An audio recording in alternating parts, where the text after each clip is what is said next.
Hello everybody! Welcome to another season of the Simrigs Sprint Series. I'm Neil, and tonight we're joined by Alexis Bowen and Sean Muller. Welcome to the stream. How are we? Yeah, I am doing fantastic. It is great to be back for more excellent Simrigs Sprint Series action, and we're at Oulton Park, one of my favourite tracks in the UK, so it should be an epic night. Stoked to be back. As excited as Homer in a donut shop. Let's get on. I am keen as mustard for this one. 3 splits tonight. We're going to kick off with yellow. 3 full splits too. So we've exceeded the sign-ups for Asia Pacific. Whether we can get everyone on track at the same time is another thing, but it's going to be a big night. The starting time's 30 minutes earlier than what most people are used to, but that means we can slot another split in at the end of the night. And I can't wait to get this started. Rookies last night, fantastic effort by all involved. Quite an exciting track, quite a difficult track. But this group, I'm expecting big things. And also at the end of the night, at the end of each split, we have a little voting system now with 4 awards. You've got the driver of the day, you've got the best of the rest outside the top 10, best livery, and a sportsmanship award. And anyone that's watching the race or competing in the race can vote. So make sure you keep an eye out on YouTube and Discord for those links. But let's get the party started, gents and ladies. I don't know where my button's gone to change that camera, but I'll leave it to you. Have fun, have a great call. Thank you. Honestly, I reckon you could almost keep this camera with the bonnet cam. Best camera, as we all know. I know what's happened.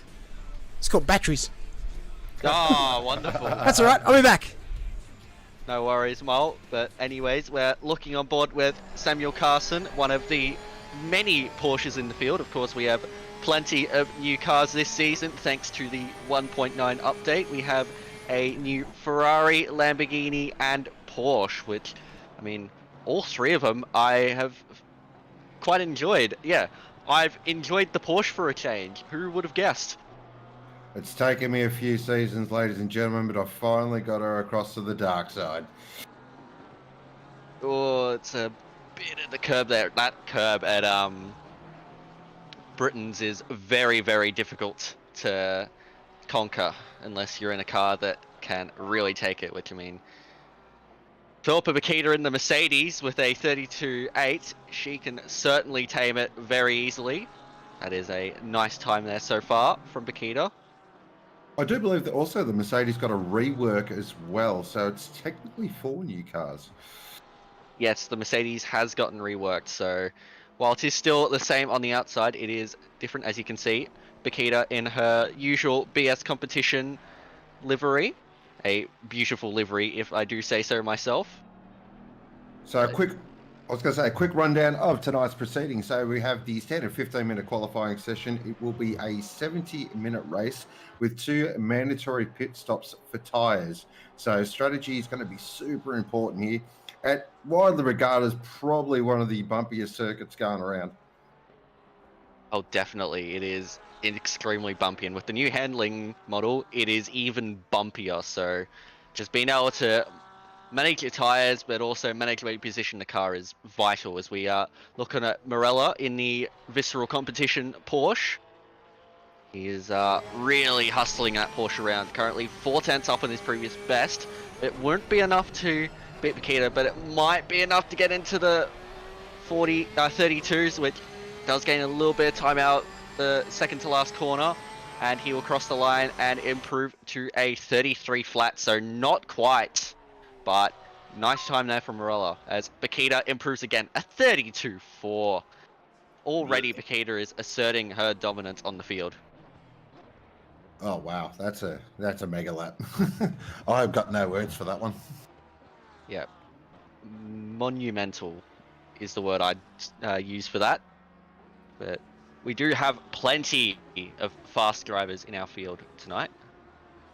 We certainly do. And just to go over those new cars, so we do have the brand new Ferrari 296 GT3 powered by a V6 turbo. We have the Lamborghini, oh, excuse my voice, Lamborghini Eva. So it's an actual evolution model. So it's got you can tell it by the big scoop on the top of the bloody thing.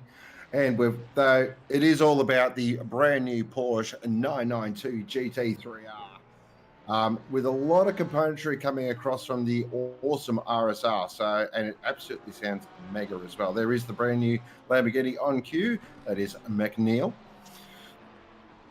Yes, McNeil in the number 72, currently about a second off, but in P4 doing nicely at the moment. The Lamborghini at the start of 1.9 was considered a bit more average, but ever since there's been a few changes, the Lamborghini has improved drastically. So it's good to see that the Lamborghini can be up there with the best of them. Still looks fantastic, and it sounds mega as well. Yeah, the Lambo is beautiful. Honestly, all of the new cars look and sound fantastic. So, Oulton Park, good points, bad points. For me, I think it's got some really great, challenging corners. I'd say probably these last two corners are two of my favourites, Druids and Lodge Corner. I'm also a big fan of, well, technically this third corner, but we'll say the second corner down at Cascades. But it's also got some real tricky corners. Shallow Hills Corner, of course, the hairpin down the bottom of the track. Has seen some of the most interesting rejoins, I think, in OOR history. So hopefully we don't see any of those shenanigans tonight. Yeah, just while you're talking, McNeil ended up going into the 32s and up into P2. So now look back at Dylan Tyquin, who is down in P24, but is looking to improve. But yeah, Oulton Park, I love this track. It's super, super technical, which I typically am more inclined to prefer technical tracks. I think the downside, which for most British tracks, is it's not very easy to overtake on. No, definitely very difficult to overtake on. Could probably only think of one legit spot off the top of my head, and that's probably down into the second corner Cascades if you get a really good run out of the first corner. And maybe the hairpin, but you're going to have to be pretty bold. Oh yes, you're going to have to be very bold, but tonight's going to be all about strategy as we... so the 70-minute race we have coming up has 2 mandatory pit stops, so it's going to be interesting to see how the drivers work their strategy, and really it's going to set a precedent for what is coming in the next 4 splits, because we have 2 further splits tonight in split green and split purple. Then tomorrow night we have the usual affair of split blue and the blood split of split red.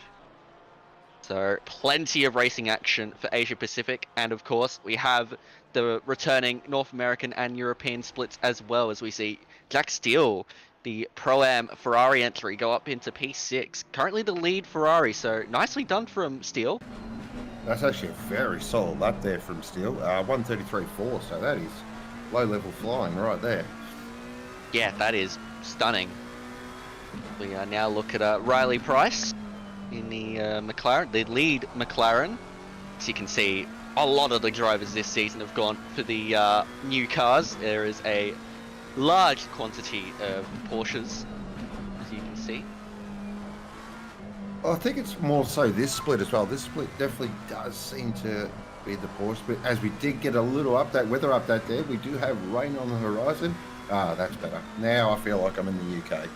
Yeah, that's a bit more like it. Could be interesting if that impacts the race, because the race will be held obviously later in the day in game, so we could have a very, very spicy race on our hands for the first race back this season. Why not? Well, you know, you don't want to go into these things softly. You may as well just go full beans right out of the box. Get it out of the way.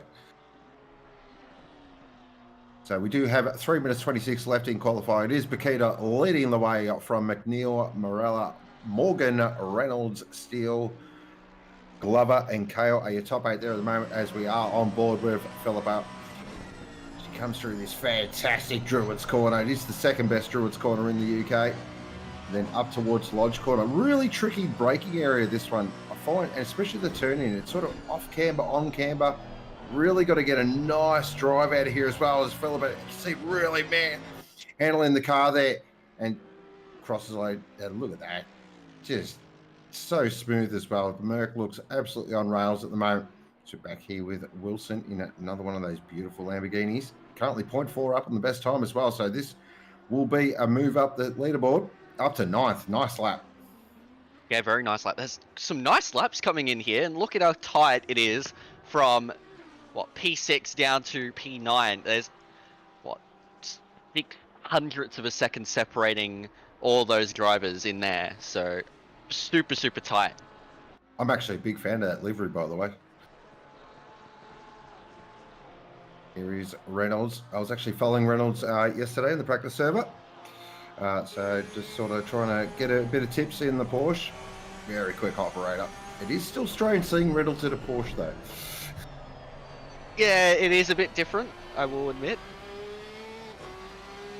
Then again, I guess with the new handling model, it is probably the best time to try something different.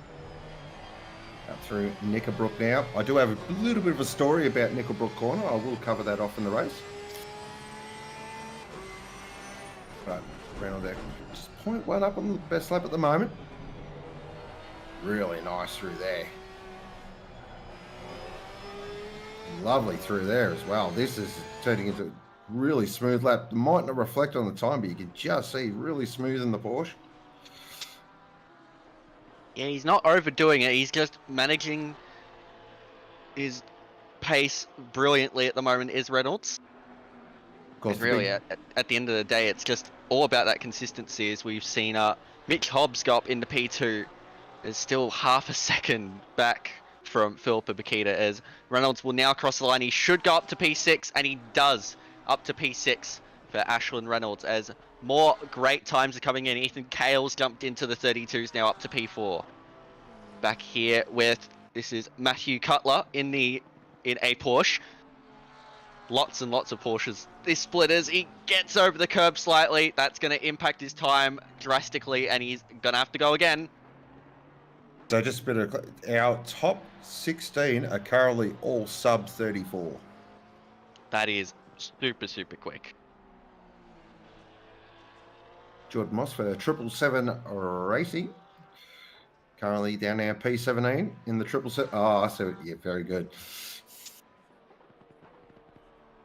Got 10 seconds left to qualify. So it's now or never for these drivers on their last flying laps. I will say, the livery on Moss's car, the Commodore 64, that is, a bit of a throwback, isn't it? Certainly is, as we're on board here with Reynolds as well. 0.4 up. This is going to be a storming lap here. Might stick on board for this one because I think this is going to be an absolute ripper. Now up through Druids, really tricky corner, back to third gear. Some people use fourth through here. Really important not to run it too wide. There's a nasty little bump towards the end of that curve. As Philippa goes to 36. Wow. Now Yeah, 32 straight, no worries. But here comes Reynolds now. He's about 4/10 up. This will be great improvement for him, and he goes up to P3. So not quite up to P2, but still a very nice lap, a 32.85. Now looking back at Michael Manns in the BMW. What can he do? He's up by about 3.5 tenths. That should move him up to P22. Yeah, and it does, ahead of Glaetzer in the yellow BMW. Back with Moss. Moss with that absolutely fantastic Commodore 64 livery. Make sure you put the cassette in. For those who are old enough, we'll get that reference. 0.26. Made a lot of time there in that final corner. That was a beautiful exit as well. Little taily, but didn't lose too much time. This will move Moss up quite a few positions. It does, up to 12th. So that is qualifying a run and done. Yeah, great quali session there from all, and it was Philippa Bakita on top from Mitch Hobbs, Ashlyn Reynolds, Austin McNeil, and Ethan Cale, your top 5. So a few different manufacturers in that top 5. Of course, we do have to double up the Lambos, but plenty of Porsches further back, as we do see the track is fast, and in 30 minutes time, we've got rain. Excellent. Bit of spice. We like a bit of spice. That throws any plans of strategy out the window. Pretty much.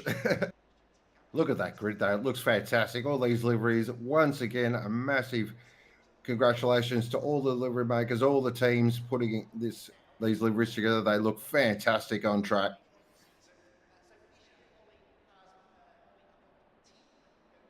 We've got plenty of bangers. Look at all the yellow in the field. That is a lot of yellow and black. No, I'm not. No, not going there. Oh, of course, of course. I wasn't intending on going there, but of course. I mean, you do have. I'm sure there's a bit of red and black somewhere throughout the field. There it is, second on the grid. Look at that, perfect. But look at that livery on Bakita's car. That is stunning. Oh, Hobbs, that looks great as well. Fantastic livery. And he's got the new backing from the Aztec Sim Sports team as well. But look at this one from Reynolds. That is a beast, the Team Supremacy car. Is the OAS Lambo? Love that. Oh yeah, that is beautiful. So we have another Aztec car in Morella in the Porsche. Not. Moving along the grid. We'll, sure. Yep. Oh, Steele's car. That it's got the yeah, check is very clever. Yeah, like the metal benches. It's Mr. Hill and CP Motorsports. The Commodore 64 There livery. it is. Oh, I love that. Absolutely love that. We keep looking further back. Now this is a livery I like. The Game Boy livery. Oh yes. That's cool. Oh, yeah. yes. Like.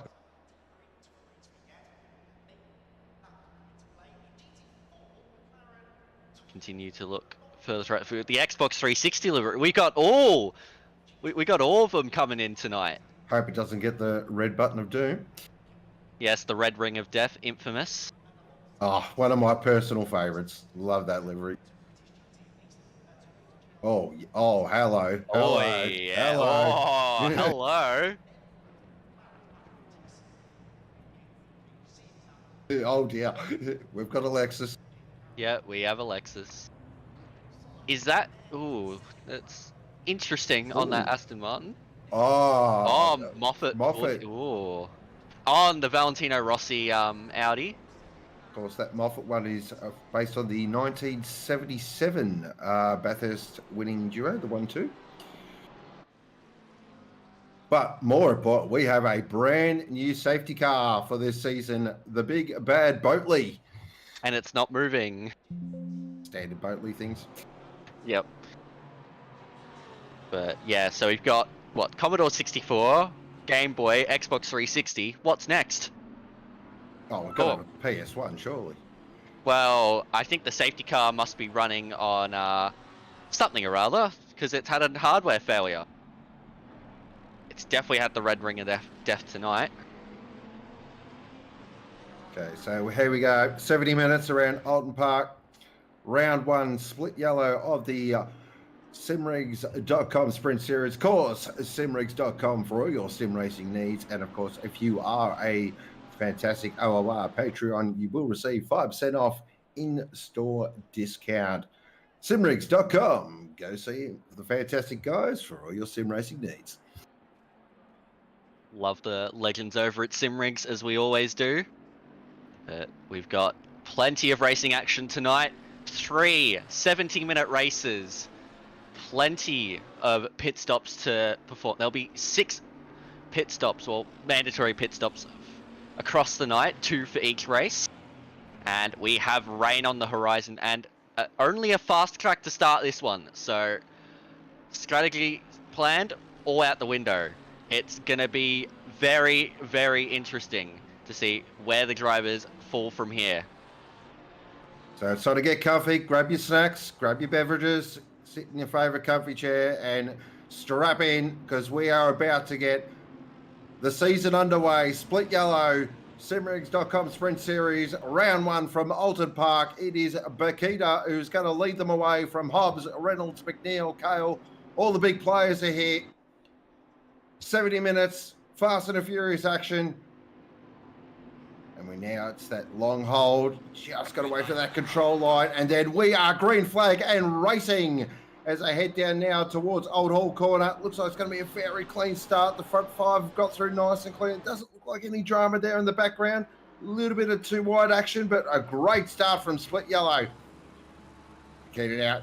Really solid start. Just starting to eke a little gap. A little bit of side-by-side action here between Kale. Sorry to interrupt. In camera 2, we've just had a fairly hefty old accident. And look, for the fact that there is an accident as well. And they're all going everywhere. Drama. Oh no, this is chaos. This is awful. What has happened with Split Yellow? And we have I'd assume we'd have a safety car, because that was absolute chaos. Looks like Morella was involved in that, which is very unfortunate for him. He started up in P6. Yeah, was that on a straight as well? Yes, that was on the straight. Well, yeah. It all started when you said it was a great start. I know. I've done it already. But yeah, plenty of drama and chaos throughout the field. There we go. Safety car is out. Well, I mean, be a virtual safety car at this stage, given the actual safety car kind of died.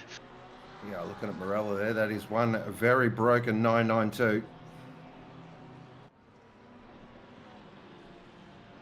Yep, he'll be coming into the pits to fix that.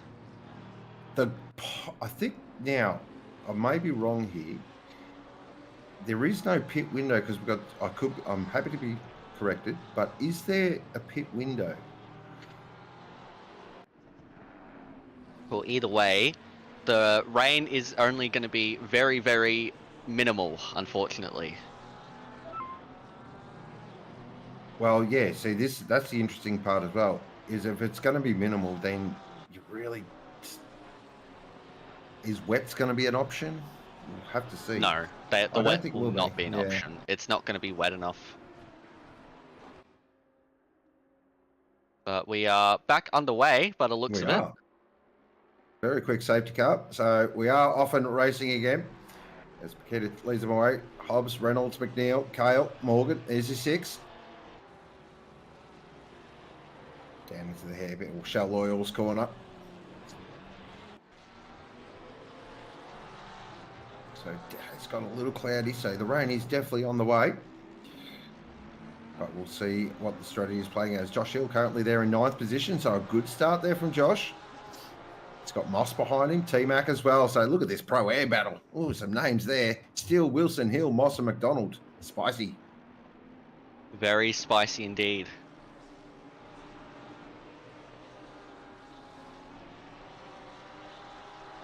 See what these drivers can do. Of course, we have already mentioned it is rather difficult to overtake around here. So it will be a matter of monitoring your distance to the car ahead, just monitoring your tyres as well, especially with that brief window of rain incoming. But Philippa Paqueta is away out front, followed by Mitch Hobbs and Ashlyn Reynolds. Reynolds is under a fair bit of pressure though from Austin McNeil. Can McNeil try anything? It's going to be very difficult. He needs to really just get a good run through turn 1, try something at turn 2 as we look at a replay. Cue sadness. Oh, just a bit on the curb. Yeah. Yep. Oh dear. Oh dear. Oh no. Oh no. Oh, wow. Oh dear me. That is. Yeah. That. I think that's all I need to say. Yeah, look. Pretty easy to analyse that one. Curb, car in the middle of the track equals bad.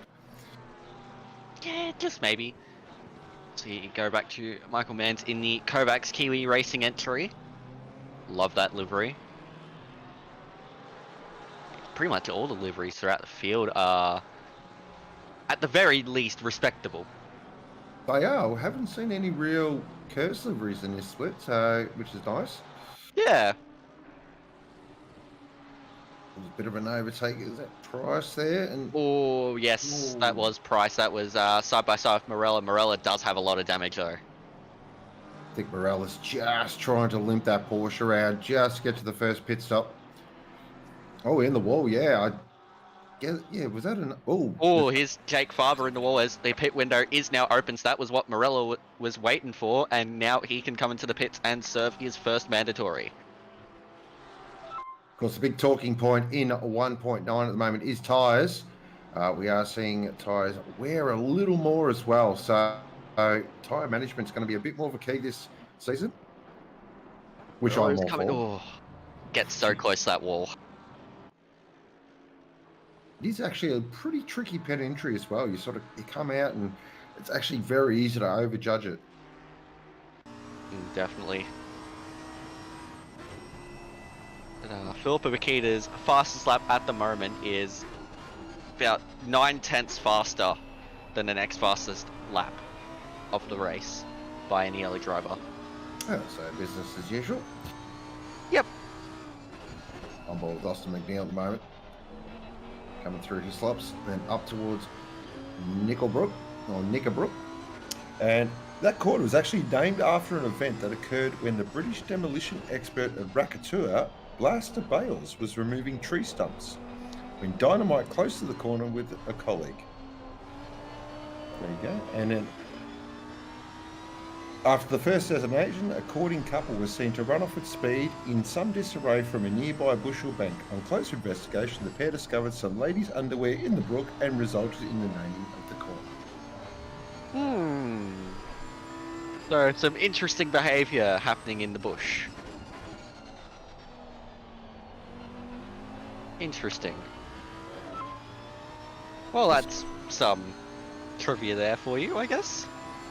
I swear, only British racetracks have stuff like that. Oh, well, wasn't there this whole stuff with Forrest Elbow at Bathurst or something? Oh yeah, that's right. I'm trying to remember now. You're testing the memory. You just saw Morella come out. Whoa, it's had a big moment there. We saw that in the mirror of McNeil's car. Morella coming out of the pits just got a bit sketchy there on the exit. Yeah, he is now a lap down, which is unfortunate, but he can make that up. He does have the pace there. It was 70 minutes, long way to go. Plenty can happen. We've got weather inbound as well. So at the moment, I think a lot of these drivers are just looking at that radar and just doing a bit of calculations in their heads and just trying to work out the best strategy. When to come in, do they come in, do they stay out? As we've got another replay here. This might explain a few things, what happened on the straight. A little bit of argy-bargy. Oh, is that a turn from behind? Yeah, look.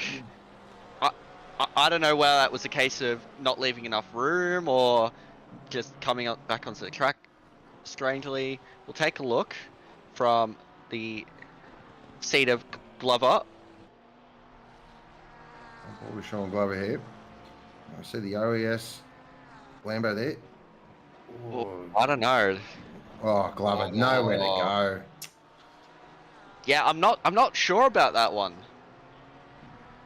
It's a unorthodox one. Highly unorthodox.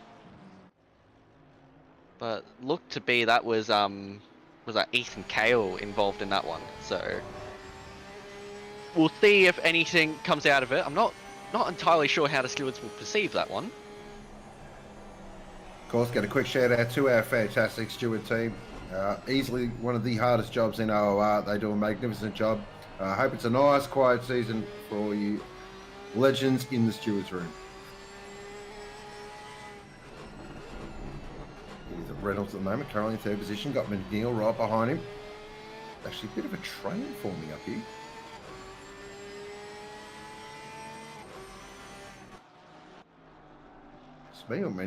McNeil looks quite racy here at the moment.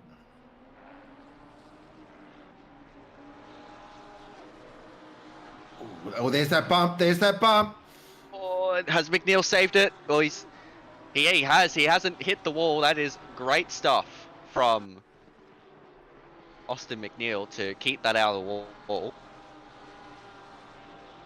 You just saw their live example of that bump there on the exit of Druids. It is nasty. Not Druids, sorry.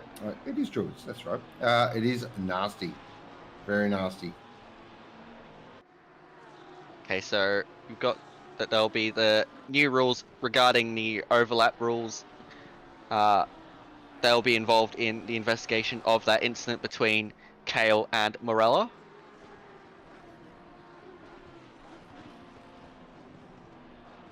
Actually, had a little quick read of the new overlap rule. I'm not fully au fait on it. Of course, I will read it before I jump in the Porsche tomorrow. Make sure I'm all across all that. As still in Taekwondo at the moment.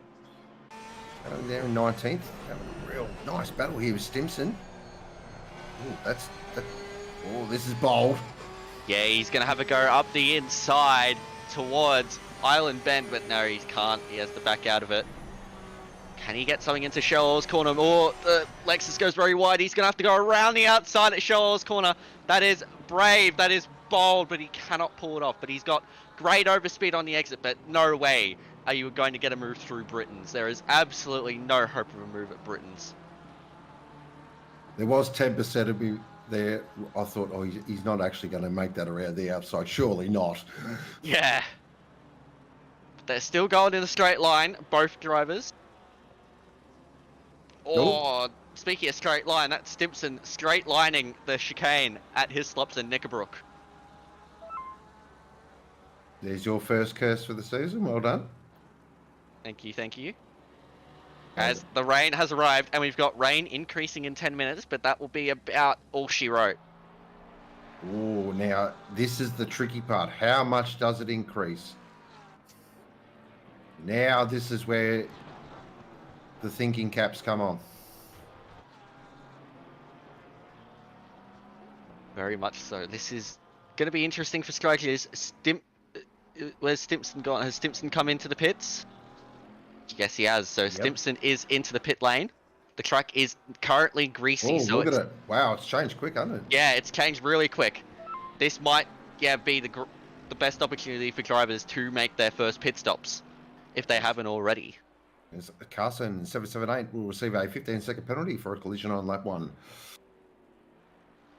Yeah, it does not look easy out there, and the rain is still increasing, so this is going to be super, super tight on whether drivers pit or not.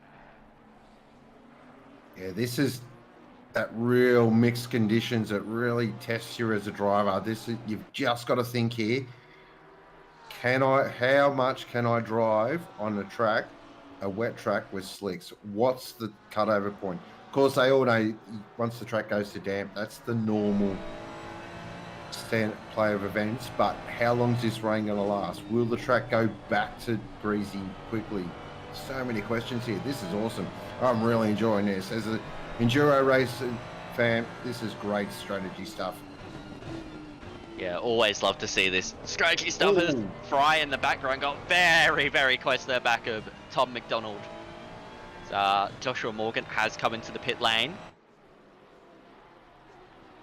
Interested to see what tyres everyone decides to go on if they come into the pits during this period where there's just a bit of rain about.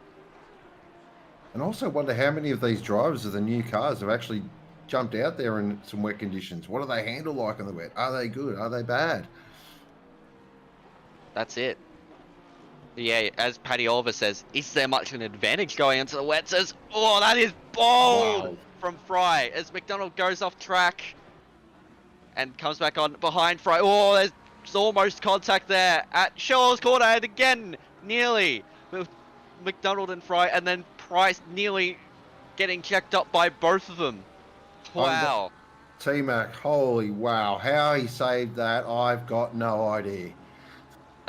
There is no longer rain increasing on the distance as we have Price trying to go around the outside at Hislop's corner. That is not going to work, unfortunately. Really great heads-up driving there from T-Mac. Absolutely fantastic. That could have been a lot worse. Oh, certainly, as the truck has now gone damp. So, is there the opportunity with the 2 mandatory pit stops for drivers to come in for wets in this instance? Well, truck Makita has come in. Philip Makita is going. Hobbsy has come in. Drivers are now coming in. The track is damp and drivers are pitting. Yeah, I'm in now. If I'm definitely in now. there are some taking the risk out there. McNeil's taking the risk. Hill's taking the risk. Wilson, Fry, McDonald, Price. They're all risking it out there. Here comes Scott Hall out of the pit lane. Tyquin's got a drive-through penalty, presumably for pit lane speeding. Samuel Carson further back as well. Scott Hall is struggling out there as he's just coming out of the pits and he's already gone off. But strategy has been blown wide open. Here is Philippa Bakita coming out pit lane. Where is she in relation to other drivers? Looks like she's coming out in relative clean air in P10 on track. So very nicely executed there by Philippa Bakita, with Hobbsy not too far behind. Now the track is going to dry out considerably over the next 10 minutes. We will see where it all lies, but this is spectacular. These are real hero zero moments now. Especially for our drivers that did stay out. This could work. Oh, gee, I don't know here. As the Audi is way off in the grass there. That is the Valentino Rossi livery for Truong. And he's having to come back on track. Be careful, careful. Yeah, nicely executed. As here comes Robertson out of the pits in P18, but he's got drivers behind who will have the tyre temperature on their side. That's Glenn Germain there currently. Was it? No, that is not Glenn. Oh, yep, that isn't. Yep, it's classic Colonel Styling. That is Dylan Tyquin, who's just gotten up the inside there. Nice move. It's gotten battle pack. It's gotten very wet very quickly, but it's going to start drying out quickly as well. Well, that's the thing. I mean, how long are these wets going to be really useful for? And if they have to come in, I reckon, and say in the next 10 minutes, that's a long run on slicks for your final stint. So, well, it's going to be crucial looking at lap times, because looks like last lap it was a 45.8 for Austin McNeil on the last lap. Of course, we've had drivers that have only just come into the pits to change onto the wet, so we'll see what lap time they're able to produce. I disagree with Paddy over there. Porsche party, it's the only party to be in. Well, there's other parties you can be part of. That's true, but just see, look, Tony's right on the edge here. This is some real brave stuff from these drivers. This track's tricky enough on the dry. Add some moisture and it becomes a real handful. As we just saw there's Tyquin had a huge moment. Now we got Robertson trying to go around the outside. You can't find space there. Has McNeil come into the pits, or has he made a mistake somewhere, or? Don't see any indication there on the timing. Yeah, he's dropped back quite a few positions. The current race leader is Wilson, as McNeil has dropped down. Yeah, I think they've come into the pits. Okay, so we're getting some indicative lap times here. So Wilson's current last lap was a 44.4.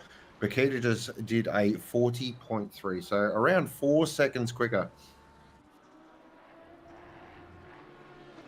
Quite a fair way quicker.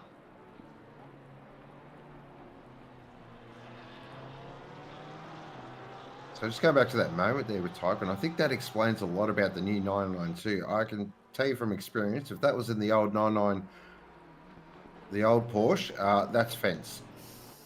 No, can't even remember the name of the old Porsche. Not a true Porsche fan.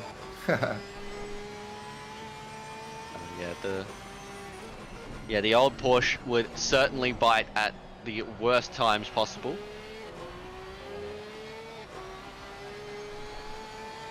This is actually a really good battle. I'm enjoying watching this. Robertson here. He had a bit of a look and then thought better of it. we've got a car coming out of the pits as well. This is always dicey. Whoa, that's close. Good heads up driving there. Oh, That's tight. Boy, that nearly was contact between the Lamborghini there and Robertson. That was Wayne Darwin. Now Darwin's had to go out wide and has opened the door there for Jesse McLean to go up the inside as well. So Darwin losing a few positions. Oh, now running out very wide. Has to be careful on the rejoin. Loses another position. This time to Cordier. We definitely still have a rain. So I think wets may have been the smart strap here. Certainly. Especially considering there's more pit stops that drivers have to make ahead. Because, yeah, looking at the times, 44.9 and a 44.3 for Wilson and Fry, 39.2 for Bakita. So there is definitely gain in the wets right now. But right now it is Wilson in the lead, but Bakita is your Nets race leader. Okay, now, the thing for Wilson and Fry here is they got to stay out now. Yeah, they have to. Yeah.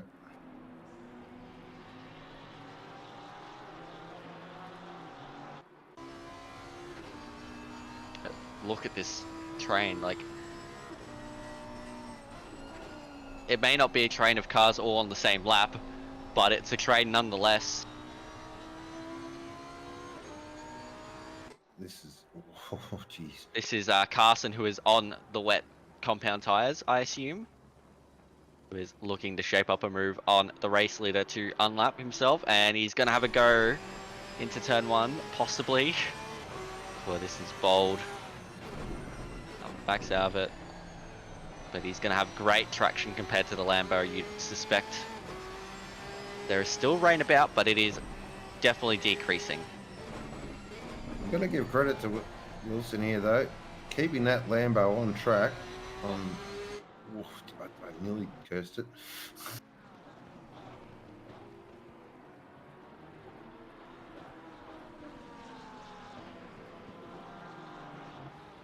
Just see that Lambo just driving it with fingertips.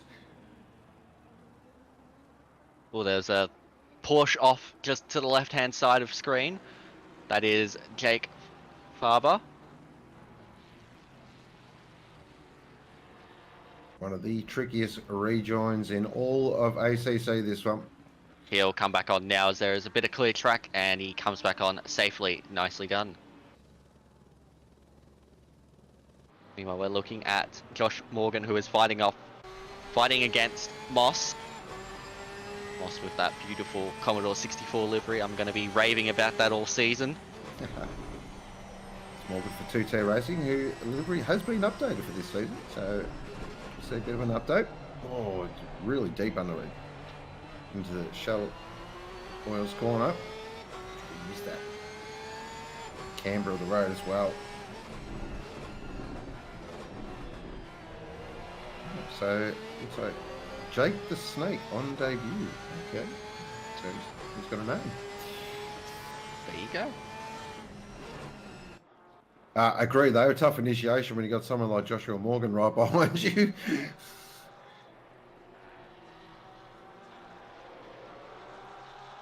And as you can see, Morgan here is doing the old, I'm going to go left, I'm going to go right, and fill your mirrors full of beautiful 992 and try and force a bit of an error. But I tell you what, Moss is doing a fantastic job here. Yeah, nicely driven so far by Jordan Moss. Josh is unable to do much at the moment. Yeah, lot of great defensive work so far in tough conditions. The old saying goes, you've just got to make the car half a metre wider, and it's pretty... Oh, that's a Lambo pointing around the wrong way. That's Wilson. That's our race leader. Yeah, that was our race leader. Nathan Wilson has gone around and is now dropped all the way down to P10. So lost down a lot of ground. Fry, one of our AM drivers tonight, is now your race leader, but Bakita is catching fast. Well, yeah, the current lap times, Paqueta was a solid 4 seconds quicker. Fry's doing well to hang out there as an AM driver in the Porsche as well. So, really great effort there. Back to this fantastic fight between Moss and Morgan. This is raging here. Morgan might have a go up the inside. No, can't get it on the brakes. Moss driving really well.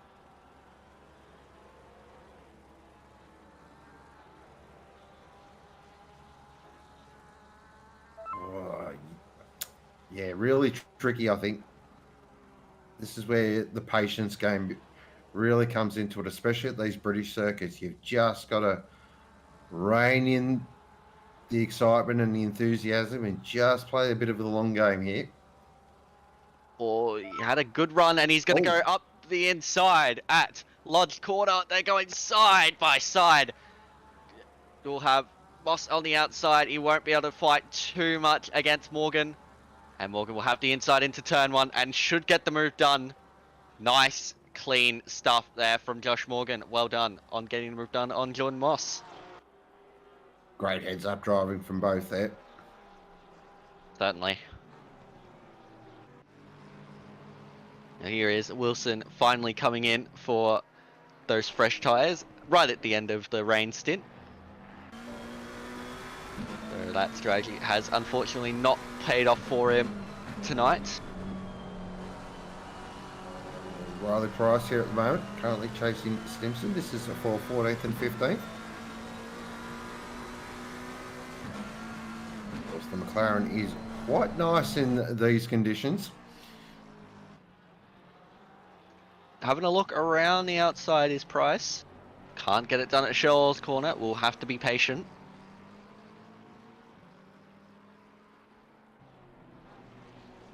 Into the tricky complex at Britain's. So easy to lose it, especially in these conditions. Yeah, the bumps as well. Those curves are just nasty.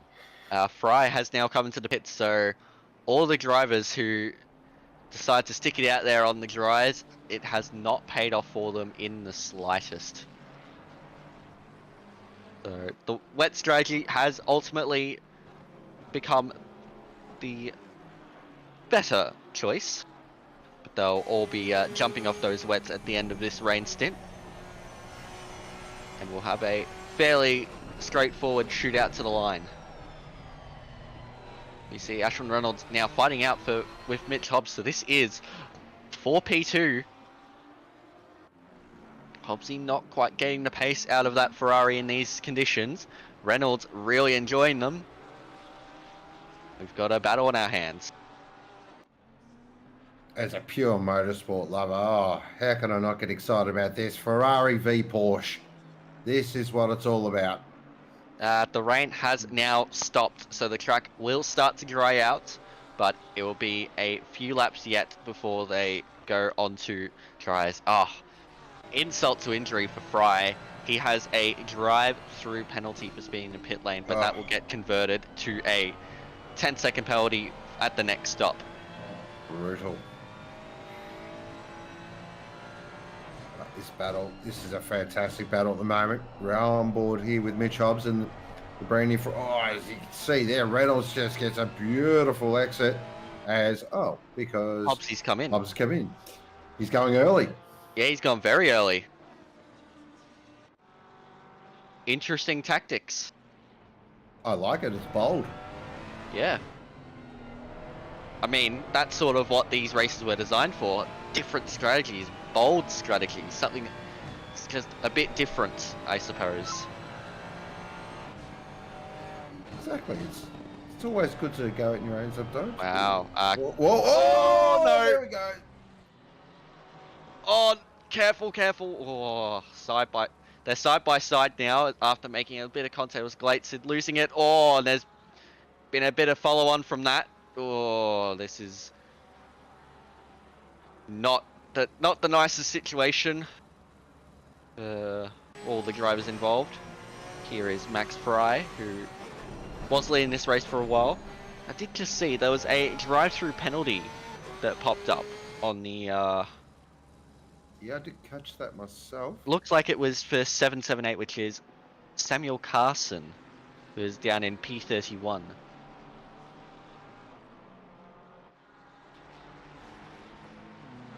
All this is bold moves attempted by Riley Price on Tom McDonald, and has Price gotten it done? No way has Price gotten it done through. He has. Wow! Through Island Bend, around the outside of Show Oil's corner.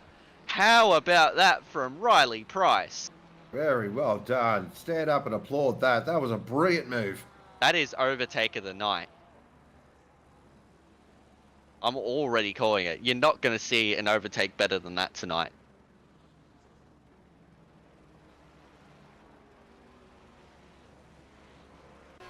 Wowee. That was fantastic. Very, very impressive.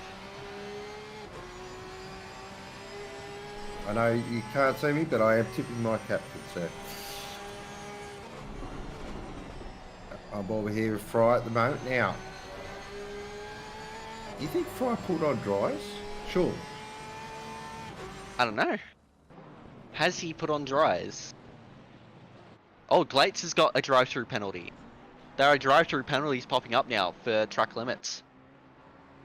I think Glover's got one, Glates has got one, but up the inside goes Fry, and Fry is up to P12. Oh, is he? There's a bit of overlap there. Oh, a bit more contact just to rub salt into the wounds there for Glater. It's pretty willy down here. Yeah.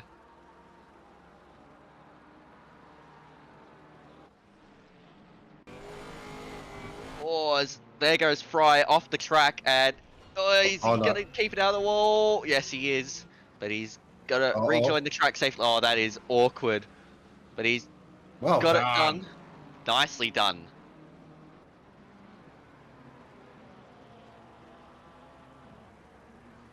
So, we've still got 37 minutes to go. Yes, still a lot of race to go, as that is Riley Price going off. Mitch Hobbs is behind Riley Price, and Hobbsy, is he going to have a go at Riley Price through this very tricky part through Clay Hill, Water Tower, Druids? Is he going to have a go? No, he backs out of it. For a minute there, I thought Mitch Hobbs was going to have a go into Druids. This is actually crucial for Hobbs here. Really needs to get these moves done. Then to get himself into some clear air and just stay on that, as you can see, a drying line.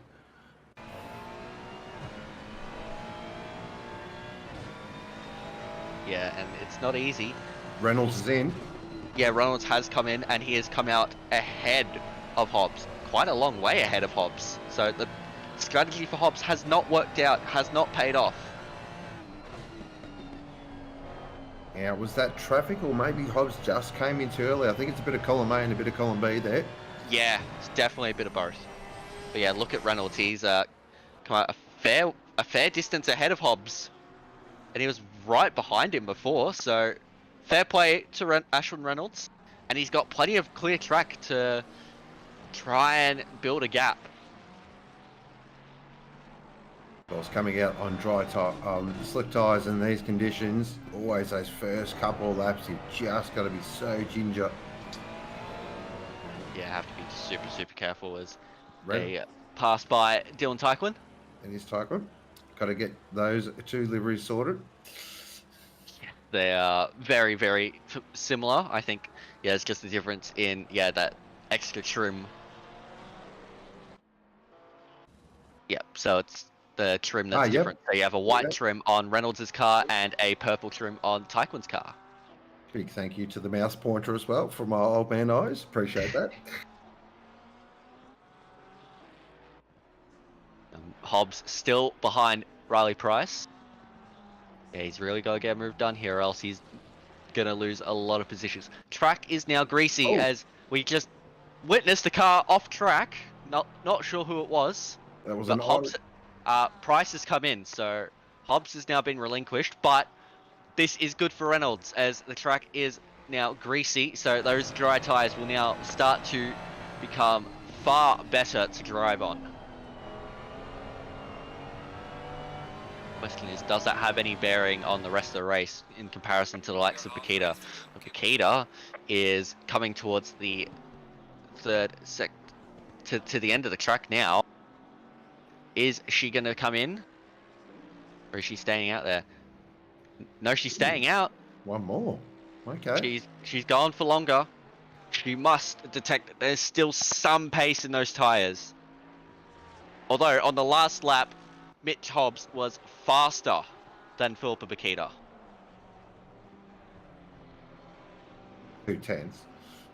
That's still faster. Oh, yeah. As Trung goes around again, having one of those nights behind the wheel, Trung is. Yeah, it's not easy conditions, that's for sure, especially when you're driving an Audi. Exactly, Audi things. Certainly. Just keeping an eye on what time Ashlyn Reynolds is able to put in. On board Jack Steele at the moment. I love that name. It's just a great name. Give Steele. Oh, Strong's really struggling. But Reynolds has just crossed the line and is 0.6 of a second faster a lap than Philippa Bakita. I expect Philippa in very, very soon, as in now. Yep, she pretty much has to come in this lap, I'd say. Here is Glenn Germain, currently second in our AM class in that Moffat Ford dealer team Aston. Which actually, it's starting to grow on me, this one. Yeah, at first I looked at it, it was interesting, but I like the sentiment behind. Oh, there was a car off. There was a car off there. That was Strong again. Yeah, he's not having a good time. When it rains, it pours. Certainly. So we'll do a little quick update of our class leaders as well. So it is currently Fry leading the way for the AM class in 7th position. Does owe us a pit stop. It is Josh Hill leading the way in the Pro-Am category. Fantastic. Bakita is still out there. McNeil has come into the pits. Kale's managed to get the jump on Mitch Hobbs, so Hobbs' strategy has not paid off at all. Yeah, Bakita's stayed out there. She clearly wants to get optimum conditions for those dry tyres. Definitely. Just got a bit of an update there with the new tire update on the tyres as well. The slicks do not like water at all. Oh, yeah. Bakita is struggling though. Bakita is not having fun out there. She's going to be losing a chunk of time now. Yeah, that big Merc decided, no, I'm not going to turn in here. Yeah, it was just it was just going a bit long on the brakes almost. But yeah, on the last lap, it was 1.2 seconds faster from Ashlyn Reynolds. All right, making a quick call. Philippa's in this lap. Yeah, surely. She's not in this lap. There's something wrong. Yeah, she's coming in. Can she get it slowed down? Yeah, she should. Oh, well and truly. Oh, look at that. But this is crucial now. Where is Reynolds in comparison to Philippa Bakita? Did see some quite significant lap time differences here. Is it enough to Reynolds just to get up there and make a bit of a fight of this? I reckon he's going to be closer to Bakita, but Bakita will still have the race lead. I think so, yeah. We will see. Where is Bakita in pit lane? Yeah, she's right towards the front of pit lane. We'll see when she starts moving. But Reynolds is just coming through the final corner now. This is going to be a little bit closer than I thought. Bakita is moving in pit lane. Bakita is moving. It's going to be tight. It's going to be very, very tight. This is a lot closer than Reynolds I thought. has got the lead. Reynolds has got the lead. He's got it. Ashlyn Reynolds has taken the race lead from Philippa Bakita. We have a race on our hands, ladies and gentlemen. Ashlyn Reynolds has pulled an absolute masterstroke. Wow. Here we go. things have gotten exciting. We've got half an hour to go in this race. We have Ashlyn Reynolds in the lead.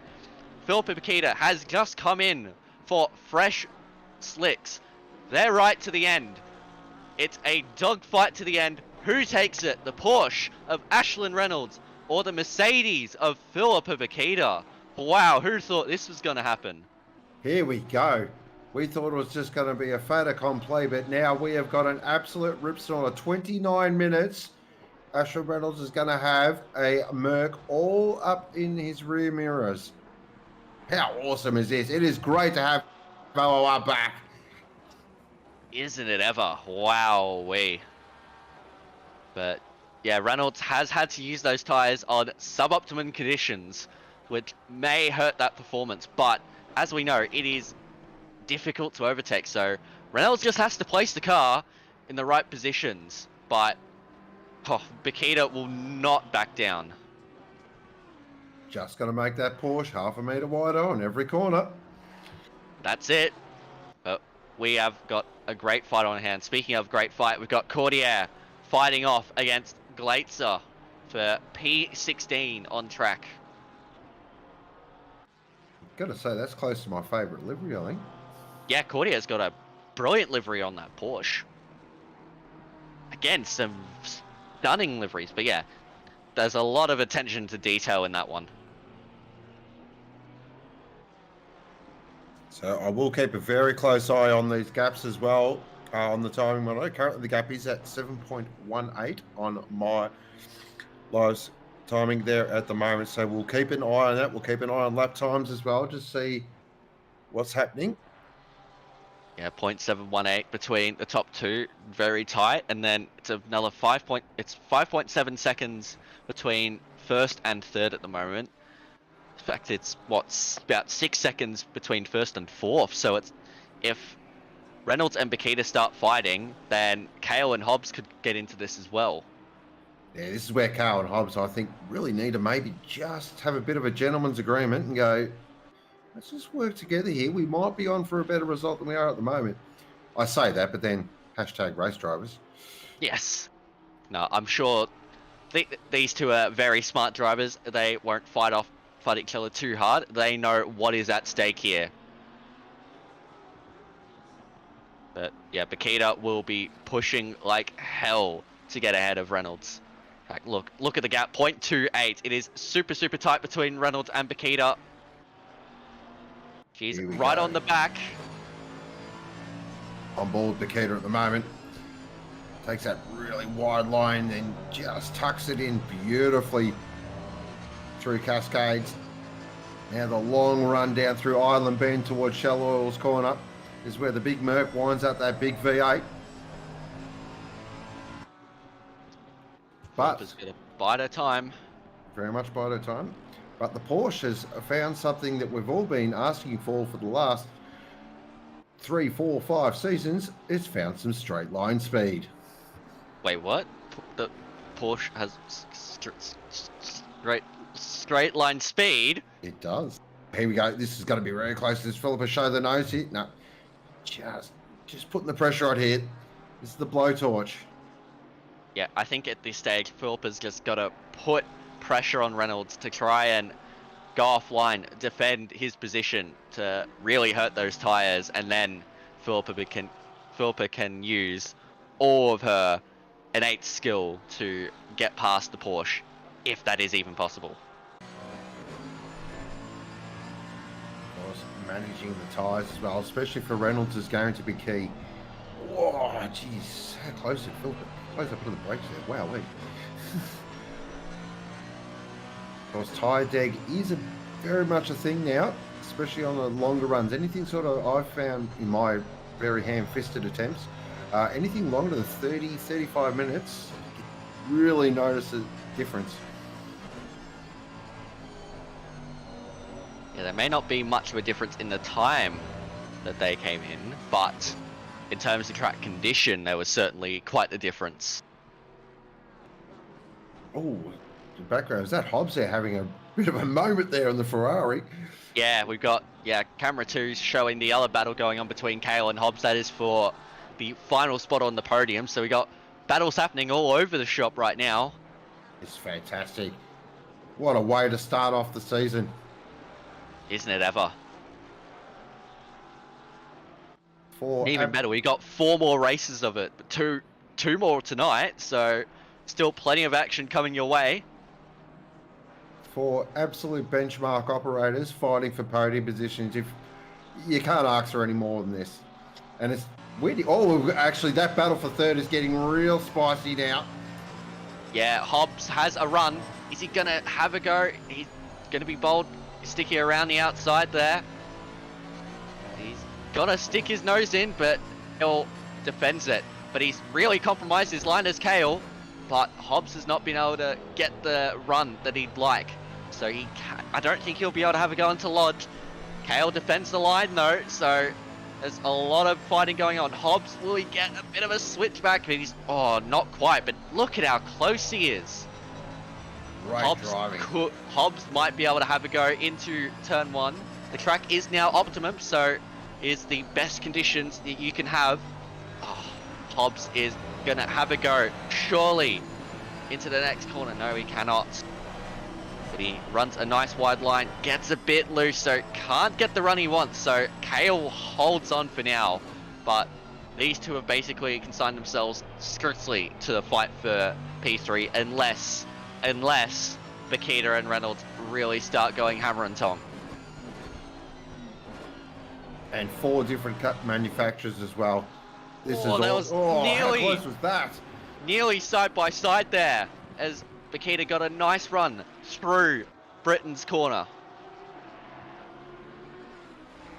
But nothing doing for now. Reynolds is under all of the pressure in the world. There's been contact! There's been Drama. contact between them! Oh no! There has been contact between Philippa Bakita and Ashlyn Reynolds for the race lead. That is certainly going to be a penalty for Philippa Bakita. So all of a sudden, Ethan Kale and Mitch Hobbs have put themselves into a position where they can win this race. And we just saw as well, Philippa did slow up as well, maybe try a redress there. But now she's all better. She's going to press on, but that has really opened the door for Kale and Hobbs here. This race, I'll call it early, the race has gone off. This is fantastic. We are back. That will be talked about. That will certainly be talked about. Ashlyn Reynolds will be fuming right now. Oh dear. We'll have to take a look at the replay, but yeah, maybe just a bit of overspeed from Bakita through the chicane. And yeah, I reckon there's going to be a bit of an invoice coming for that one. But what a position for Ethan Kale and Mitch Hobbs. These two now really need to monitor themselves. They just need to hold out, see what happens with this situation. If there is anything, and they're able to hold within that margin for the bulk of this race, then they can go for it. But let's take a look at the replay. This is through Hislops and into Knickerbrook. Oh, yep. Yeah, that was clumsy. That was clumsy. I'll tell you what, though. If Bakita, we are expecting an invoice, if Kale and Hobbs really gets... Reynolds is not out of this. Where, how far? Yeah, 2.5 Oh, seconds. yeah. Reynolds isn't out of this, but these two need to stay within whatever margin there is with Bakita. Because, yeah, there's still plenty of laps to go in this one. Bakita's certainly got the pace. Kale and Hobbs just need to push for their absolute lives right now and not fight too hard. Because if they're able to work together, both of these drivers can profit. Definitely. But there's been a whole other layer of this race torn apart with contact between former race leader Ashlyn Reynolds and current race leader Philippa Bakita. Bakita just behind Reynolds at Knickerbrook corner. But there is now the chance that could have a Lambo win, could have a Ferrari win. But who knows what's going to happen. We're awaiting word from the stewards. We expect something soon. think the exciting part here as well, either way, I've got a call. I don't want to go too early because I have been known for a curse, but we are going to have a new car get the chocolates here. Which manufacturer it is, though, we don't know. Well, one of them's not quite a new car per se, but it is in essence, it's a new car. It's had a makeover. Certainly. As far as Sarah Chapman does bring up a good point. The heat cycle through Reynolds' tyres could be a factor as well. He might just be struggling there a little bit. He will be struggling a bit, but he's 2.3 seconds behind Hobbs, so the gap has stayed relatively stable. Meanwhile, Bakita out front is really pushing. 3 seconds now to Kale.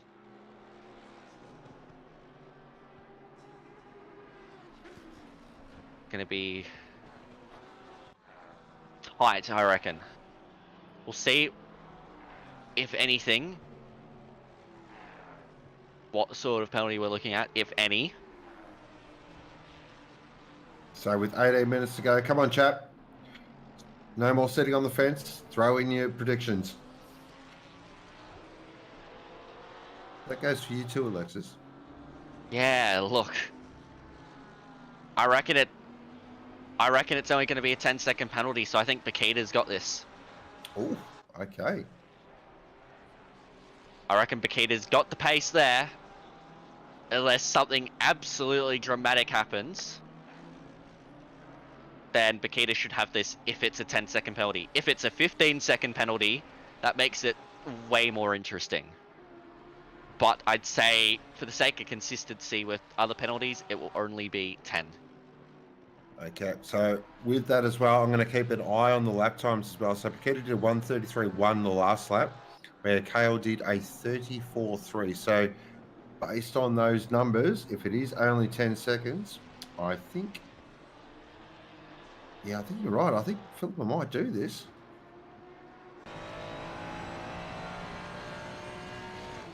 We'll keep an eye. Of course, we are.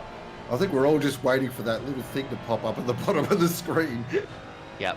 Got plenty of drivers, well, other drivers and other participants of the chat saying Ethan Kale, but a lot are saying that, yeah, if it's a 10-second penalty, then Bakita should have this one. But it depends on what the pace of Kale is, I guess, but I have confidence that Bakita would have the pace.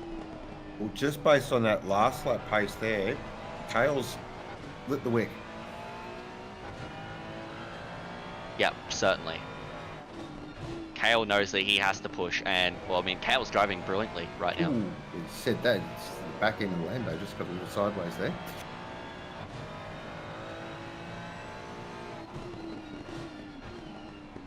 And while we are waiting, just want to give a couple of shout outs as well to some, I think, some really nice drives. I want to give a shout out there to Moss and Hill, who are, and Steele and Price, all in the top 10 for Pro-Am. So great drive by all those drivers. Fantastic stuff.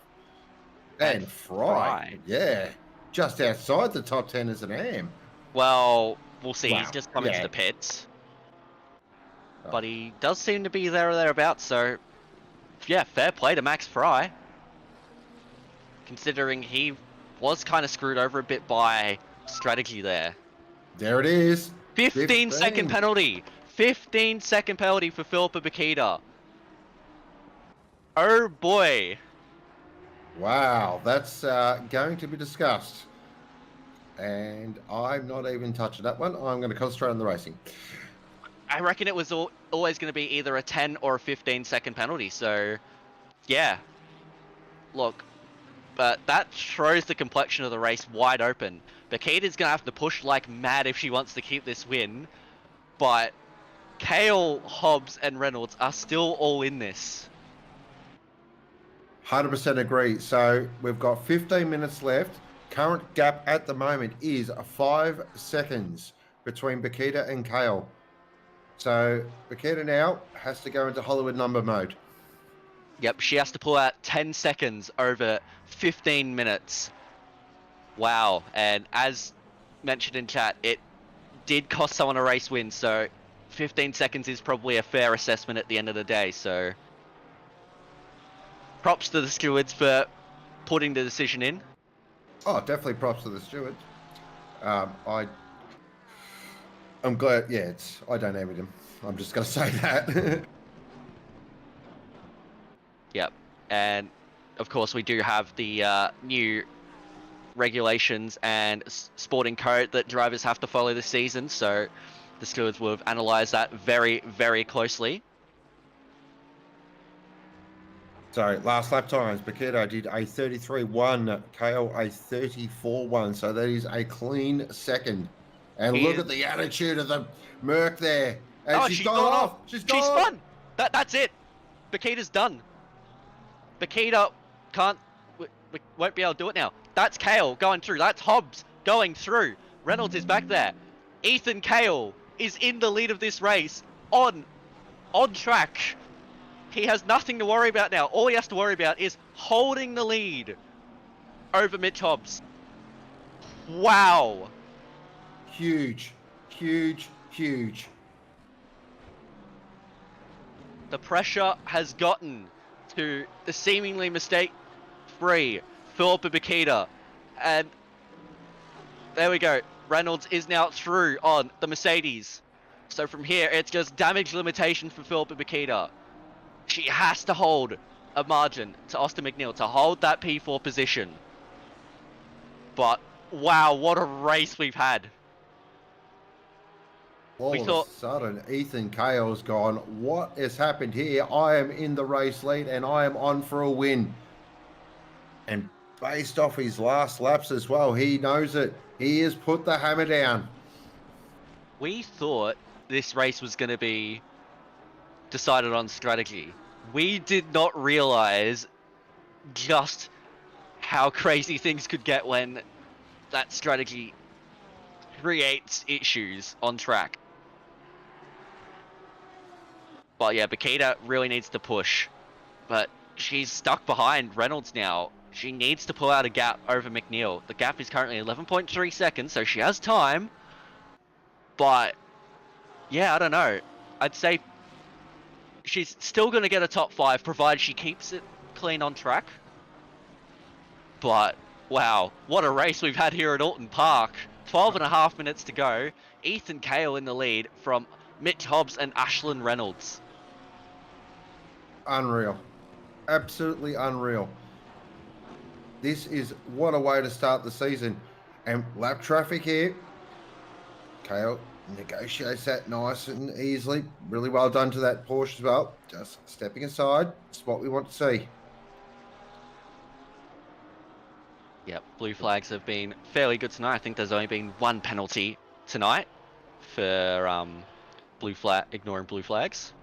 I think there were a few drivers that got pinged for jumping the start as well. So just a few, maybe a bit rusty from the break, but I'm sure we'll get back into the swing of things fairly quick. It's actually a battle here between 6th and 7th, between Hill and Morgan. 2 Porsches going at it. Is that in the background? Is that Moss in the background? It is, I believe. It looks like it is Moss in the background. Moss is about 9.6 seconds back, so a bit further back, I'd say. Okay. There we go. It's only taken me an hour to totally bugger something up. No, you're right. You've done very well. I was going to say, that's a new record for me. But, Morgan's going to have a go at the inside of Josh Hill. The 2 Joshes going at it now. This is actually a really great drive from Mr. Hill. Yeah, really, really good drive. But here's Morgan. Morgan's not going to make it easy as well. We've seen Morgan. He loves a bit of a race. Definitely a racer's racer.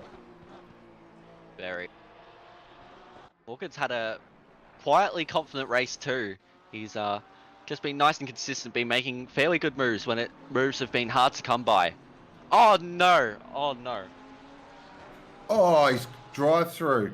Oh dear, oh dear. Oh no! I am so sorry.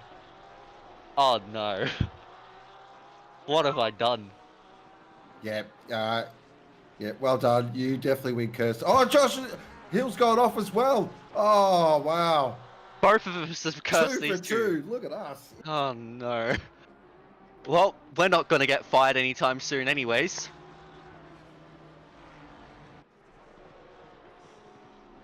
Oh dear. Anyways, back to the front. Hobbs has started to pick up the pace. He's now 8/10 back. This is a straight fight to the end now. No semantics about it. It is all on track. As we see Porsche go off. Can they stop before coming on track? Yes, they can. But Reynolds is not out of this either. Reynolds is catching at a rate of knots. We could have a 3-way battle with a 4-car group for the lead. Just based on last lap time. So Kale did a 34.5 and Hobbs a 33.9. So Hobbs is just starting now to really apply the blowtorch. He can sniff a win here. But as we've seen, this track is so difficult to pass on. So getting close is one thing, but actually getting up the inside and making the move stick is a whole different ball game. Yep. It's not going to be easy by any stretch of the imagination, but if anyone can do it, Mitch Hobbs is one of the drivers you think that could try and pull it off. He is rather quick and can pull some very nice clean moves. Just a matter of whether he can get past Kale, who has been defending very nicely against Hobbs throughout this race so far. That is to be said.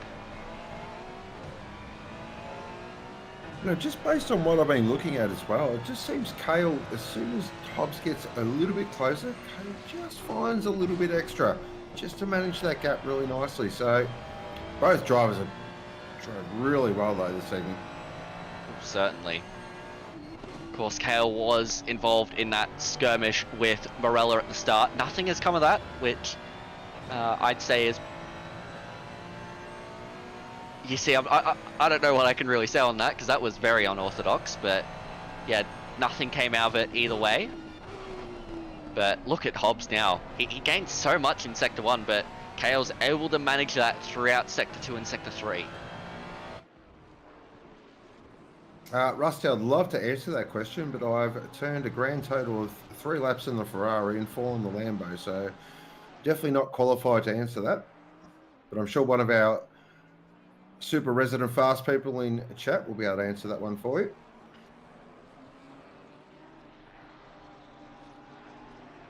So more questions saying, surprised Bakita isn't driving the Porsche, and Paddy fires back, well, we're more surprised she's not driving the BMW. Yeah, I mean, we were both talking about that before we actually came live, that she was in the Merc. Yeah, it surprised me when I saw that she was in the Merc, but it's a pleasant surprise because it's another very fast driver in the Merc. And I mean, I am very impartial to the Merc. I love the Merc. So, appreciate that. So here we are again. So it just seems Hobbs at certain parts of the circuit, definitely down into the shell oils. And I think through that back part of the circuit, just needs to be quicker than Kane. But that sort of after Shell Oil's corner through, you know, Britain's Hilltops, Nickelbrook, Kale just seems to gap a little bit. So definitely keep a very close eye on that.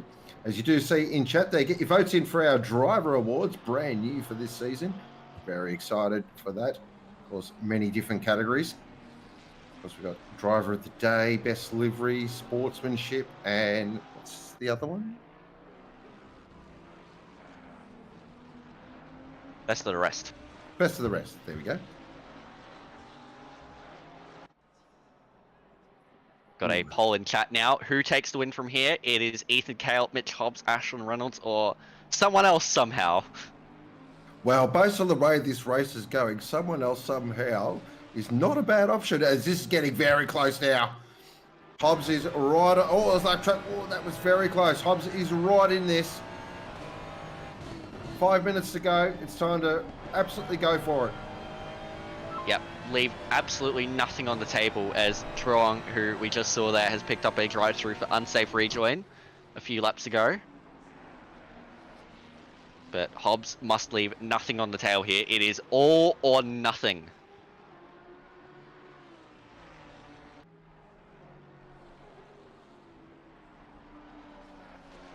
So, who's your? Have you got a pick? For win, Yeah. Ethan Kale, I reckon. I reckon Kale will be able to hold on. He's been driving defensively sound tonight.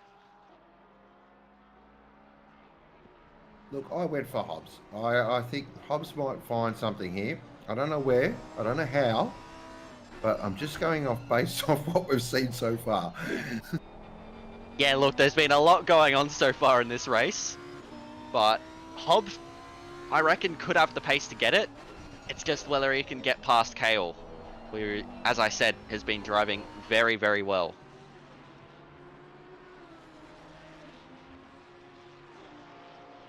Oh, Rusty. McNeil can win if the top three take each other out. Bakita's dropped a long way back, 8.2 seconds behind Reynolds now. So she is well and truly going to lose out on that P4 spot to McNeil. She's got enough of a gap, though, to kill. Oh, look at the damage. Bakita's hit the wall. Yep, that's a moment. She is human after all. I've always said when it rains, it pours. And it certainly poured tonight. See, just again, we just see Hobbs closes up on certain parts of the track. And then Kale's just to extend it at certain parts of the track. So we're hearing word that it was a blue flag. Oh dear. And yeah, she's got quite a bit of damage, but thankfully for her, it's only a few laps to go to the end. Hearing got yeeted last corner. Oof. That's not good. Speaking of lap traffic, we've got some up there. Strong's got a stop, go 30 for dangerous driving. Yikes. That is a massive penalty. Yep. I don't want to speculate. I won't, but... Alright, back to this racing action. We got Hobbs there. Kale. 2 minutes 30 to go. Bit of lap traffic up ahead. And they're actually, looks like they're battling as well, so that's always a tricky situation. Certainly. And yeah, they're probably not going to back out, are they? Well, this is probably one of the hardest things to... nicely very done. well done. Very well done there from the Fez. That's a team act. So this is all the way up to actually 12th position. So that's Stinson up ahead. Of course, Stinson will have to yield. It is, of course, 4 corners that you receive blue flags and you must give up that position. Yep. Oh, the Lexus has to let it go. That's Stimson. Oh, it's compromised. Kale. Oh, that was tight. And now Kale and McDonald. Stimson and McDonald are side by side. McDonald on the outside. Stimson hanging in there up the inside. Oh, been corrected. It isn't 4 corners. I always thought it was 4 corners. Anyway, moving on. Oh, McDonald's still holding there, and he's got the move done on Stimson. Nicely done. Oh, Reynolds. Reynolds side by side with Stimson now.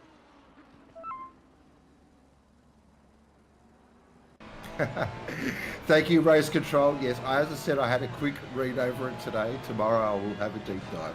But I appreciate that. I'll put that in my notebook. But we are on the penultimate lap of this race. Kale is looking very good right now. Hobbs has to get it done very early on into this race. Into last lap, I should say. Yes, last lap. Last lap heroics. Plenty of motorsport events have been decided in the past on last lap heroics. At least there's no Sandavot here. Wow. Because you're not allowed heroics in Sandavot.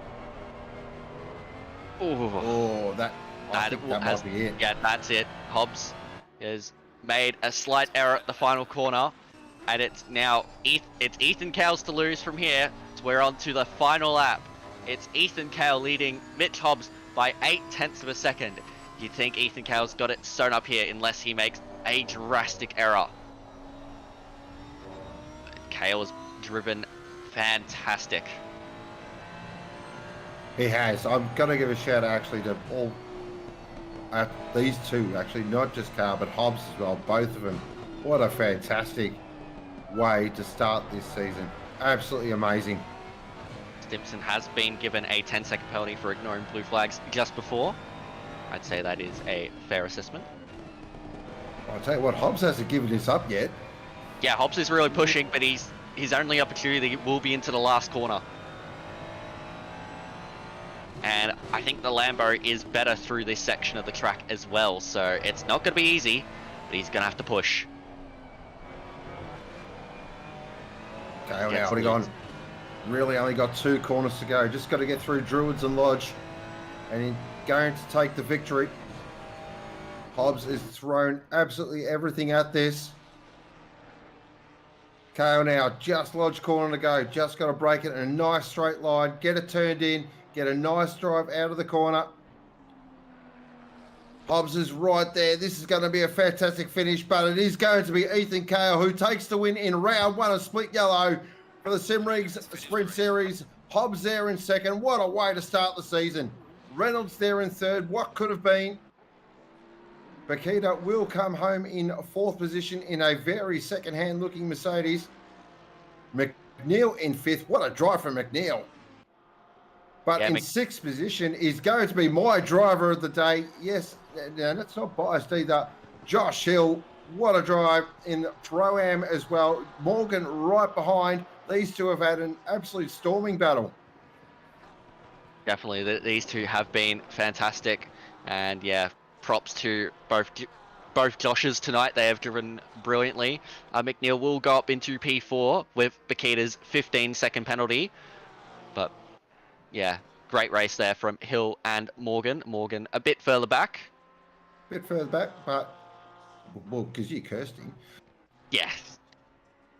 Riley Price, a great race from him. I was about to say Riley Price.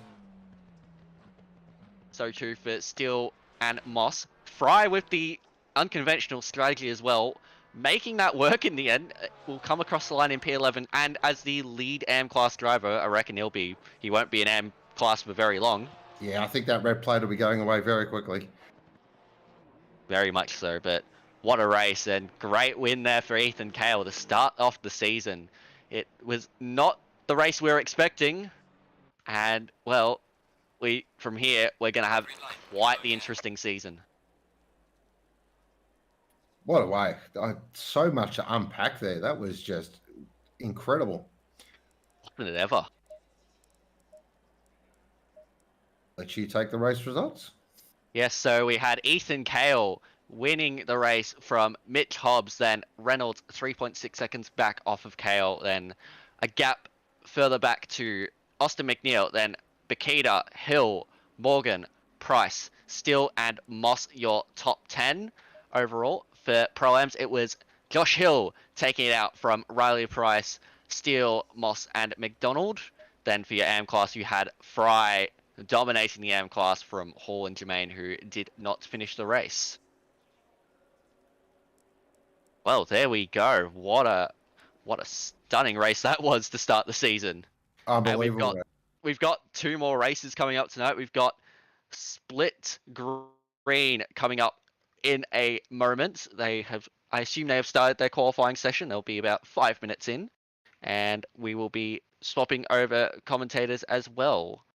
But we certainly are. So it will be the one and only Thomas Riley and Tim Lawson who will bring you all the action from our next split. We were waiting for them, so we could just talk amongst ourselves and yeah. Great call, lads. Well done. It's awesome stuff. What an introduction back to the Sprint Series. Oh, wasn't it ever?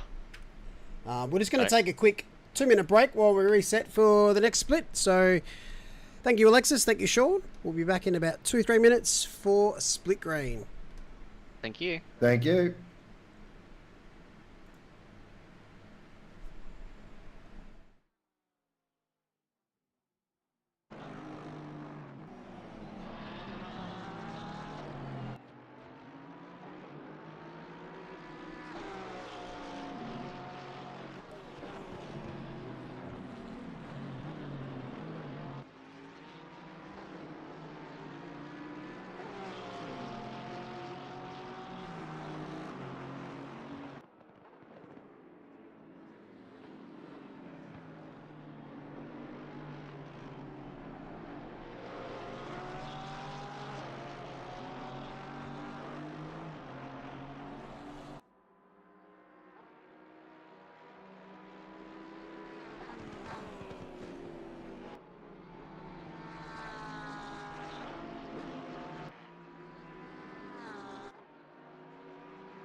All right, we are back and ready to go with our commentators for Split Green. We've got Thomas Riley and Tim Lawson.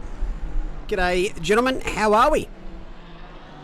It's good to be back, Mull. Thank you. Hello, everyone. Hello, Tim. Hello, Mull. Yes, it's good to be back for Sprint Series.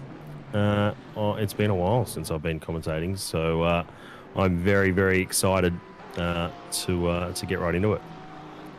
Yes, good evening, Mull, and good evening, Thomas. Excited to be here for round one in the new season. Quite an eventful first split, so excited to see what transgresses into Split Yellow. You've got a bit to back up from the last split. It had a bit of everything. Came down to the last lap. But I will leave it in your trusty hands. Have a great call, gentlemen. Thank you very much, Mull. I am going to do one customary thing. Hello to JC in chat. It's good to see you in chat, and everyone else. Welcome. This is our second split this evening, Split Green, from the Asia Pacific region. Just looking at Callum Gibbons on screen here. Got some times coming in already. Of course, the other guys probably in the previous call, in the previous split, probably would have brought up all of the news about the 3 new cars that we have on offer in the splits tonight. But yes, I'm very excited to see how these drivers go around what is always a crazy, crazy racetrack, and always gives some pretty exciting battling, as we saw in the last split, that being Oulton. Have you driven much of Oulton, Tim? We did a couple of races there last year, and I had it for my first trial out with OOR last night with the rookies, and I'm really enjoying the new Lamborghini. I can say that is now my favourite car. That's very good. I have not driven these cars in this new update as of yet, which I think is poor on my behalf, but I just haven't had a chance to get in the sim. Try to do much. So I will take it from you, all of the technical details this evening. Currently on top of the timing board is Kieran Potter in the 23 Lamborghini on a 1 minute 32.720. There's a second spread down to this car we're on board with at the moment. Jacob Weatherburn for Ferrari Racing is his team name tonight. Probably less of the teams that you'd expect from our endurance series. A lot of single car entries tonight.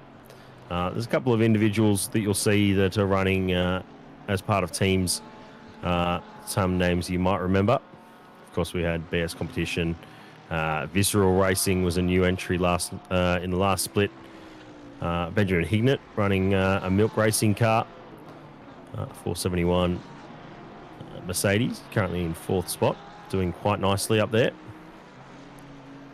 And a big shout out to all the guys who have put the time in for the new liveries for this season. There was some very exciting new liveries in the earlier split, and looks like we've got a few new exciting colours and layouts for Split Yellow. Yeah, a couple of somewhat more basic looking liveries at the moment, but John Sneakers in the Forza Kovacs car. Jared Matterford, By Design Motorsports. Very nice, sort of not quite symmetrical livery. That works quite well depending on the colours you use. And a good balance of cars too in this split. The first split was pretty dominated by the Porsches. We see now we've got a good feed of Ferraris, Porsche, Lamborghini, Mercedes, and Audis, and there's even a Nissan and a Bentley. No, Aston Martin, sorry. My eyesight's getting the better of me there. Yeah, Matterford, as we were talking about, in 10th. And yes, there is a Bentley up in 6th, which is lovely. And a Nissan in 3rd. So, yeah, looking very nicely spread with a couple of the different cars you don't normally expect to see, including the Bentley and the Nissan not getting run very much anymore throughout a lot off the series, and of course it's not being. Neither of those cars are running in real life anymore, which is unfortunate. But it's good that we get to see them here. That's for sure.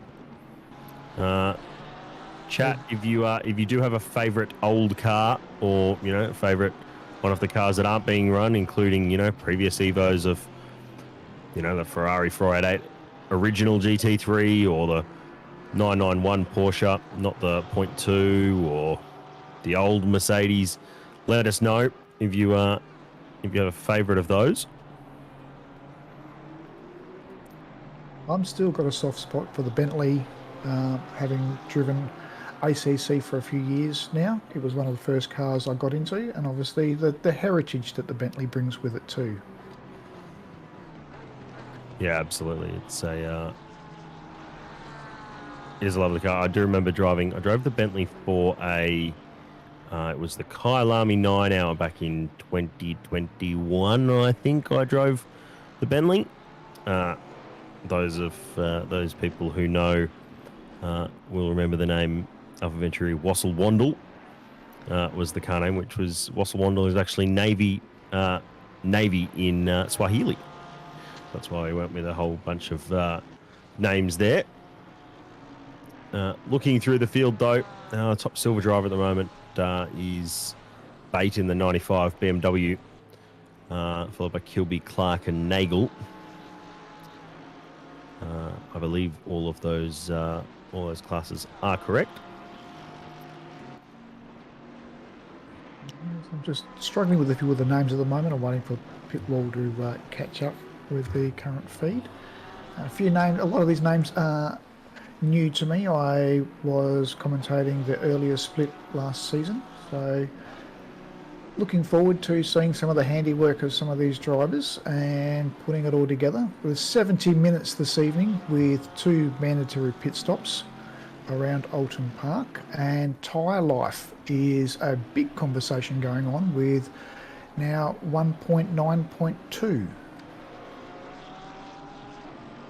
Yes, been a while since we've raced on since 1.9's been out. I think it's been about 3-4 weeks now, and we've already had 2 quick hot fixes and patches that are really balancing some of these cars back up.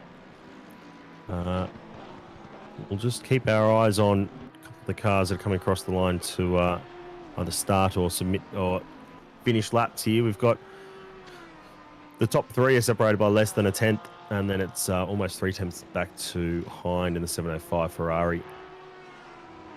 Looking down, we've still got that under a second gap back to Taylor in P12. Justin Dew here in the 88 Lamborghini.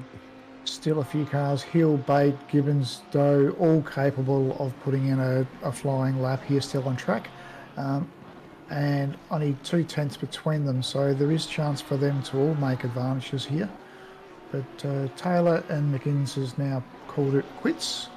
Being in the pits, they won't have time to come out and get heat into the tyres, which is another discussion point going on. 2 laps before you can get adequate heat, so there is no out lap or flying lap from the pits anymore. You have to at least do 1 full lap before you've got any confidence in pushing the car. Yeah, and when we get into the race, we'll definitely highlight the fact that it is a 2-stop race, 70 minutes in length. So kind of what you'd expect for a one fuel stop race. So wonder if any of the drivers are going to be ballsy enough to save some fuel, but doing tyres in your pit stops really does do 30 seconds anyway, so it'll be the same stint length. So I'd expect drivers to splash just to try and make the most of the pace, given they've got to do give or take about 23 or 24 minutes per stint if they're doing an even tyre strategy tonight. The other question is weather. Oulton Park is not known for its clear sunny days, and we saw from Split Green earlier there is a chance of rain. Lucas Bursa just banged in the fastest lap there. Put himself up into P1. Looking at Nagel here.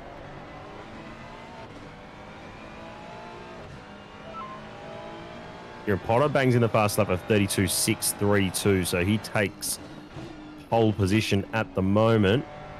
Just waiting to see what other drivers we've got going around. Potter is back in the pits. Hignett is on a lap here, I believe. He's up by, give or take, 2/10 at the moment as he comes into the Hislop chicane now through Knickerbrook. Run up to Druids now.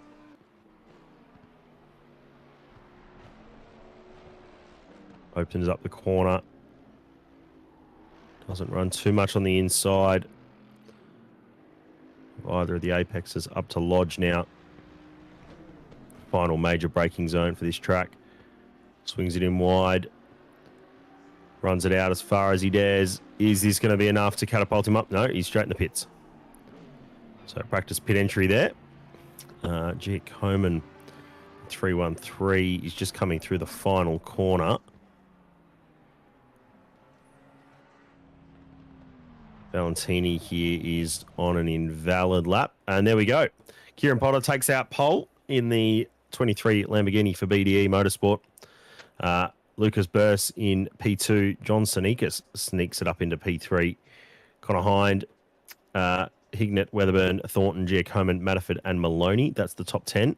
And if you look up in the top right corner where Mr. Director was just waving his mouse, there is rain coming in 10 minutes and heavy rain in 30.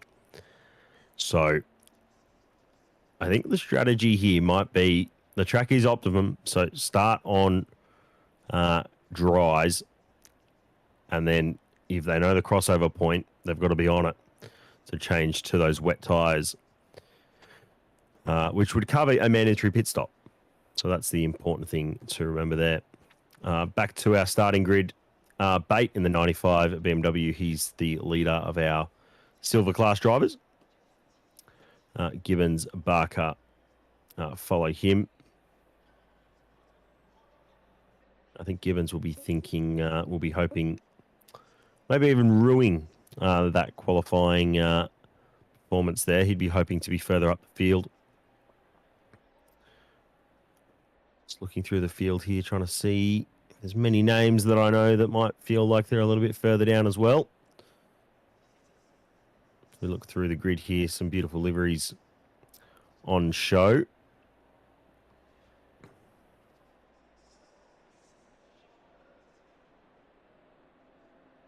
Some liveries haven't quite come up at all on the last two cars on the left-hand side that we've seen, but it's good to see some variety throughout the field. And purple is a very popular colour in this split. We see the inverted Audi colours there for the factory colours. We went through their Bentley at the back.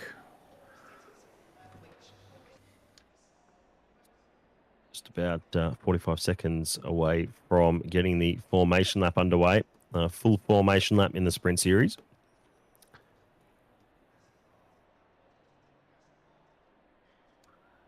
And everyone would be praying that they have themselves a pit stop strategy for wets at this stage. They would all be doing their calculations at the moment. And the other interesting thing, no one has spoken about the tyre life for wet tyres. So that could be something that comes into play tonight too. Yeah, definitely. Definitely.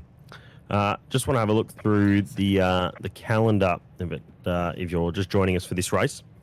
Oulton Park is our starting. Then we go to Watkins Glen for an 80-minute race with no mandatory pit stops. Then off to Suzuka and Valencia. Valencia being the new track that was added to the sim. Sorry about the noise in the background. My cat has just knocked over a box. I'll clean that up later. And then on to Mount Panorama for another 80-minute no mandatory stop. Zandvoort for that 60-minute one mandatory stop, and then Nürburgring.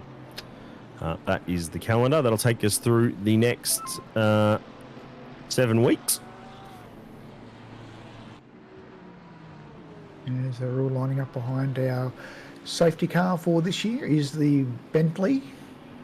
Unfortunately, it had mechanical issues in the previous split, but the hamster has wound the rubber band up and we've got the Bentley up and running again. Great to see the safety car out there, even though it is not in its normal livery.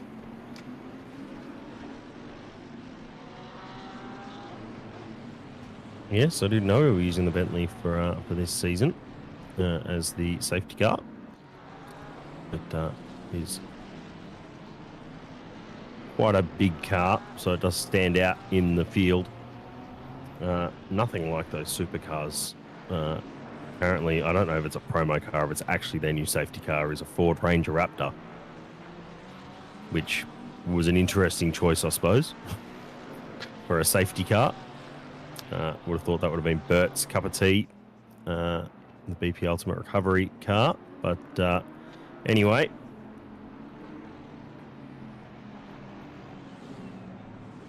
So the history of Oulton is predominantly a go-kart track. And I don't know if I want to put my butt 2 inches off the ground in something that does not have any suspension. Being the bumps and lumps on this track, that doesn't seem comfortable for me. No, definitely not. Especially on some of the, especially on the racing line. You can see the cars bouncing there on the run up to Druids. Just keeping our eye on for weather check.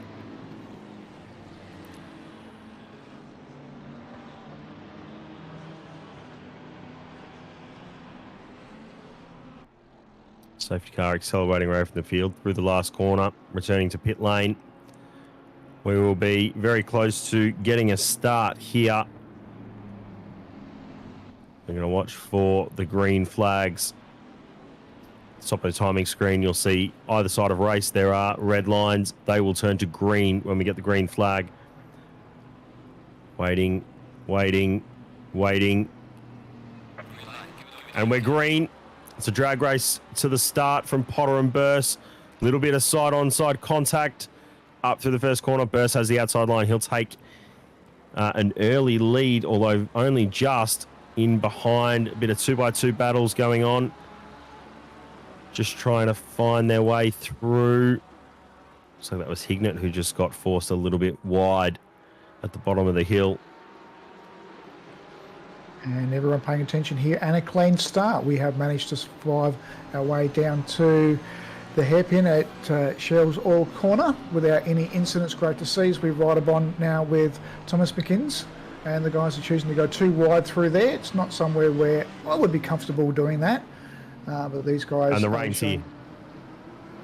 The rain has arrived already. And setting in for the next 30 minutes, getting heavier and heavier. Oh, you gave us... I think you might have jinxed us in terms of clean lap one. One of the Mercedes has spun around. Just a bit of overlap, bit of contact. Side by side through the chicane at Hislops. That's eager to say the least. It's not advised during the dry, let alone in these damp conditions. And track is now greasy. We would expect within 2 laps that would be changing to a damp track. So we could be, and we've got to wait 2 laps before the pit lane opens. Race control giving you a stop-go 30 there for your commentator curse by getting a bit too eager with the clean lap 1. You can pay that back to Mull via some sort of form of payment. He'll message you in the Discord for that one. Matterford here, sitting in 10th place, just falling off the back of Maloney in the Porsche. He's got Taylor behind him, who's very eager to get past. I'm not entirely sure on how the cars run in the wet at the moment.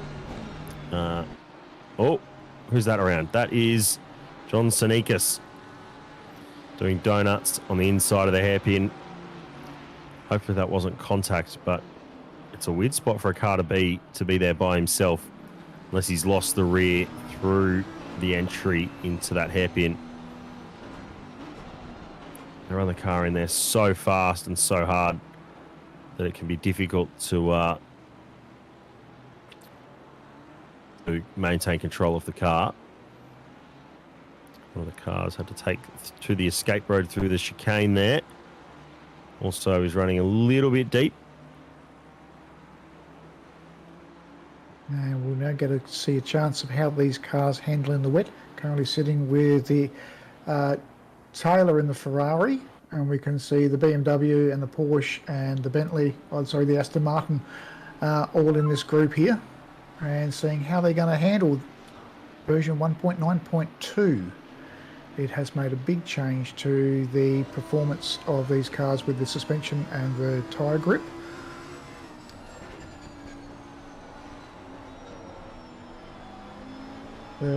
Barrett's doing a great job here staying ahead of Potter, and we've seen that the Lamborghini is very quick with the new updates. Is it almost a Barrett's is drive? off. He's run wide through the island bend. That's a double commentator's curse for me. Yep, that is exactly what it is. I think you're getting stop-go 2 laps as we return. Oh, that's it's an eager spot to return, I suppose, when you've lost that many spots and now you're down, what's that, in 10th or 11th spot. Valentini behind. That's definitely not where you want to be when you were leading the race. That's very unfortunate. I wonder if he just got a little bit of push understeer in the Nissan. Geez, he's good on the brakes though. Car pulled up nicely. Didn't quite get the exit he wanted. You can see the attitude of these cars. Those conditions of the track is now damp, so we would be expecting that they would be praying for wet tyres underneath them at this stage, all waiting for the pit lane to open. Which we've done. I believe this is the second or third lap. I think this is the third lap. So the pit lane should be open this time by, and we've got almost everyone diving in. A couple of cars have gone past. They're just hoping to have a little bit of a clearer pit lane potentially, which is an interesting decision unless they started on wets, which would be the only reason why they would stay out, although the grip that Luca Giacomin just had then looked a little bit sketchy. He's on dries though, so this is a stay out and hope. Weatherburn on dries. Dry. See if we can find a wet car at any stage. Still dries. There is a wet car. Nick Miller in the 29 machine. Dickinson Kidman is also on wets. Potter is coming out. Interesting to see how those wets would be feeling now after running 2 laps dry. They could be a little blistered. Yeah, the rain didn't stay away for too long. It was sort of very quick halfway through the first lap, but rain wouldn't have settled on the track and there's sort of been a little bit of ambient temperature. So those tyres will certainly have been hot, but they should be starting to come into their window now, depending on how they've set up their pressures. It's one thing that these drivers haven't probably haven't considered a lot. 1.9 update and the latest patch is how the tyres go through a heat cycle, how they warm up, how they maintain pressure, you know. It is very much a learning curve. They drop pressures down the straight. You can have anywhere up to half a degree temperature drop and 2 or 3 psi pressure drops between high load tyres and tyres running down the straight. It is a lot to get your head around on how the car performs and feels. Yeah, I suppose the one thing that I did read was about ballooning of the tyre, so there's more of a feeling as Thomas McInnes ducks in BDA Motorsports 63 machine for his pit stop. Look at Jack Coleman still out there. He's struggling at the moment. You can see the cars are now starting to have that stream of spray behind them, so the track is getting very damp, and it would not be optional to be out there on slicks anymore. They would make it very uncomfortable. No, and now they're at the point where they're just losing acres of time now, given the conditions. I would not want to be the drivers on dries. That's for sure. As we just settle into the race here, Burst has just gone wide again, coming through Cascades. Up the straight now to Island Bend, where he went off earlier. Looks a little bit tail happy. Just a little bit loose in the rear. At least I think it looks a little bit loose in the rear. I'm not driving the car. I don't know how the car feels, whether it's just he's trying to combat some understeer that you might naturally get in these conditions. Side by side with Weatherburn and Thornton here. Down into Hislop Chicane.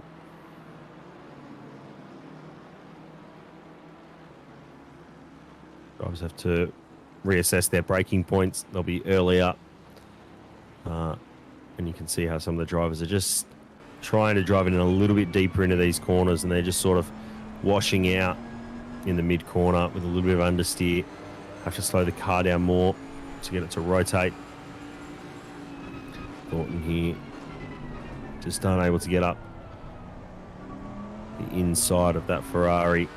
Bentley being so big, and of course having the right-hand drive driving position, the only car in the game that, only car in the sim I should say, that allows you to drive on the right-hand side. Sometimes makes it difficult to judge exactly where your left side, where your left mirror will be sitting. It is a big change to be sitting on the opposite side of the car.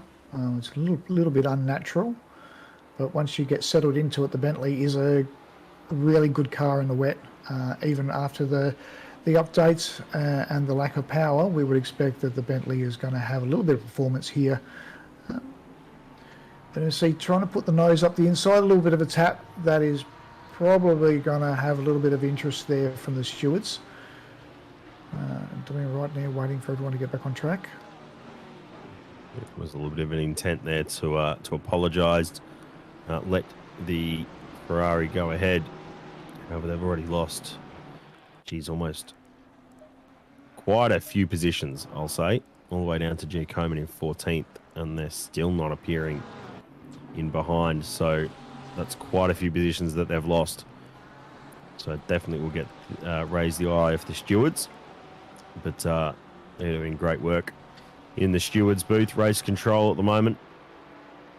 So we will leave them to assess those incidents as they come. A couple already. I was just going to highlight how Miller and Clark were running well at the top. Clark obviously hadn't pitted yet, but Miller has only just been passed by Potter.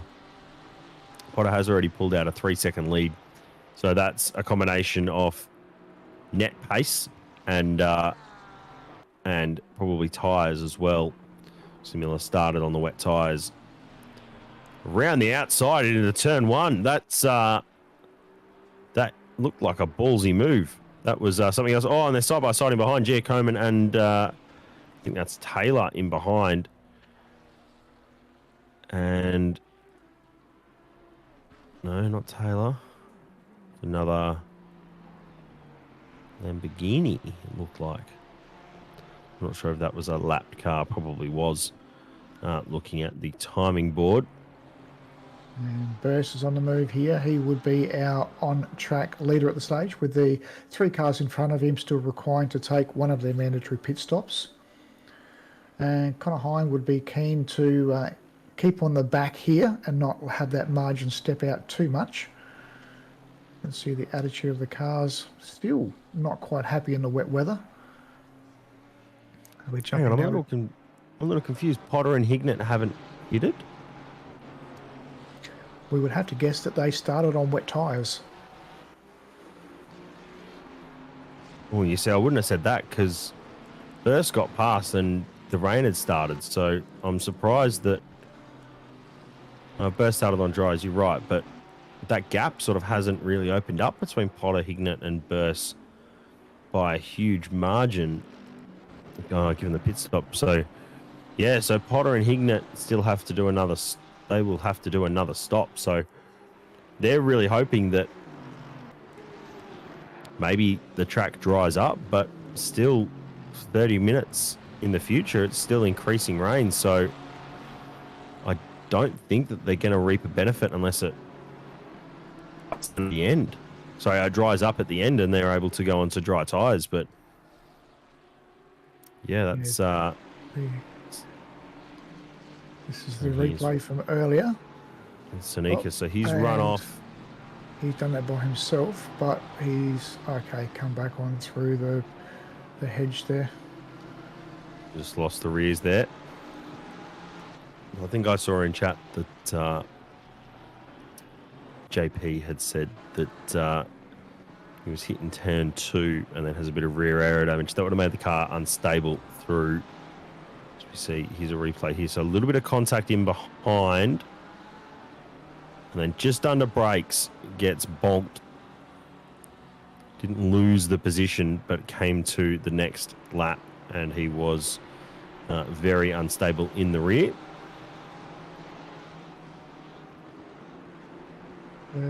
Connor has now managed to pass Kidman and pulls up onto the back of Barris. As we now sit with Tom Maloney sitting in 8th place. And he's fighting Taylor. And behind them, Gassini is only half a second back off these two, but would probably be just paying the time and getting settled into how the cars now feel. Nick Miller has spun, started on the wet tyres. Johnson Nikis and him were close on track. Potentially not. That just might be the timing board updating. So hopefully there wasn't any contact there. At the same time, hopefully it wasn't. Hopefully it was kind of a little bit expected. As Thomas McInnes. Oh, and there's contact on the run down the hill. 66 car and Vintner in the 27 Lamborghini. Nagel just stationary for a second. Probably has to refire that car. Hopefully the rest of the field are aware. He's probably just looking for this gap to come after the 844 of Thurcolini. You see what's happened here to Miller. Yeah, he's just run wide through Druids, and that's easier to do if you just run a little bit deep. So he'll be frustrated by that. Nagel's going again. He did pop into that gap that I mentioned. Thornton in the 16. Bentley is battling with Hill here. Very close. Somehow, I'm not saying that Bentley is not good in the wet. Well, Thornton is seemingly doing what he can to disprove that fact.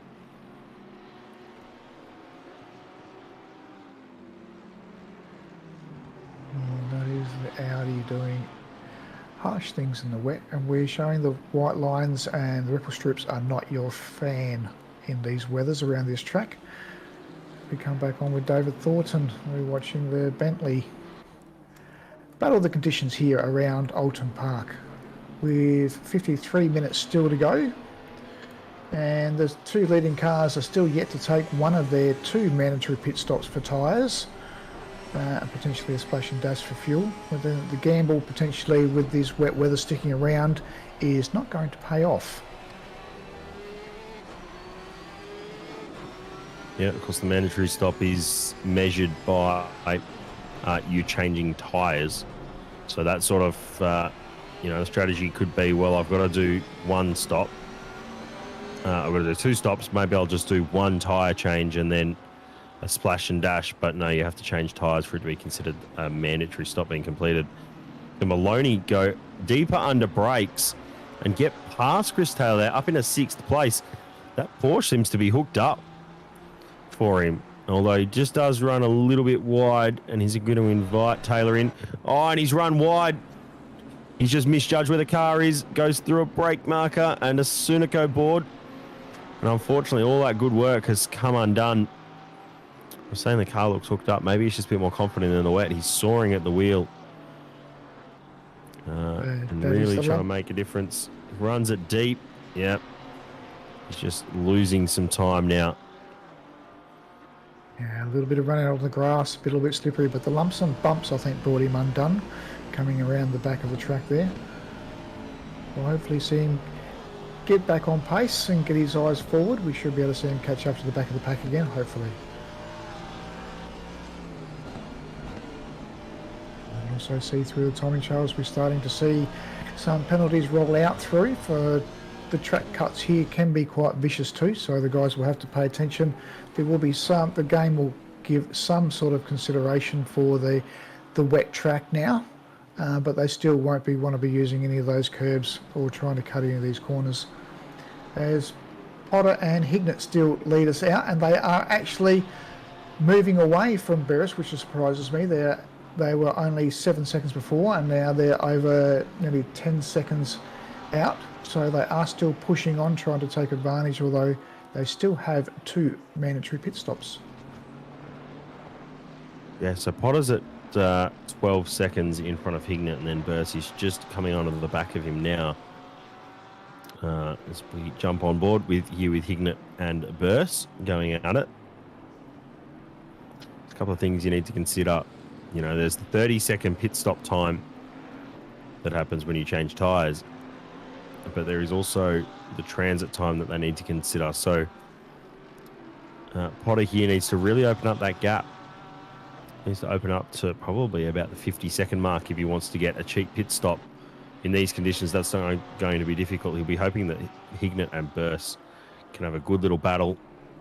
They can lose some time trying to chase back up to the back off. Burse is going to have the trouble here because he's going to be battling Hignett in front of him, but he's also going to have to pay attention to his mirrors because Connor is not going to make life easy for him. Yeah, the more those guys battle, the more of a 3-car battle that becomes and more invites people in. Gibbons and Vincent are here down the hill.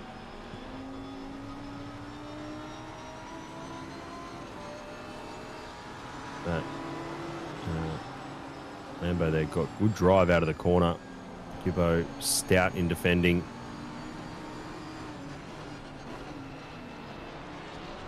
And Oulton Park, it's so difficult to find space on this track to overtake. It's 2 cars wide at the best.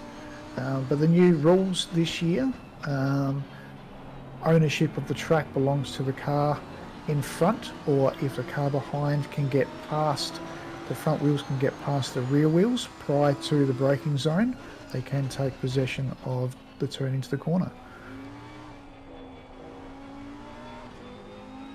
That was a car off there. Car parked up against the barrier on the inside. It looked like a Lamborghini. Instead of Hislops, I hope that's... No,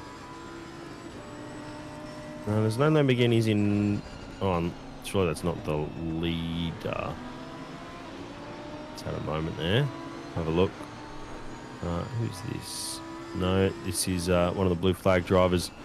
You might just send it a bit too deep under brakes. Oh! Almost takes... Oh, it does take out another car.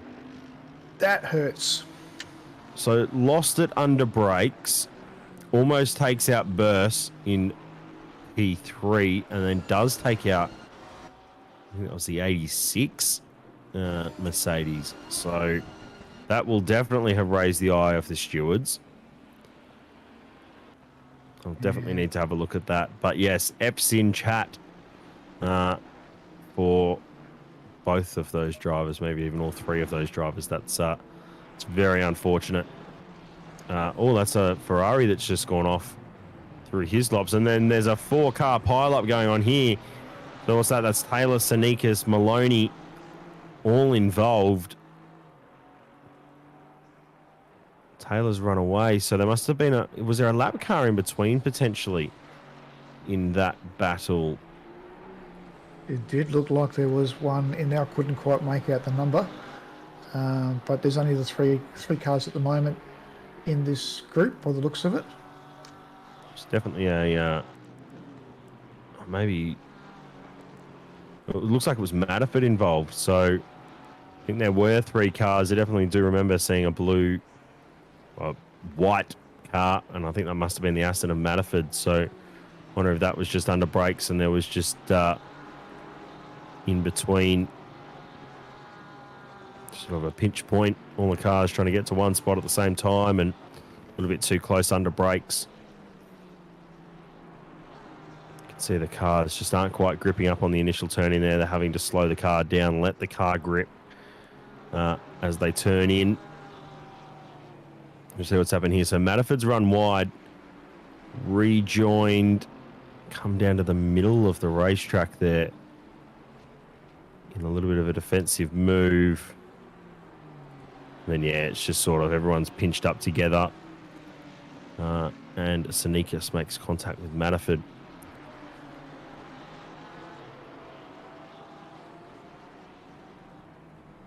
Matterford spins her around. Hignett has been passed by Burse. So Burse is now going to try and surge up to the back of the Potter, although that's a 15.6 second gap. He needs to try and make up. The best benefit the Potter will have in terms of battle with Burse is, I think, really, is if there's going to be a potential for, I don't think there'll be a safety car. If we look at the time for a pit stop, if Potter was to pit now, he would probably come out somewhere between Thornton and Maloney. So maybe even a little bit further back. But yeah, could be sitting just outside the top 10 after his pit stop. So he's got some work to do if he wants to make hay here. I think the most difficult thing is that G. Coleman is 12 seconds off the back of Hind, so he's going to have to find some real pace. Rain is increasing in 10 minutes and then decreasing in 30. So these conditions are here to stay. So I wonder if the best strategy for Potter at the moment is just to run as long as he can and hope that maybe conditions change and he has to come in for a stop anyway. A couple of drivers already made their mandatory stops in Valentini and Weatherburn. You can see that by the green box next to their car number on the left-hand side. That means they have cleared their stops. If they say 1, they have 1 mandatory stop. If it says 2, obviously 2 mandatory stops remaining, which means they haven't changed tyres yet in this race. That is going to be a challenge if they have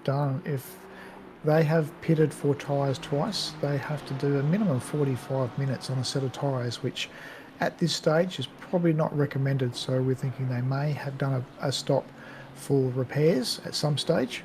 They still may need to do 1 stop for tyres. Yeah, and that will just be tyres to try and get them to the end. So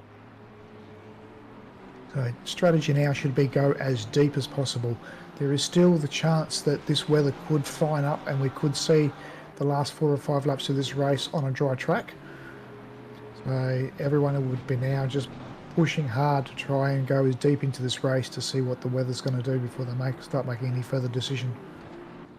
Yeah, I'm not sure if we're going to see the track dry up as much as we hope. 30 minutes, the rain is decreasing, but then we've only got 13 minutes left in the race, so I doubt we're going to see too much drying. So I think now the best thing that the leaders, that anyone who hasn't made a stop, is potentially stop now, get yourself onto some fresh tyres. Hopefully you've now worked out now where you need to go in terms of pressures with the tyres that have been running a little bit longer on a wet track. So you'll be in a better spot pressures wise if you don't quite know where to go. We see Taylor being overtaken by Maloney here, driving side by side up to the first of 2 chicanes along the far side of the track here. Sneakers centered in a little bit deep and a little bit wide on the exit. It's going to invite Maloney in. Maloney gets past the lapped Aston. And the lapped Aston misses his braking marker and drives straight on. Yep, slows down, lets the cars through. And the cars that we saw from the earlier split, the cars are still doing reasonable times, most in the 141s and 140s. So that is a fantastic time around this track in the wet. So shout out to version 1.9.2. There is some pace in these cars. But I think I would be leaning towards driving as deep as I can. If I've got pace in the car, I'd be looking probably at least for another 10 minutes in the car before I change to fresh tyres, because they do have to run right out to the end of the race. And if this weather does clear up and the track starts to dry up, those wet tyres could come off very quickly. Here we go, Graham Hill coming into the pits here. I wonder if he's going to be one of the first ones to decide that getting the tyres that are closer to that window, running them long. Of course, this is more the strategy, yeah, for those two-stop run. Oh, we got a car around. That's Dickinson, I think, might have spun. Yep, the 24 is around. I just saw the rear of his car step out through Druids. Another car around at the hairpin. A few yellow dots on the track at this stage. And everyone's still challenged to try and come to terms with the grip levels of this track.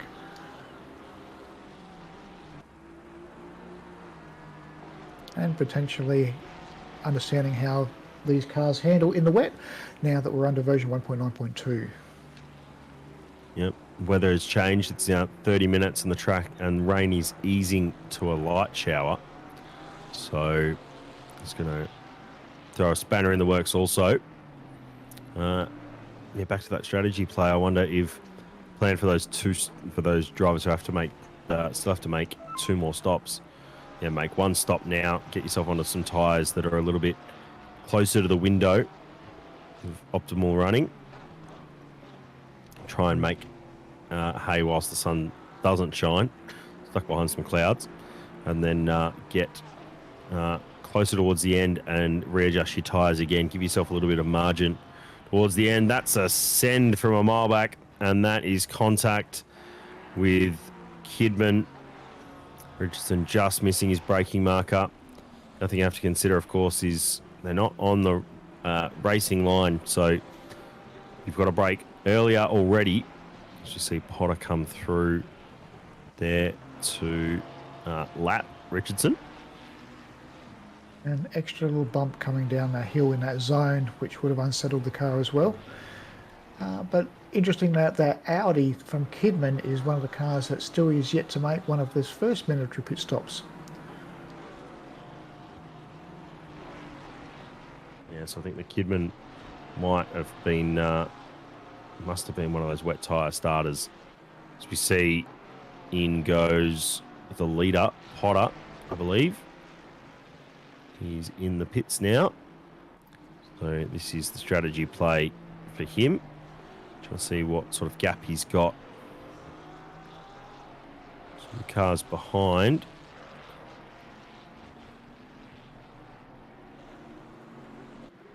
And so far we have had a reasonably clean run, a few guys running themselves off and a few touches, but nothing like the chaos from race one. So great to see the guys keeping it all together, even though they are challenged by the grip levels currently on track. Now, I think given these conditions, it's important for the drivers to just take a step back for a little bit, just try and control your pace, and just try and keep the car on the straight and narrow. And as you start to get more confident, once you start to feel the car underneath you a bit more, start to find those pockets of grip, you'll be able to make the most of it. Potter has popped out, I believe, in P5. So, P7 actually. Oh no, hang on. Timing screen's updating. He is in P8, so in between Taylor and Barker. So, has found some pace relative to Thornton. That was about where you were expecting, Tim. So, good prediction from you. That's that might undo any damage that you've done from commentators' curses tonight, making that prediction. So, well done on that. And hopefully Kieran has got sorted out his tyre pressures, and he'll be in probably peak level of grip coming up into a couple of laps above the cars at the moment that could still be running just outside of the tyre window as we see the car go off the track there again, just running wide. Riding along with Ben Wittner now.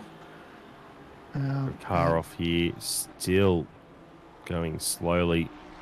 That's a 757, I think that's a Lamborghini, so might just be trying to find a spot in the traffic. Yeah, he's moving again now, so let's find a spot in the traffic where he can get back onto the racetrack, hopefully close to racing speed. Diabols has jumped into chat, Tim, and asked if you had to pick, would you rather a full wet race or mixed weather race to race in, not to watch? As a driver, I think... Oh, and there's a bonk on the boot. Wittner has run up the rear end of Gibbons there. Just misjudged the braking marker. And unfortunately, Gibbo has lost out quite severely. Valentini here, first of our 2 stoppers. Those who have cleared the pit stops. Running in 19th at the moment. If he can maintain all his way through to the finish of the race without any severe issues with his tyres, he will have a massive jump up here. We should see him well up into the top 10. Yep, we'll have to wait for some of these times to just filter through so we get a purely accurate, very accurate representation of where he's going to come out. Back to Diabol's question. I think to race in, I'd go full wet, because then I can just focus on driving the car in the wet rather than having to worry about strategy, having to work out when's the best time to go to dries, and then if I get that wrong, then I have to learn something again. It's more just I don't have a whole lot of experience driving in the wet. That's more of a personal attribute, but to commentate and to watch, definitely I'd be more comfortable. I'd be much more excited with a mixed weather race. I mean, you watch any mixed condition F1 race, mixed condition MotoGP, mixed condition any motorsport, and it always throws a spanner in the works in terms of net results. Valentini goes around the outside there of Kidman, so he's made 2 spots up in this lap. So he's definitely got some pace to burn at the moment. And I've got to agree with you there, Tom. For the driver, consistency. You can just sit in there and drive. But for a spectator's spectacle, definitely mix it up as much as possible. It keeps everyone guessing. It throws strategy out of the window. And it's a lot of luck involved then. Yeah, absolutely. And gets a great solid pass through there in the Ferrari. But right through here, Briss is currently in the lead, but still we're looking at the top 15 drivers all require their final mandatory pit stop. As we see another penalty handed out there for Damien. So Briss over Connor Hines at the moment.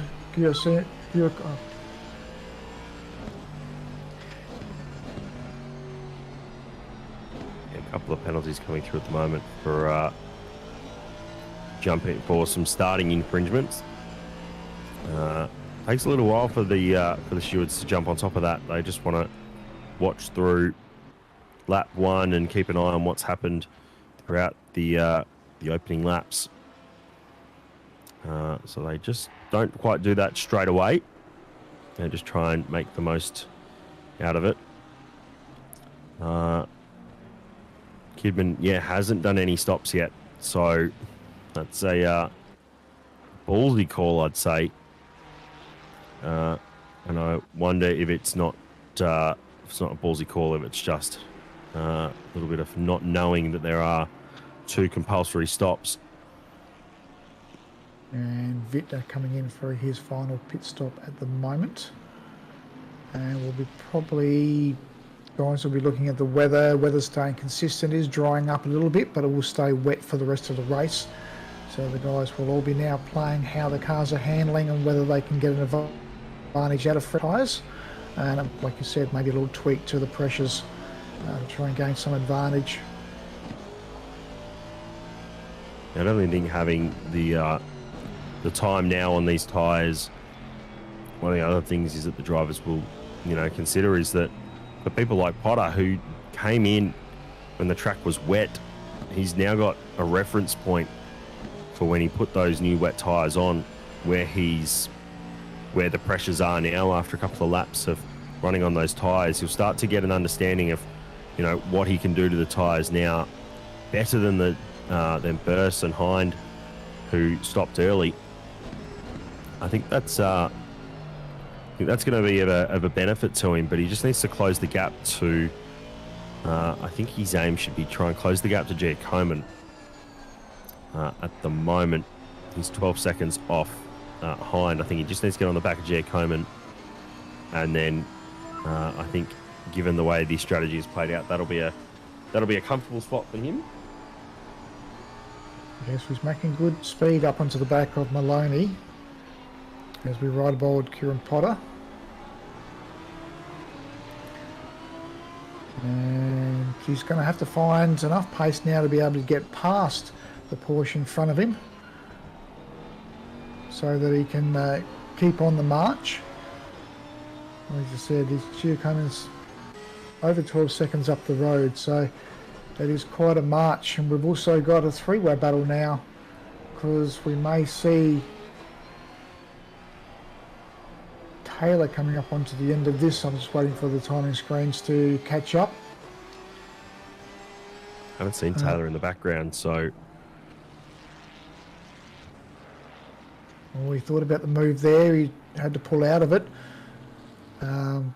But he's certainly not going to hold back. He's getting the car up alongside the Porsche, but he can't seem to have the pace. Tries the big dive around the outside. Crisscross back here, but he's still got to try and get the power down to get the run back onto the start-finish line. There's a little bit of contact there. Maloney just ran, I think, a little bit deep, braking on the inside line, and kind of disadvantaged Potter in the sense that he couldn't get around. The contact, I think, was fair contact. Slight mistake. No one went off. He's not blocking. He's making his move early and obvious. Not weaving or changing his line too often. Could be tries for the drive out of here. He can't holds his line and blocks the inside, so he's forced to sit back out. He'll now have to wait through the chicane. He could have another run coming back and down into Nickelbrock.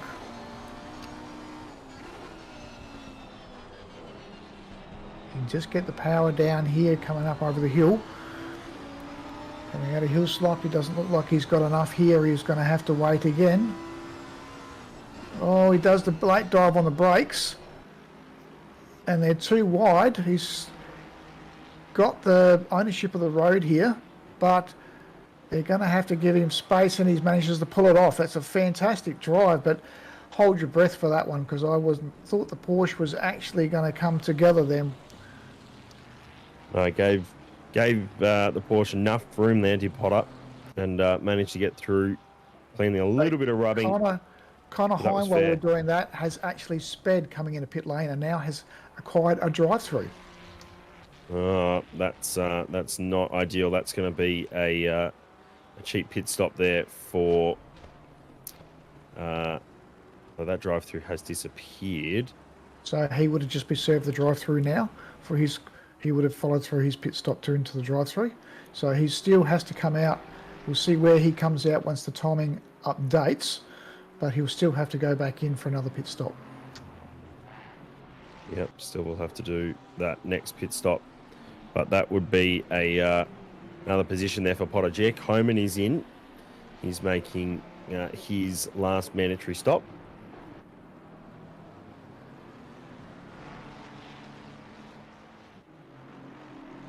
And McInnes has a drive-through as well. And Valentini will say thank you very much for that. That'll give him another position up. And we wait for Giacomo to come back out of pits to see where he re-enters the track. Because that'll give us a real... Oh, Giacomo's got a drive-through now as well, so he's sped out of pits as well. That drive-through has been That could have been a glitch. removed. That's a 5 second. No, Oh, no. So that would have been speeding in pit lane. That would have been an instant Yep. 10 seconds for that speeding in pit lane, which is a Okay. standard penalty. But I think McInnes's drive-through was actually a penalty issued by race control, looking at the fact that that hasn't been removed. Richardson has picked up a 15-second penalty for causing a collision on lap 17.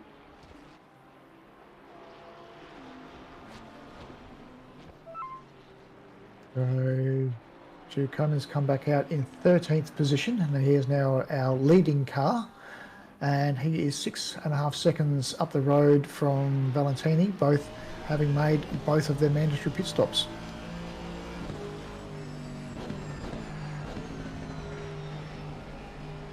You see now sitting with Matterford as we're looking down the back of Bate in the BMW.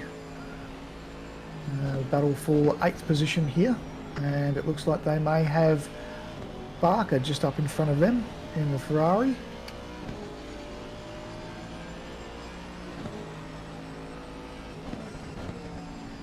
can see how difficult it is to see with the spray in these cars. It makes it difficult just to find your turn-in point. Make sure you get your braking points. It's never a pleasure when the spray gets quite heavy on these tracks. How many people do you think are running bonnet cam, chat? Of course, bonnet cam does not get you the spray on the windscreen droplets. You still get the spray, but you get much clearer visibility in these conditions. It goes around the outside there of the Lamborghini. I think if the Lamborghini had run deep, does Hignett. I'm not a fan of bonnet cam. Darty has been crucified for last season. He is finally officially driving from inside the cab now, like everybody else. So I'd like to be a bit, keep the immersion, stay inside the car. Yeah, definitely for an immersion factor, but you know, some of these drivers have come from console or from, you know, other sims like Gran Turismo or, you know, some of those other games where you end up with a, you know, you end up being indoctrinated in what is the meta layout for visibility. And from my experience, bonnet cam is a little bit easier for those pad controller drivers. But when you're sitting in a sim, sitting in your seat with your wheel, however you have it set up, I think then you have to jump over and brave the cockpit cam. Personally, if I was in this weather, I would certainly not want to be sitting on the bonnet. As we have one of our polls come up now, what camera do you use while sim racing? Cockpit, dashboard, bonnet, or chase cam? Jump in the chat and click on one of your choices. Oulton and Nagel having a battle here. Hope Nagel wasn't trying to go into the pits that lap because he's just missed out on getting in. Valentini picked up a 10-second penalty for causing a collision. And then Nagel goes up the inside, tries to take that position back, runs deep. And Thornton just goes, thank you very much. I'll pass you now. Looking at our stoppers, Sonikas is the leader of the car that has stopped. He's got 8.7 seconds over Giacomo. With that penalty, Maloney is 5.7 seconds behind Giacomo. Giacomo's penalty at the moment would put him just in front of Barker. If you see Thurcolini here in the 24 Porsche, stopped at the hairpin just prior. Just lost it around Island Bend. Seems to be a common spot for cars to run a little bit wide this evening. Matterford is in the pits now. I don't think he's going to find quite as much gain. Matterford and Bate are both in the pits. They will be overtaken here by Sonikas. He's managed to get himself up into P8. First of the stoppers. A couple of big gaps, though, around him. So that won't be ideal. Potter is 2.1 seconds off the back of Hine now. So before we come to this last stops, he'll be looking to get forward is Potter and Hind now. Hind looked like he was held up behind that BMW. The Valentino Rossi livery for this season of GT World Challenge.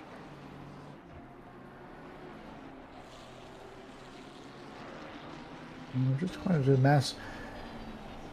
John Sonikas could be very close to the front of this pack. And looking at the time for the leads 5 cars to do their pit stops, this could play into his hands really well. Potter just putting all the pressure he can on the back of Hind here. Potter looked like he had the run coming out of the last corner, but Hind came across his nose and told him that there's no space to go through the kink onto the main straight. Running up to Island Bend now. See which car is strongest.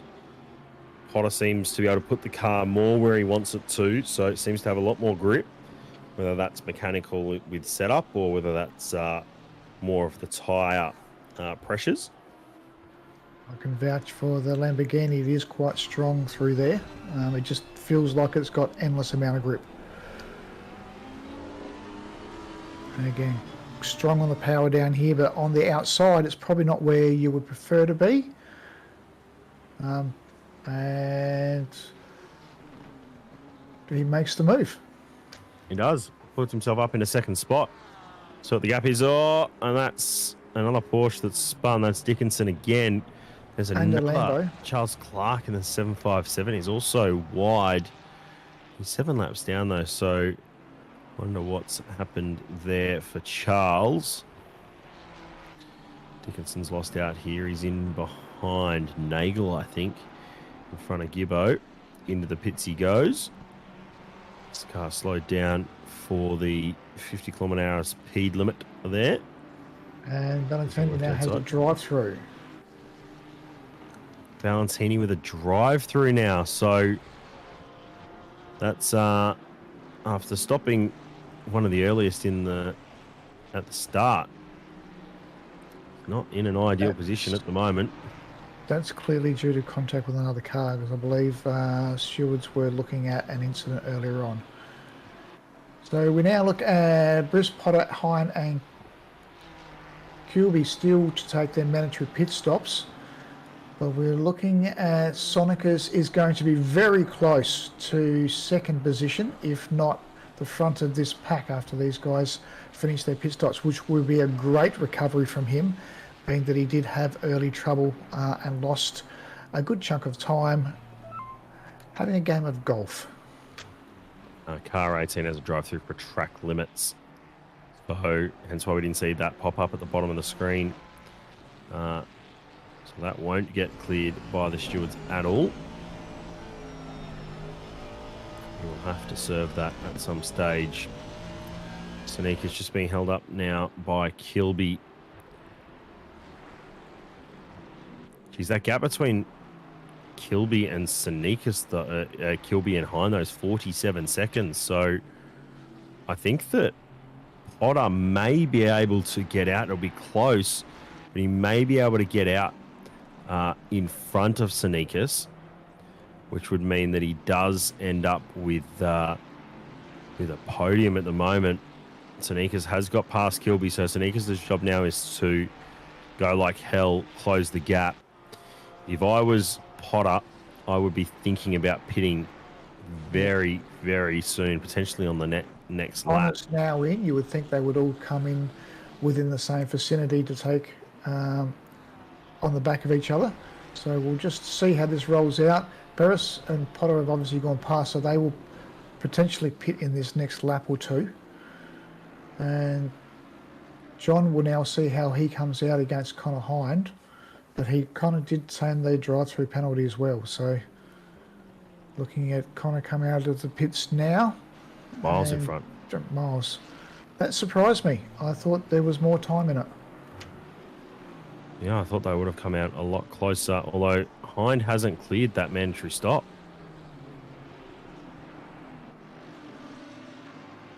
Did he not take tyres? Did he not take tyres? I don't think he took tyres. He made a rookie error. I think he's made a mistake, and that's going to really hurt him. Yeah, the gap didn't make sense when he came out in front, and then obviously hasn't taken that tyre change. So unfortunately, he's going to have to retour the pit lane to take that mandatory stop. Or pay the That penalty will at the end of the race, which will cost him either way. This puts John up into a podium position. Car 14, Graham Hill getting a 10-second penalty for ignoring blue flags on lap 18. One of the big changes in the off-season between Sprint Series seasons is the rulebook has been adjusted and made a little bit more clearer for all drivers and fans alike. Just making it clearer on what's expected, what's allowed, what's not allowed from a racing standpoint. Just trying to clarify those driving standards, make them more accessible, easier to understand for everyone. Alex Vantini is losing the rears of that car at the moment. Looks like a little bit of a handful. A little bit of a handful on the change of direction, it looks like. PJ Sliding everywhere, yep. PJ jumped up in chat and confirmed that Hind has not changed tyres. That's why he has still got one mandatory pit stop remaining. Yep. So, Sonikas will take that podium position at this stage. I don't see anyone else challenging for that. Make comment there. We saw that the amount of attitude that Valentini had on that car. That could be due to the age of those tyres. Yep, he's been on them for quite a while. Definitely doesn't look like he's raining as heavily, and it will be decreasing over the next 15 minutes. It's going to stay wet for the rest of the race, though. So Giacomin here is the next one to come through pit lane. Valentini has cleared that drive-through. He's still got the 10-second penalty hanging over his head for that was speeding in pit lane. And have we got a clear margin for Sonikas under Potter? I think it's going to be close. It's Potter's 40 seconds behind Burse. Let's see if we get a flash up of what the gap back to Hind is. At 11.5 seconds Hind to Sonikas. Hind is in the pits, so we'll be able to get an actual clear result out of that.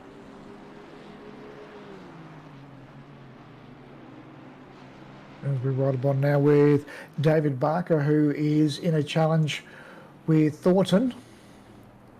And Manafort is not far off the back of this pack. But we can see the Ferrari and the Bentley having a battle here.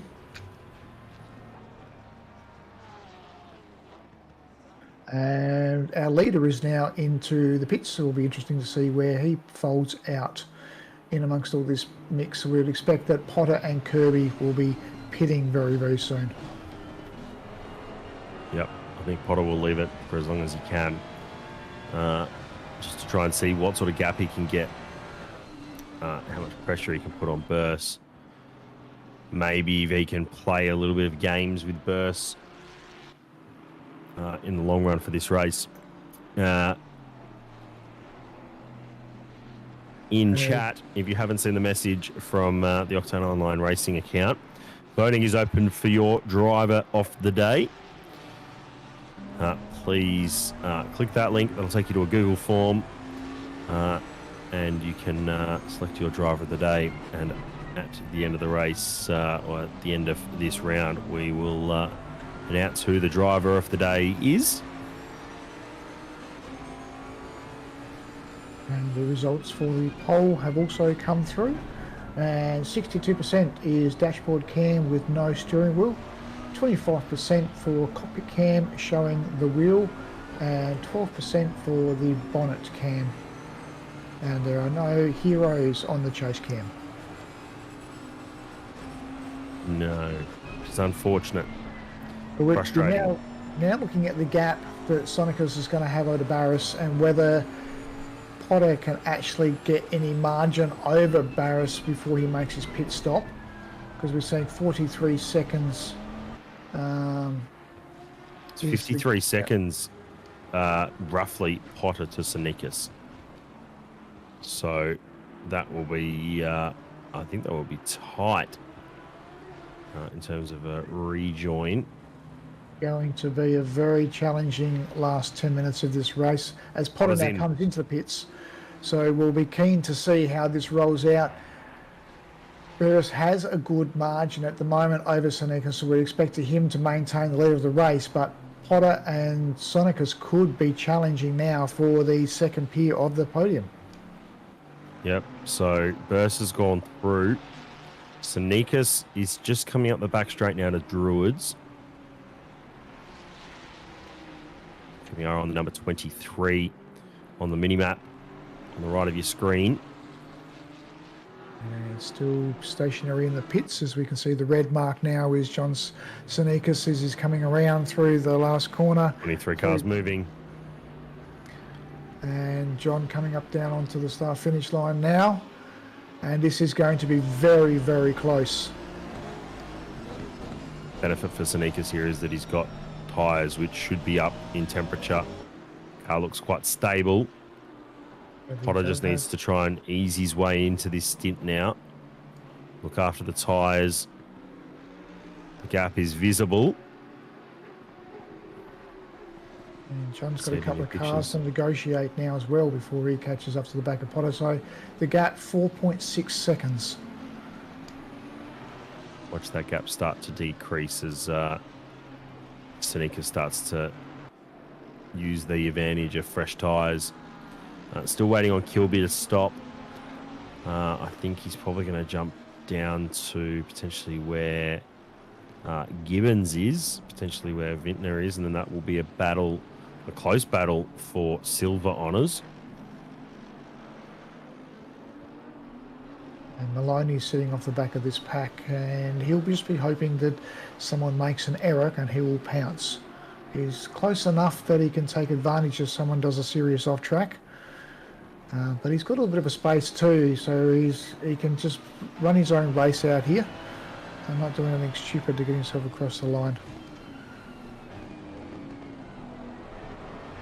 Baker's got eyes forward at the moment as he's hunting down Taylor, and also Thornton on the back of this pack as well. So three-way pack. He would have his hands full. We've got Taylor trying to defend, Baker trying to attack as well as defend.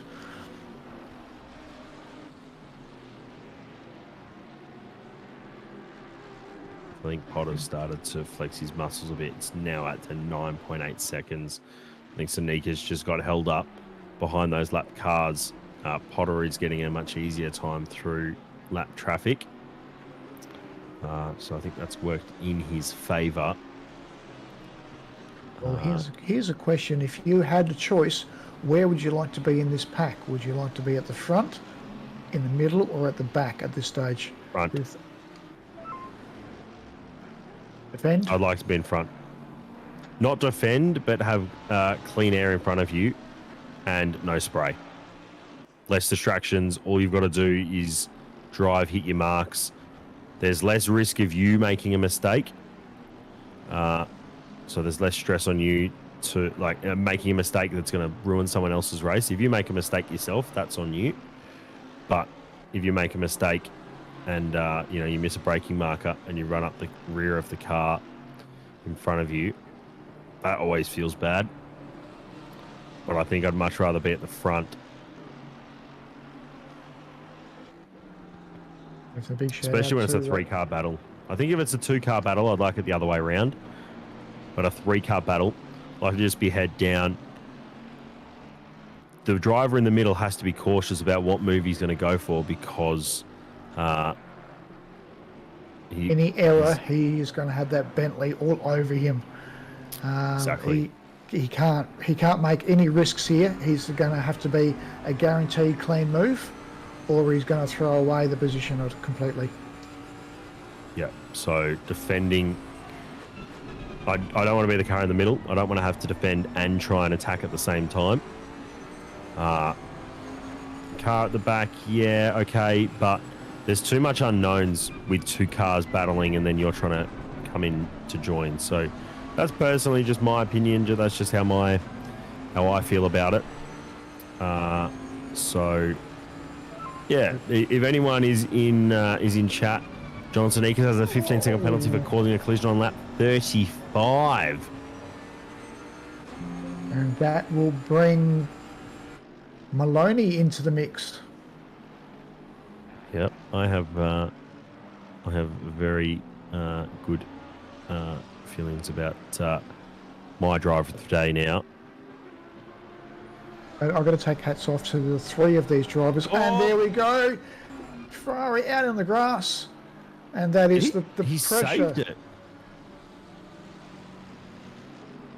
But He got control of that car and has brought it back without hitting a wall. That's very good car control from him. That looked like he was well off into the tyre wall. And I was just about to say, I'd take my hat off. Those three drivers have been at it for lap after lap. A good 15 minutes they've been competing in a three-way battle in these conditions. Outstanding. And very disappointed there to see that happen. But we've still got a two-way battle going on. Thornton fighting onto the back of Taylor here. I have to say, even you thinking about giving compliments is now bringing up commentator's curse. You were just starting to say what you were going to say, and then it happens. Yes, it's not my night, that's for sure. That's absolutely not your night. But here we go. Thornton looking up the inside. Not quite up far enough. Not going to make the move there. Seems to have some pace, though. He's putting the pressure on Taylor. Taylor's just losing the rears a little bit. JLS saying Tom Maloney driver of the day. Well, he's taking the words out of my mouth. That's what I'm feeling at the moment. His performance has been very, very impressive. His early stint performance was quite something, being on those wet tyres. Seemed to just be throwing the car in. The car seemed to stick. Hasn't had the pace of the leading drivers, but his ability to surge through the field, make the most of his speed and car grip, and also just making it spectacular to watch. Like he was chasing the rear of the car all the way around. Seemed to find a lot of pace. Thornton is past Taylor. And that's an effective position for P6. And that Bentley is on a march. He has had good margins since clearing. So I'm wondering whether Taylor did make a small issue there. So we see the Bentley gets a little loose on the rear end over the ripple strip. So replay here. Taylor sends it in very deep into the hairpin. Yep, that's just a little mistake, little lapse of concentration there. Maybe even those tyres are starting to say their good nights. 4 minutes to go in the race now. And Bird's got a fantastic margin here for the lead. Potter sitting in second, but John Samikas is going to woe this one as Maloney sits within that 15-second time penalty at the moment. He just needs to stay there to be able to take third place away from John. Maloney is doing exactly what he needs to do here to get himself on the podium, trying to find some pace. He just needs to stay within that 15-second margin, and he will get himself onto the podium. If you're Lucas Burst now, you are just pulling out of it.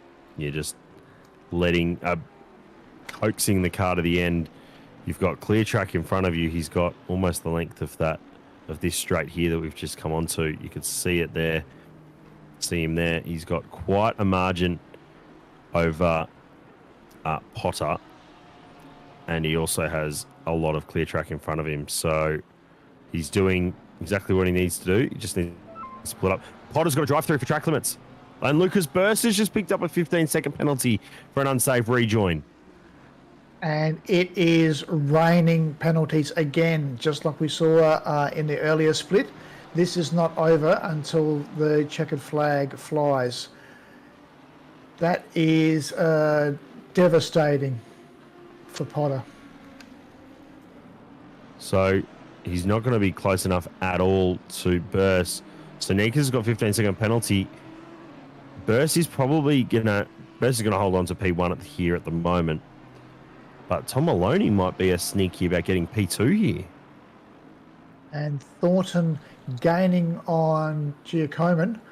I don't know if he's got enough time to gain that 10-second gap up, but he could jump up a couple of spots here. And potentially he could be knocking on the podium, which would be fantastic drive in the Bentley. Yeah, I think Thornton is just going to miss out. He's got to find 2 seconds. He's now going to only find 1.8 to get onto the back of Giacomin here, based on penalties being awarded. So You want to grab Tom Maloney. Potter won't lose out too much to some Nikas. Does Potter take his drive through here? Yes. Ducks across. Here we go. Where does he pop out? So Sneakus was a fair margin back. We'll look to see where there he is. So Sneakus is coming around to the start-finish line now. Potter still trundling. I think what Potter needs to do is he just needs to... He's not going to battle Sneakus. He needs to get within that gap, within that penalty margin, so he can get himself a P2. Rusty, I'm not sure what the time penalty is if you don't serve a stop-go during the race. I'm not sure if it's 30 seconds or something like that, but I think it's better that he served it because he's only lost 15 or 17 seconds. JC saying drive-through here is only 17 seconds or something, so I think it's better that he served the drive-through rather than take the extended penalty that it would be. And I'm looking this gap for Thornton onto the back of Giacomin, and Thornton will be ruining the time he spent behind those two Ferraris because he is clearly making pace on the cars in front of him at this stage. So Potter within 1.6 seconds of Sneakus. This is the white flag lap, the final lap of the race. I wonder if Potter here decides to go for a move or if he's just going to sit within that 15-second, within that gap. That gap's down to 7/10 as they crossed Sector 2 line and went up to Druids. There's no gain to pass John here with the 15-second penalty. Just keep it on track, keep it clean, and you're guaranteed second.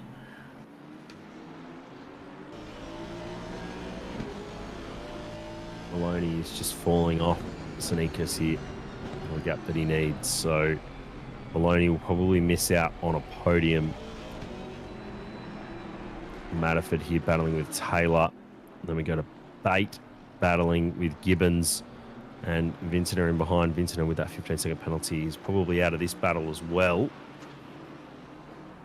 And Hignett has pulled up onto the back of Hill, and he'll jump both of those. They'll jump up above Hill, but yeah. Vincent will hold his position. So, but he'll be doing the mistake to not change his tyres during his pit stop. That's not a common thing for Hignett. We didn't expect that. Burst coming through the final corner here, giving us exactly what we came to see a GTR do. He will win round one of a split AP green. In the starting to change conditions, the track has just gone damp through the end. Has now got a drive through for track, so that puts him down. And Thornton just is going to miss out on that position, so he'll jump up one. So Thornton up into fifth. Giacomin will move up. Potter comes home P2 up. Pole sitter just started on the wet tyres, didn't quite get the gap that he needed at the start. Burst was too quick, had to make a late pit stop, worked against him in the end. Maloney with that drive through for track limits coming through the last corner here, just needs to come across the line here, so he will lose out quite substantially. Giacomin, very nervous looking Porsche. Giacomin coming across now to start finish line. He'll have to take his 10-second penalty, and the And Bentley Thornton get hasn't within 10 quite seconds. done enough, I don't think. We will see when he crosses the line. Thornton stays at that 11-second margin, so I think Thornton will jump up into 5th, given Maloney's 30-second post-race penalty be applied because of the drive-through. And as we finish up here, everyone's crossed the line, we'll jump and we'll grab the results for this race. Lucas Burst comes home in P1, 42 laps. He raced, he will come home, P1 for the Nissan. Potter in P2, Sanikas in P3, Jack Homan comes home P4. Thornton does get P5, only by 1.7 seconds in behind Jack Homan. Taylor comes home 6th, Matterford 5/10 off him in 7th, Barker behind Maloney. Looking at our silver drivers, Pro-Am drivers, Aziz Omar is the only one that we've got. And then Kilby, Bate and Nagel is your podium in silver class. And I think that's us all done. Tim, that was a very fun race, that's for sure. Lots of action towards the end. Those 70-minute races are definitely worth something, aren't they? Absolutely, that was fantastic. Thanks for having me aboard, Thomas. Great to be here for the Simrigs.com Sprint Series Split Yellow. Stay around, though, because there's one more split to come. Yes, joining you shortly will be John Pierzanikas and Patrick Oliver, alongside director, broadcaster, aficionado, and all-round great bloke, Malik. Thanks, gents. For Split Purple. Thank you very much. Great call. So many drive-throughs, so little time. We'll be back in a second to bring you AP Purple. Thanks, gents.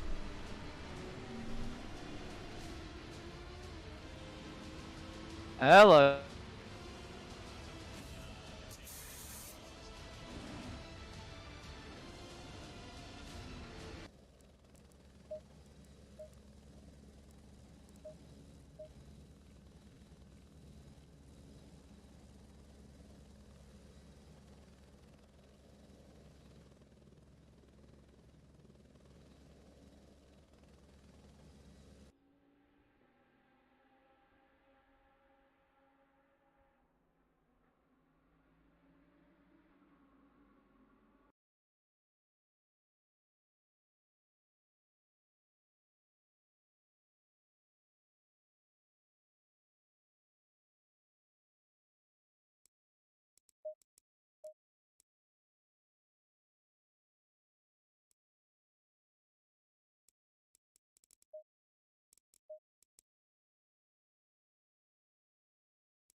And Oh, welcome back. G'day. Sorry. Hello. How are we?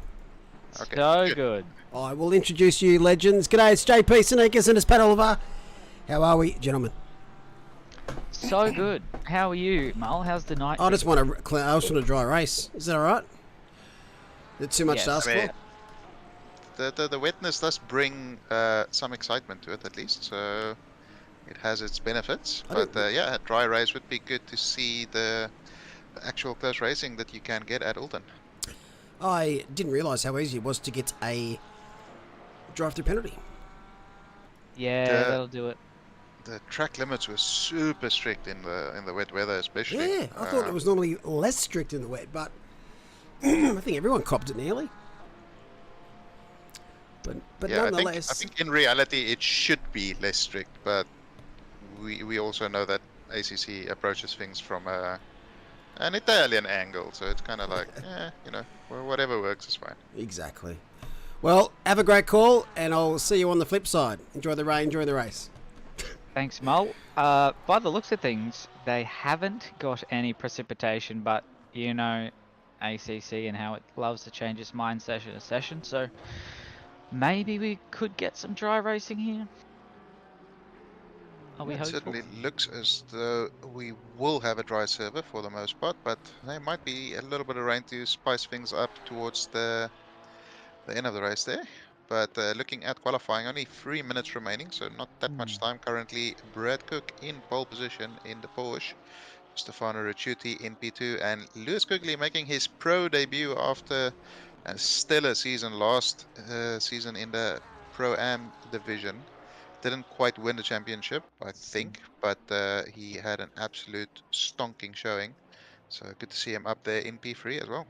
Yeah, I think that's probably a no-brainer upgrade for Kigali. The second half of last season that I caught, he was getting some pretty consistent results there. So good to see him doing well so far. And there's quite a mix of class drivers in our top 10. We've got 3 pros, 3 AMs, and 4 pro-AMs. So maybe this is going to be the race or the split for some of our AM and pro-AMs to kind of get amongst some other pro drivers that they might not have raced around, or that kind of pace and racing that they've not really raced around. So I think they'll be looking forward to that. Yeah, there's not really any of the, I would say, traditional bigger names of OOR in this split. It's obviously a new split that's been added a little bit later in the day, so especially for you convicts down there under, it's a little bit late at night, so you have a few more of the sort of Asian contingent taking part here. A couple of new names, few new names actually taking part. So yeah, none of the big names, but I think it's going to make for a fairly close overall field. Definitely. As we also, I think this is the, I mean, it's a bit unfair with the lower numbers, but a decent mix of manufacturers too. The first split we saw 18, I think there's total 18 Porsches in split yellow, and there were about 13 Ferraris in split green. So it doesn't look like any particular manufacturer is really overpowering here. It looks like Porsche and Mercedes are quite similar on numbers, and even Ferrari. So I think that'll be another good little mix-up compared to the other 2 races we've seen tonight. Yeah, I think it's quite a lot of drivers chose the Ferrari fairly early on, and then obviously 1.9.2 happened, and Ferrari certainly took a little bit of a knock. And I'm assuming there's quite a few drivers who would have maybe preferred to switch over. I think if we had this current BOP when the split sort of were chosen, you would have seen a bigger spread of maybe more Lamborghinis and Porsches than Mercedes. But yeah, the Ferrari is still a nice car to drive. It's just not quite as fast as it was about a week and a half ago. Yeah, and I dare say it still has a little bit of tweaking everywhere to come, as the timer has ticked down to 0 and these drivers are on their last, hopefully, flying lap, as it looks like Brown here in car 54 is up 3 4/10 as he comes through my least favourite corners on Oulton Park and has found a good chunk of time. Where is this going to move them? Probably around P2, P3 at least. Yeah. Quite tight. Top 6 there, all within a second. A tricky little last corner and across the line goes P3. That's a great job. Yeah, fantastic end to the session there for Brown. George Fowler here is up a couple of tenths, but he is invalid. As we see a very near collision there. Conan saying it's gonna be wet, so I'm guessing people have ticked over already. No, nobody's ticked over. No, I don't see any rain predicted, but there is quite strong winds, so the potential, I guess, is there. Yeah. As we get a look at the final grid here with some beautiful liveries. We have Mr. Brad Cook in pole position in that Porsche. Quite an Jamaican. interesting livery. Yeah, it's just a Jamaican. Very Rastafarian, surely. It's very nice. And then we have Stefano Ricciuti in P2, Mr. Brown, P3, Lewis Quigley in P4. Brendan Pordy, think this is his debut in OOR, if I'm not mistaken. He is in P5 in the Lamborghini. And is that Tomkin in P6? Sorry, my stream quality is quite poor, Yeah, so I can't sometimes really it see the drops a bit. names. But And we have Mark Witchell, Dion Scarman, Chris Murphy on debut in sprints, and Brock Godfrey in P10. So that is your top positions for Split Purple. So, okay. You talked about it and it disappeared. But yes, that's interesting. I was just gonna talk on the wind fact. Have you experienced much like effect on your car in say like a high wind server or anything like that? Do you find that these cars really suffer compared to maybe like an F1 car or such? I will be entirely honest and say that I have never ever looked at the wind in a practice server to actually notice if there's a noticeable difference, and that is quite the livery on that Honda. Holy! That is That's very that's a unnecessary. quality meme. The bonnet, I mean the bumper looks like the mouth on 10 out of 10 would race again. I don't like it. Oh, I am uncomfortable. that's a selfie. Is that the Nuggets logo on the rear left quarter? It is. Isn't it? I It is, yes. I know sports know. ball. No speed. Mega mind. I didn't even see the 2 next to it either. I dislike it severely. love- That's quite a nice Lambo livery, even though it seems like a stock livery. Kovacs. See Tarquin there in the Mercedes for the first time, so quite a nice livery there from him. I love the stuff that people come up with sometimes. As far as art on liveries, I know we've seen a lot of people in the Discord trying to master Blender, which I think is one of the most ridiculous programs out there for making a livery. But there's a Ghost in P23. Let's go with. Yeah. It's supposed to be a Bentley, I think, but there's no Bentley there. Yeah, I downloaded Blender with the intention of making my own livery, and after about, I don't know, maybe 2.5 minutes, I had about 4 brain aneurysms and just decided that this is not for me, and asked somebody else to make my livery because I just couldn't even figure out where to click to do anything. So, No, I think it's a really good 3D modeling program, but when it comes to the art side, it's way too complex. Like the guide I was following was like the version beforehand as well, so some of the words were different, and I gave up quite quickly. But anyway, I do not have the most creative ability, so even if it was easy to use, I think I would still struggle. But yeah, definitely not for me. And there's a lot better people in OOR to create those liveries, so I made use of those services. like Car 21, Mr. Skinner. Surely we could just get them to make more Honda liveries like that for everyone on the track. Mr. Skinner, which Honda is that? Sorry. That was the meme the mean No, one that I we think were. Godfrey is Was the it? mean one, I think. Uh, I mean, do we need look, more of that? Does the world need more of that? I don't think it does. I the think the way I world. imagine it is like Thomas the Tank Engine. If you can put like a face like that on the front, then everyone will look like the trains out of Thomas the Tank Engine. That's the vibes I get anyway. Yeah. No. No, I'm gonna respectfully Veto. disagree and say no. No. But yeah, this is exciting. This is the first time, well, especially in my OOR career, that we have a third split on a Wednesday. I'm not sure if there was one in the past, No, but I remember early there were like 6 splits for Asia Pacific, right? I think it was season 4. It had to be like 3, 4, and maybe 5. They had maybe 6 splits. Malik might know. We need to go to the archives for that one. But yes, this is very exciting. Split purple. 2 lines all the way down, coming up to the last corner here at Oulton Park. And I'm just going to take it away because I feel like this first dry race might bring us the goods, as we've seen some new faces, new names, new cars, new manufacturers, versions of vehicles, all lining up ready to race for Asia Pacific Split Purple. As Cook and Rashudi lead us off to our first green flag here in Split Purple, as there is some chaos already, 3 wide behind him. Rashudi has got an absolute flying start, and second and fourth have gone to first and third already, and second is under some pressure. Once again, Kugali is already on the back of P2, as there's still some 2 wide at the back, which is, we know, brings a little bit of chaos here. And who's that? 74.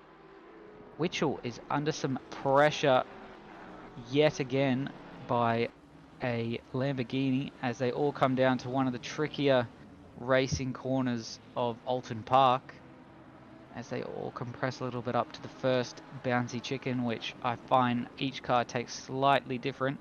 Even the Porsche can chop it out, and no one is going over it on this first lap.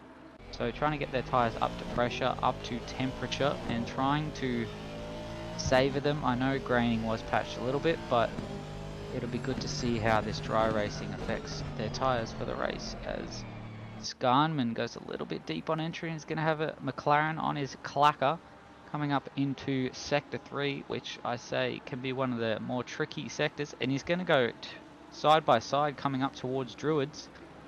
And we saw Hobbs back out this smartly earlier in the night, but he's gone. He's made the move, and he's been bonked. Never mind, he turned left at Druids, and they say it goes right, so that's not gone well. And they've both lost multiple positions as the pack finishes their first lap here at Oulton Park.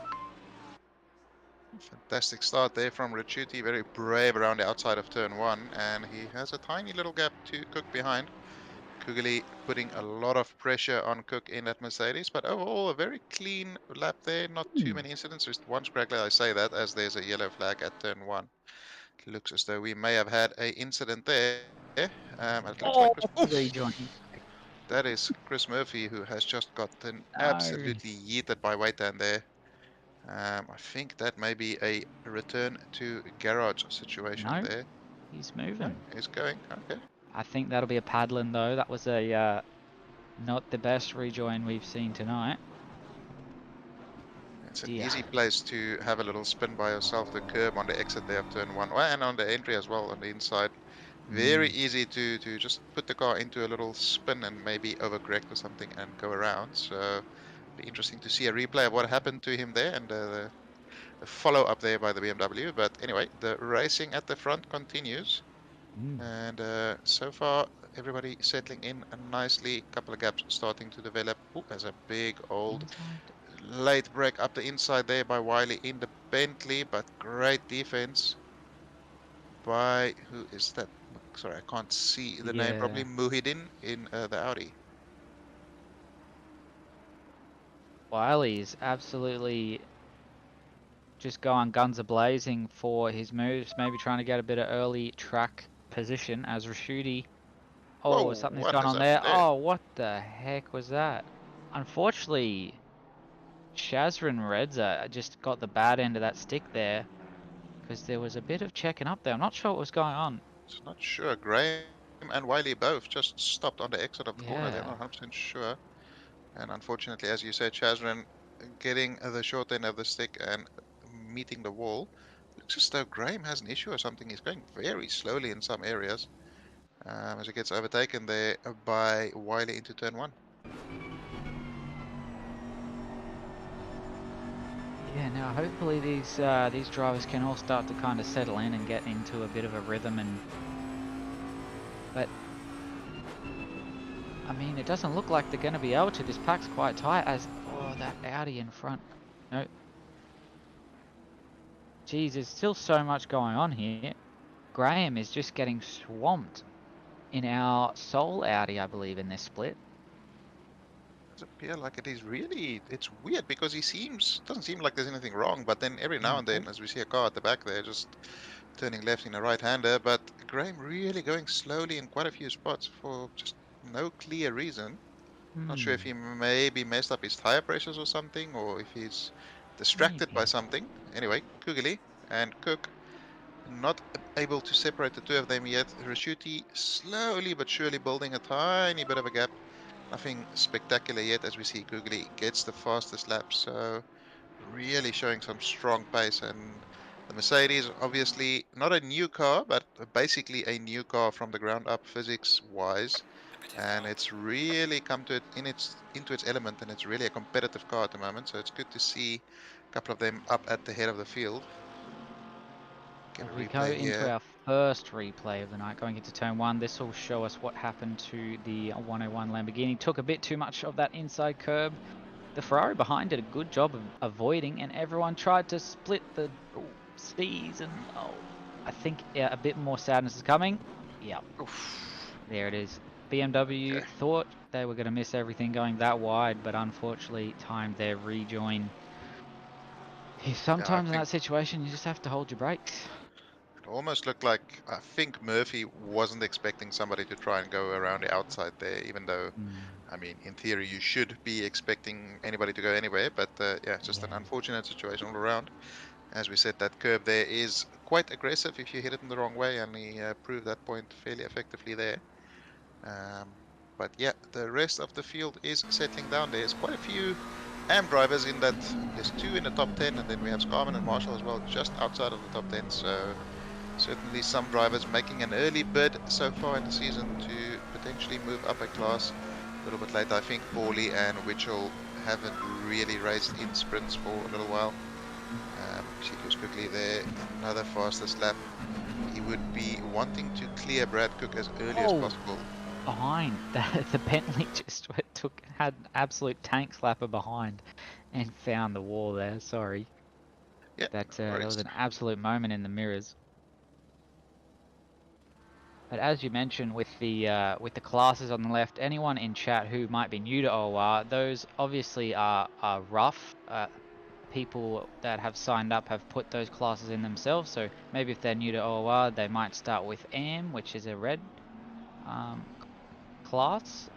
Depending on their results in the first few weeks, they'll probably get shuffled around and put into a more appropriate class to fight for that class's championship, which this series actually counts to. So after, as the Audi is having an absolute doozy of a race, maybe must be some kind of hardware issue or something, as it looks as though he's pulled it over.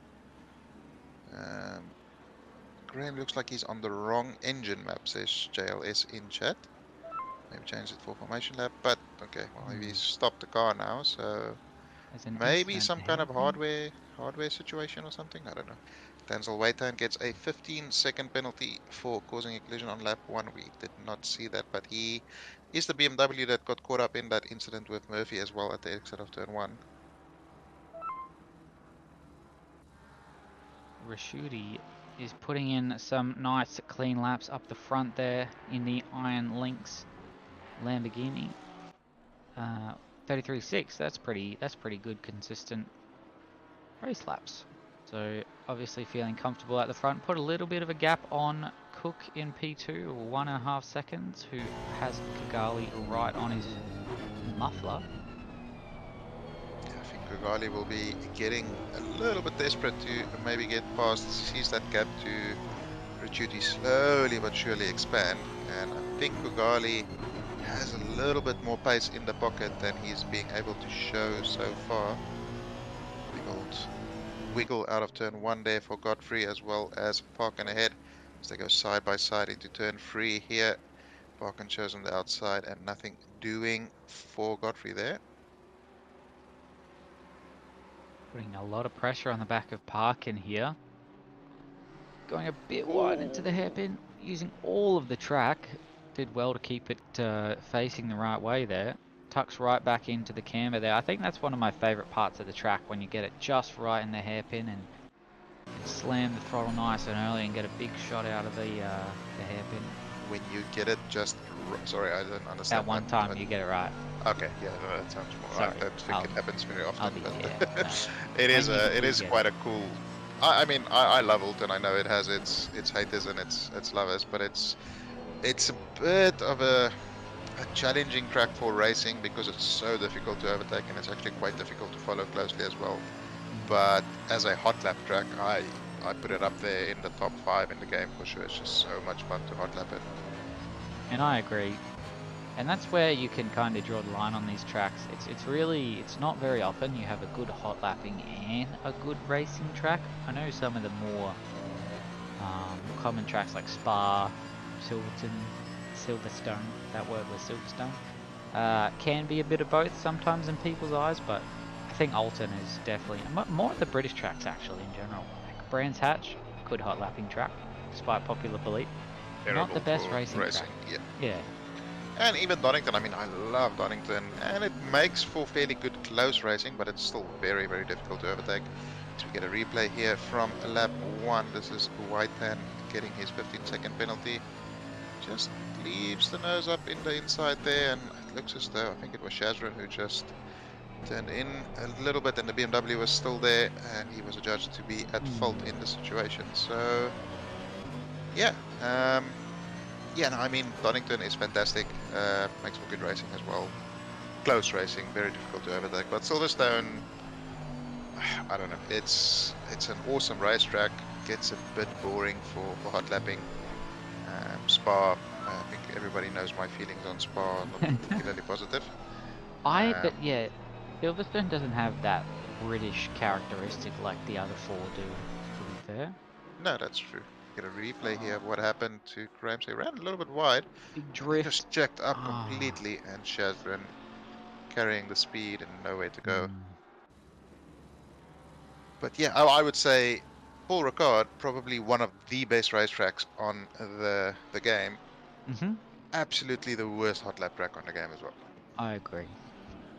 I like it. I had one of my best, I think it was season 8, I was in the Mercedes, and I had a hoot there, even though it's one of its worst tracks, because I'm not sure how it is these days, but has the top speed of a spaghetti noodle, the Mercedes at Paul Ricard, but it was so good in sector 1 and 3. So I do have some pretty good racing memories at Paul Ricard.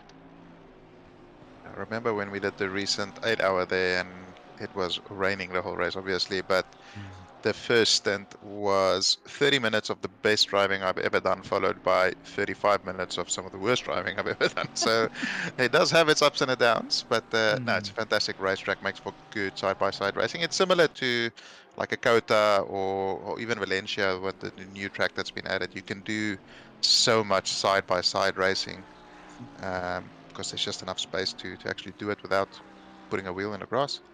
Well, apart from Oulton Park, as Kigali puts in a 33.4, so obviously putting in work right behind Cook.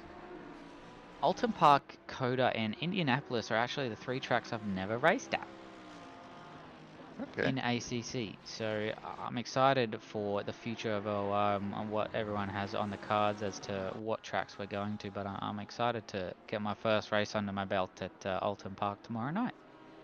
I think Indianapolis seems to be pretty Marmite. A lot of people like it. I think a lot more people dislike it. Personally, I really enjoy it. It's quite a cool track. It has quite a nice flow. And Kota, I think if they fix the track limits at Kota, it would be an absolute S-tier track. But it gets just so frustrating. It's so sensitive. Pretty Marmite. That's a good way to put it.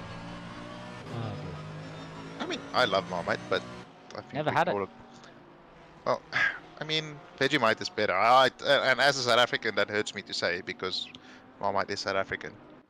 Oh, I didn't know that. But I prefer Vegemite over Marmite. I thought it was just Kmart brand Vegemite.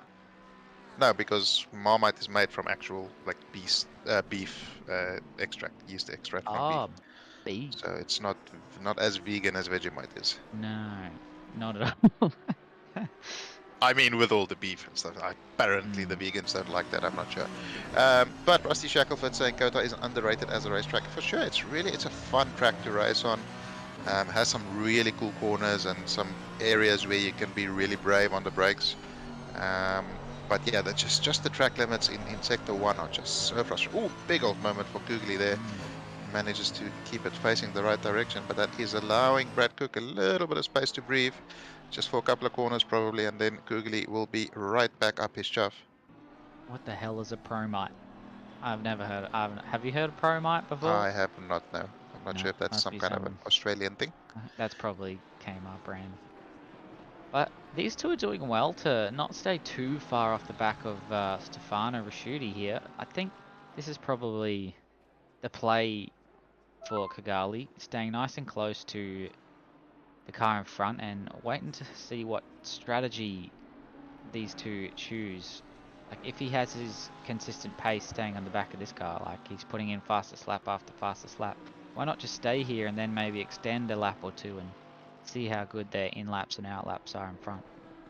Yeah, of course, we don't know how much fuel they're carrying at the moment, so maybe he's carrying more fuel than Cook and planning on running a couple of laps extra, as you said, or I don't know. There's a lot of to play at, and I mean 1.5 seconds is not a big gap. Anybody who's done a pit stop in ACC knows that 1.5 seconds can very, very quickly disappear just by missing your box by half a centimeter. So yeah, still all to play for. I mean, we are only 15 minutes into the race. There's still almost an hour remaining. Yeah, I just noticed how far these three have kind of just jumped off the back of P4. Brown also in his own little world there, 7 seconds behind Kigali and 6 and a bit seconds in front of Hawley. So they're looking like they're probably in the best seat in the house here to just drive and work on their own racing and not have anyone else to worry them. Yeah, I think it's very much. I mean, Oulton is a tricky track where I think the fast guys are in a class of their own, as we're seeing by the gaps developing at the front there. And yeah, I think, as you said, Brown, a little bit bored by himself, having a boring race, but having a boring race in P4 is not going to be a result to sort of sniff at, so he'll be happy with that. I think he prefers having no pressure and sitting by himself there. Leading that class too, so I guess at the end of the day there's no better spot to be in that Pro-Am class for this race, but hopefully they can keep up that consistency for the next 53 minutes and hit their marks, and hopefully, you know, weather comes out of the blue. I don't think we'll be seeing any. Ferox saying peanut butter, Nutella and strawberry jam are my go-tos for toast. Yeah, it sounds like about 4.9 million calories on a piece of toast, but it does sound tasty. Is that on the same piece of toast, or they're like a tier of, like, if you had one you could, surely not on the same piece of toast? I mean, people are weird, as we saw Googly there, that a 33.2, which is some pretty spectacular race pace, especially considering he is sitting behind another car, so certainly it shows the type of pace that Cook is running as well, which probably is only a tenth or so slower than what Googly is running at the moment. Getting towed along by Cook, so they're holding that steady 1.7 seconds, which doesn't really look like that much on track at the moment. They're only 4, maybe 5 car lengths behind Shooty.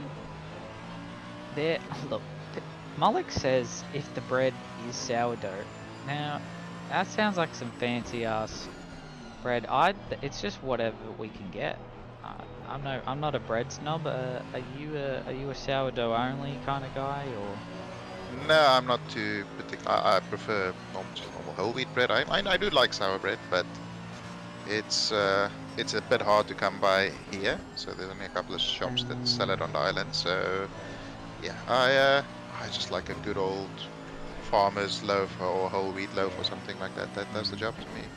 Tiger bread, that used to be my go-to. I could eat a whole loaf of tiger bread. I don't know if that's what it's actually called, but oh, as that Honda was just hanging about there, Skinner might go in for our first pit stop. No, second. Dang. Third, actually. There's two cars. I'll just stop. Yeah, just gotta be white bread. I mean, white bread. It depends. I mean, the bread depends on what you're gonna put on it. That's the thing for me. Like I eat bologna sandwiches with salt and vinegar crisps, and that just works on plain old sort of convenience store whole wheat bread with a bunch of butter on it. Yes. Wait, can you say what did you say you had on it? Bologna? Bologna, yeah, like bologna. I don't know what you people call it. Yeah, bologna or is that the same as what's that stupid sausage? I'll do some googling. Okay, I think it's. I mean, it's just the pink sort of sausage kind of thing. Welcome to our Simrigs Sprint Series, sponsored by Wonder Bread, I guess. Yeah, that's what I'm thinking. Bologna. Yep, I'm with you. Crisps on a sandwich, I can agree on. I mean, it's. Devon. It sounds so childish, but it definitely works. What is Devon? Devon. It's basically bologna, but it's a bit. It's more of the bits in the butcher, I think. Yeah, I mean, bologna is whatever they don't normally use. It just gets thrown in. Tomato sauce and Devon on a sandwich. Maybe even toast it if you fancy. Oh, that's the bee's knees. Yeah, But there is some racing going on, apparently, in the background here. There is, certainly, as we see Alexander Tonkin here. There we go. The Wonder Bread sponsorship. Yes. Tonkin all over Witchell here. Witchell doing very well to maintain the pressure. And then Paulie not too far up the road ahead of these guys. Not sure if they're potentially catching up to him or if that gap is stable. But yeah, there's no real tight battle packs going on at the moment. Quite spread out. Well, as I talked about the gaps to the leader, Rashudi's put out another second to Cook, so... And Kigali's just dropped a little bit off the back of Cook, so... I was just about to say that I'm not sure what's going on there. If maybe tires are dropping off a little bit, shouldn't be dropping off by 20 minutes, but I don't know, maybe a pressure loss or maybe just a bit of a crappy lap. It is a very easy track to have crappy laps on, so... Especially losing that rear left, which I think is the most common, cutting most of the big sausages around Oulton Park, and even dropping a wheel like there or T1 on the exit. Yeah, the other day in a practice run, I had 3 pressure losses on 1 lap. So that was fun. That boded well for a 70-minute race. There should be achievements in ACC. I feel like it's the only game I have that doesn't have any like Steam achievements, which is a little bit disappointing. Could you imagine what you would have to... What would be an achievement you would have as Tonkin goes in for their first stop? What, chat and JP, what do you think would be a fun achievement to have ACC on its Steam page? That's quite an interesting question that I've never really considered. Well, I think my first achievement would probably be you have 1,000 hours in ACC, which is obviously not something that a lot of people will get. A lot of people who are, as we see Shazran talking about getting into it, he is gotten into by Marshall, who misjudged the corner a little bit there. I'm not sure what happened there, but Shazran is not having a great day so far. He has a beautiful livery, but his day is not quite as positive as his livery is. No. Stefano Ricciuti, he's just lapping consistently. He's not that much faster might be a pace, but looks like Googly is now almost 3 seconds behind Cook, so really not sure what's going on with him at the moment. If he's just, as we said, maybe tires dropping off, or maybe a big Yeah. old pressure drop or something. Yeah, it'll be interesting because I don't think traffic will be a major concern of theirs after their first stop, as it looks like a lot of people are going in for their first pit stop. But wow, that front right just compresses so much through turn 3 there. I think JLS with the full bingo card of penalties is probably a pretty solid bet as an achievement for ACC, shall we say. As we see, Kugli dives into the pits, so he is the first out of these front runners to take the gamble, and he will be looking to get back on the pace he was running earlier. He's going to be in some clean air. I think certainly he won't have any traffic around him, as it looks as though there's only one car fairly close to him. So he should be able to show really what type of pace he is capable of. Yeah, it'll be interesting to see how Brad's like just that one moment there might even bring them a little bit closer together. It's the in lap and out lap that's actually quite important, as we see a car venture off somewhere there up the back. That was Skarnman. Thing is, with the new tire update is the undercut is not as powerful anymore because the tires take a little bit longer to get in to that window at the moment. So you need to really find that balance of bringing the tires up without sort of destroying them in the first 2 or 3 laps. As we see, this very second-hand looking Ferrari there, GSR Esports Ferrari from Mr. Saifik. So he has been in the wars, it appears. Yeah, and I think Kigali is definitely going to bring down this gap to Cook and maybe even Rashuti. I just don't know how long they'll stay out for. That is the question.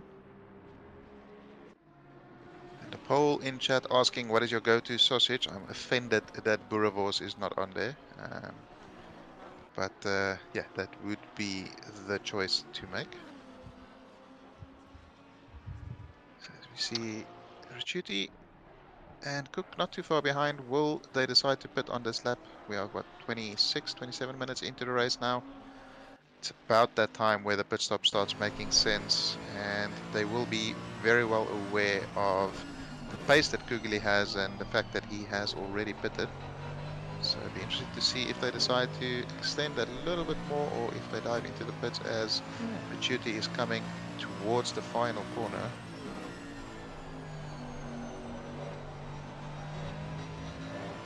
Alexander Tomkin here running on his own a little bit in that very purple Mercedes.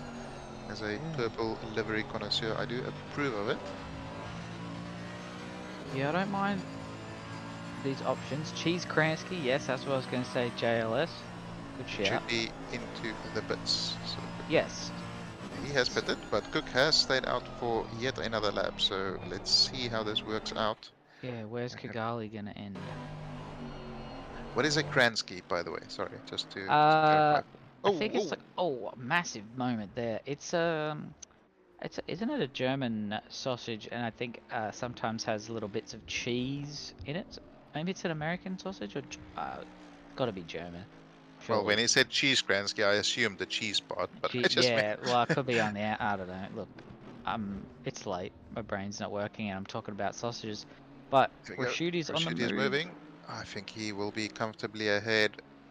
Kugli is just coming over the start-finish line now, so he's going to be about 5 or 6 seconds behind, actually. Not sure if this strategy has worked out effectively for Kugli. Actually, maybe not 5 or 6, but certainly a couple of seconds behind. Didn't really close the gap by any measurable amount there. But it'll be interesting to see now if and when Cook goes in, where they figure themselves out in this space, or lack thereof. Bad news for Kugli is he does have George Fowler ahead of him on track at the moment, it seems. Which which could potentially hold them up as Brad Cook decides to dive into the pit stop. Very safe entry there. That's smart, but also in a tight battle like this, it could potentially cost you. But let's see where the other drivers are. Here is Kugli coming into the second chicane.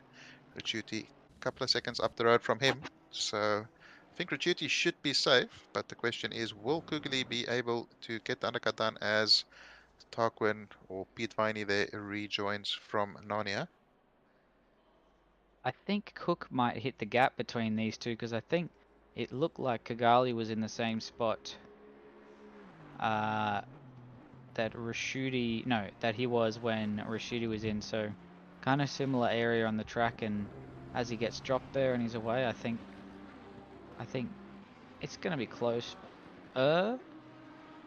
It's actually not too far behind Ricciuti there. Oh, Side by side, they come out. They're gonna go side by side. Oh. And Ricciuti able to cut ahead of him.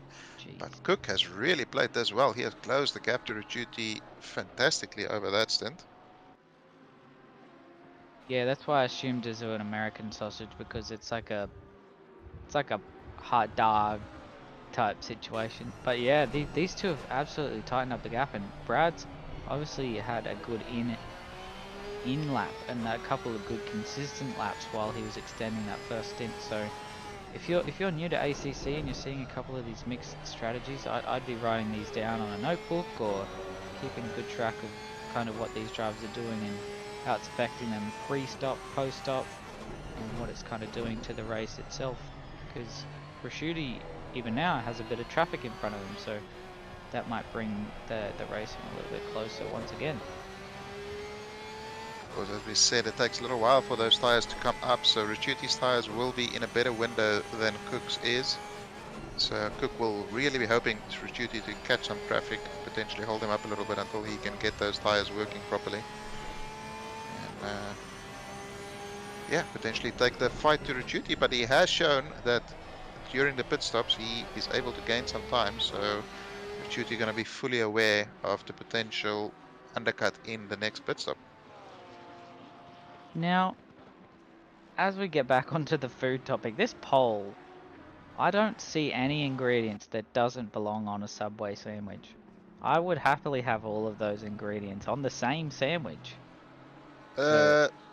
Olives, no. I'm not. I do like fresh olives, but olives on bread or pizza doesn't belong. As we see Yum. somebody there, 3, Oh. 6, 7. That is Parkin, I think. Yep. Yeah, he Lost is some doing a parking. pretty bad job of parking it there. But we see Viney is in the pits at the moment, and George Fowler has pitted out of third position as well. So we see Kugli free, just over 3 seconds behind Cook. Cook about a second behind Ricciuti. So yeah, Kugli seems to have been the biggest loser out of these, sort of the end of the first stint. But for the rest of the top 10, things seem to be remaining roughly the same. Yeah, stretched a little bit to Brown, who's now 11 seconds back, and Paulie, who's 10.6 back from Brown. So even more breathing room for Brown there, who is currently leading our Pro-Am, and Paulie, who is currently leading our Am class. Does have Witchell, who is a very big shake of the source portal back. Oh, no, that's a different cat. Timing screen hurts my head sometimes. Yes. Yeah, so 4 seconds back from Paul. Yeah, there it is. Pickles do belong on sandwiches and burgers Yes. and everything, really. Pickles by themselves. Exactly. Pickles are just good. I jam with the pickle. I do the pickle. Call me Pickle Rick if you want. But Pickle Rick. Kugli closing that gap to Cook. He's already taken a second out of him. And Cook's dropping about half a second from Ricciuti on that previous lap. So I think we might see a resumption of that battle if things continue as they are. It's not John Pierre, it's John Pickle Sneakers. Oh, is that Ellis is having a bit of a drifto session in front as Tafik is thinking about making a move. The kink up here is not ideal, but they're going to put their nose in front. Ooh. I hate it. Ella's not really committing to the defense there and allowing that tiny little bit of a gap, giving Taufik the idea that potentially he could go for a move there, and he almost did. Yeah, it's it actually makes you think a little bit about the new sporting code that I'm not sure if you had a chance to read the document today, but there was a bit of discussion around the overlap scenario. So I believe now according to the sporting code, it is front bumper overlapping any part of the rear wheel of the car ahead. So The front of the rear wheel. the front of the rear wheel. Okay, so yeah, a little bit new to the OR, but definitely agreeable. I believe it. You should know there's a car there if a car has that much of the car ahead, as Godfrey's having a bit of a moment through the second chicane there. I must admit, I don't wish him to do particularly well in a race. I know that is rude That's to rough. say as a commentator, but I mean, there's other words that I want to say about delivery that are not family friendly. And while I appreciate the effort, I just, it makes me very uncomfortable. Is that him? Is that Brock? Does anybody know if that is Brock or who is actually on the car? Well, I think the big blue head is not Brock. I think that's Well, that's an that's interesting a, line. that's what I was thinking about before. Track limits. We saw in the first two races, the track limits kind of did come into the equation quite late in the race. Do we think we'll see the same in Split Purple? I don't think so. They're a bit less strict in the dry, and also it's a bit easier to stay within limits in the dry as well. So it's not quite as easy to get the warnings during the dry racing. The only corner I have the most issue with track limits is usually exit at turn 1. Yeah, it's Yeah. definitely can that, and the exit of turn. I mean, exit of turn 3 is possible to get one as well. But yeah, I think it's a bit easier to stay within limits, or at least get back on track quickly enough to avoid it. But Taufik really putting the pressure on Ellis here. Ellis doing very well to keep the car in the right places to keep Taufik behind him. But you don't want to have 35 more minutes of this type of pressure. It will get to you. I mean, yes, Ferox, I agree, the dog really lifts it up, but, you know, It's so far down. adding 1 to -9 isn't really going to make much difference. Yes, unfortunately. It's like putting lipstick on a turd. It's still a turd. And I still wouldn't kiss it. I think I'm assuming that's what the lipstick is for. Yeah, or but, glitter. Same principle. Yeah, still wouldn't kiss it with Just a glitter. a shiny turd. Yeah. Anyway, sandwiches and turds. Welcome to Yes. OOR. This is late night OOR.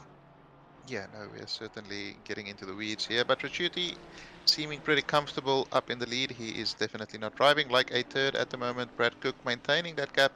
Kugeli, after taking a couple of tenths out of Cook, seems to have stabilized again. So those three guys, whether they're managing pace or whether they're just this closely matched in pace, quite a fascinating race for the top three. Yeah, it's the whole pack's kind of spread out. There's still a bit of a party pack in Sector 3 coming across the line. The 717 car of Siafik. I reckon I smashed that pronunciation. But if you're any of these top 3 cars, do you think going in a little bit early to do a longer last stint is productive, or is that just a bit of I mean, if I was Kugeli, I would certainly be considering it. I mean, 30 minutes is more than manageable on a set of tires. That looks like a controller input, pad input, I think. Yeah, definitely. Must be. Or he has the fastest hands in the world. Yeah, that seems like the appropriate Zero response. force feedback. But yeah, I think if I was Kugeli, I'd certainly consider it. You know, it's just to throw a bit of a spanner in the works, because the drivers ahead will know that you're going to be very fast because of the pits. Fantastic little drift there by Chris Marshall as well. I'm not sure. I think there's only one driver currently in OR that drives on the keyboard. I'm not sure if anybody else does. Let's go His name into Charlie something? Charles Phillips, I Philip. think, is the Phillips, there you yeah. go. So, but that's Chris Marshall. Certainly looks like he is on a controller, and I have great respect and also a severe lack of understanding of how they're able to do it. But yeah, Googly losing out again now. He's dropped down another second and a half there. Ooh. Moved in with Chris Marshall right behind him. Chris Marshall, of course, has that penalty for the slight boop that he had on Shazran a couple of laps ago. But he certainly seems to have gotten a fantastic exit out of turn 1 there, going through turn 2 side by side. And he is way past before they even consider braking for turn 3. So that was a great exit out of turn 1 there. Might have backed out a little bit there and got scared with the car on the outside. As the Porsche in the background, I think that's a blue flag. Never mind. Jake Brown putting in the reps right here on their own in no man's land. Doing a great job as our Pro-Am leader for Split Purple. Yeah, I mean, just a shout out to Paulie as well there as an AM class. I don't think he is necessarily an AM class driver on pace alone, but he is leading the AM class by quite a margin there. Doing a great job running in the top 5. And also, if there is some kind of a moderator in chat, can we ban Ferox for his offensive comments Yeah, about bonnet cam drivers? It's wrong commentator to say that too. very offensive. But I must admit, I stopped into John's stream before, and it looks like he's playing Doom Eternal or like Quake on the bonnet cam, ultra wide monitor. Half of the monitor must be bonnet. Yeah, I don't. His is a lot different to mine. When I watch his stream, I get very weirded out as well. Yeah. The scar seems to be moving a lot faster than it does. Yeah. And it's caused us some problems before because he gives me a braking reference that he uses, and then I try it and I just spear off the track because I braked about 15 meters too late. His screen looks like it's there, but it's not actually there. Yeah, because he sees stuff out of his peripheral that I just don't see. Because he has a 34-inch ultra wide. I just have a normal 32-inch screen, so it's a little bit of a different perspective. Yeah. But yeah, Stefano Ricciuti, he is running nicely, coming up to Shazran here. Shazran gets out of the way expertly, but he may affect Cook a little bit as he is just in the wrong position there, but don't think it's affected him too much. And of course, with the new updated regulations, as you were saying, there is no longer. Oh, that is well. He's out of the way. He's certainly out of the way. But there is no longer the 4-corner rule as there was in the old description. So as soon as it is safe for a blue flag car to move out of the way, they must move out of the way. That's an in-game livery, I'm fairly sure. Yep. That's fairly sure that was a no-no, but anyway, not important. Back on the class chat now. I know drivers when they sign up, they put themselves in a class, and then Malik and the team put them in that class. But I know they won't just go ahead and go, oh, Brown he'll be a pro, or Paulie he'll be a pro-am the next race. It really, I think it takes 2 or 3 races, especially with sometimes attendance like tonight for Purple might not be so great, but next week for Purple they might have a full service. So you really want to see how they drive around in and around a bit more traffic and a bit different pace and at a different track. And I know for myself specifically, this is the track that I've driven the most on 1.9, where when you go to Watkins Glen next week or Suzuka the week after, it might go to show kind of more there, right? Because there's so much that goes into those classes, from race craft and race pace and things like that. So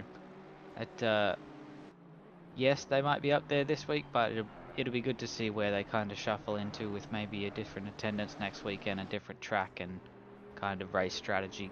Because I believe next week at Watkins it was a 1-stopper, maybe a yes, and then Suzuka was a none. 80 minutes. No, I think Watkins is 80 minutes without a pit stop, if I'm not mistaken. I'll check it. just to confirm. But yeah, we see Mol in chat saying Paulie and Witchell are good shots for Pro-Am. I mean, they have been, I think, in other leagues and stuff like that. But obviously, when you're new to a league, nobody really knows the pace that you're capable of, or Yeah. as you said, it takes a couple of laps or a couple of rounds to really figure out where a driver actually sort of slots in. No, you're right.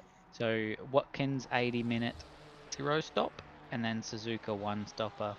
And then I believe from memory Valencia will be the BMW M2. Ooh, Oh, that's a that's a big old send by Taufik, that and is. it does not work out as intended.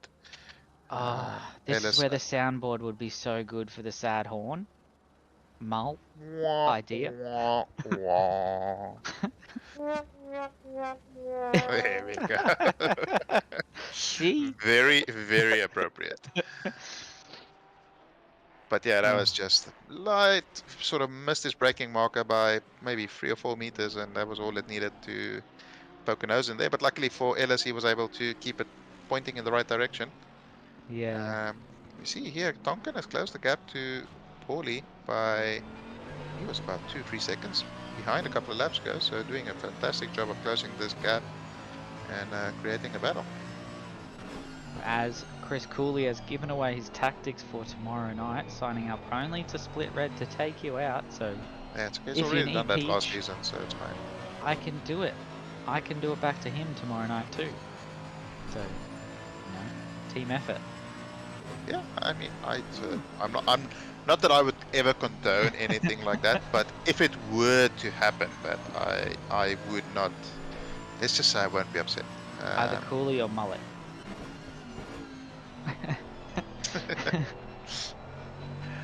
But yeah, no, it's certainly some. It's going to be interesting tomorrow. We have a fair chunk of old fast drivers in Split Red as well. I mean, as with every split in OR, there's some quality drivers all around throughout the different classes. So yeah, looking forward to getting the season started. Yeah, it should be a I'm excited. It looks like a full split as I'm gonna smash. Oh, that looked fast. Young, That looked very fast. Young, Young, I would say. Young Young, young. comes in to serve their 15-second penalty. This looked quite spacious. I just made that word up on the spot. Yeah, that was. Yeah, that's over. Yeah, that's it. Certainly over. I dare say the game might give that. How long were you waiting to do that, Mal? How long until we get over that? Oh dear. Gosh. Anyway, at the front, Richuti in a fairly comfortable lead at the moment, about 3 seconds to Cook behind him. So certainly consolidating. As I say that, he goes exactly 3 seconds ahead of him.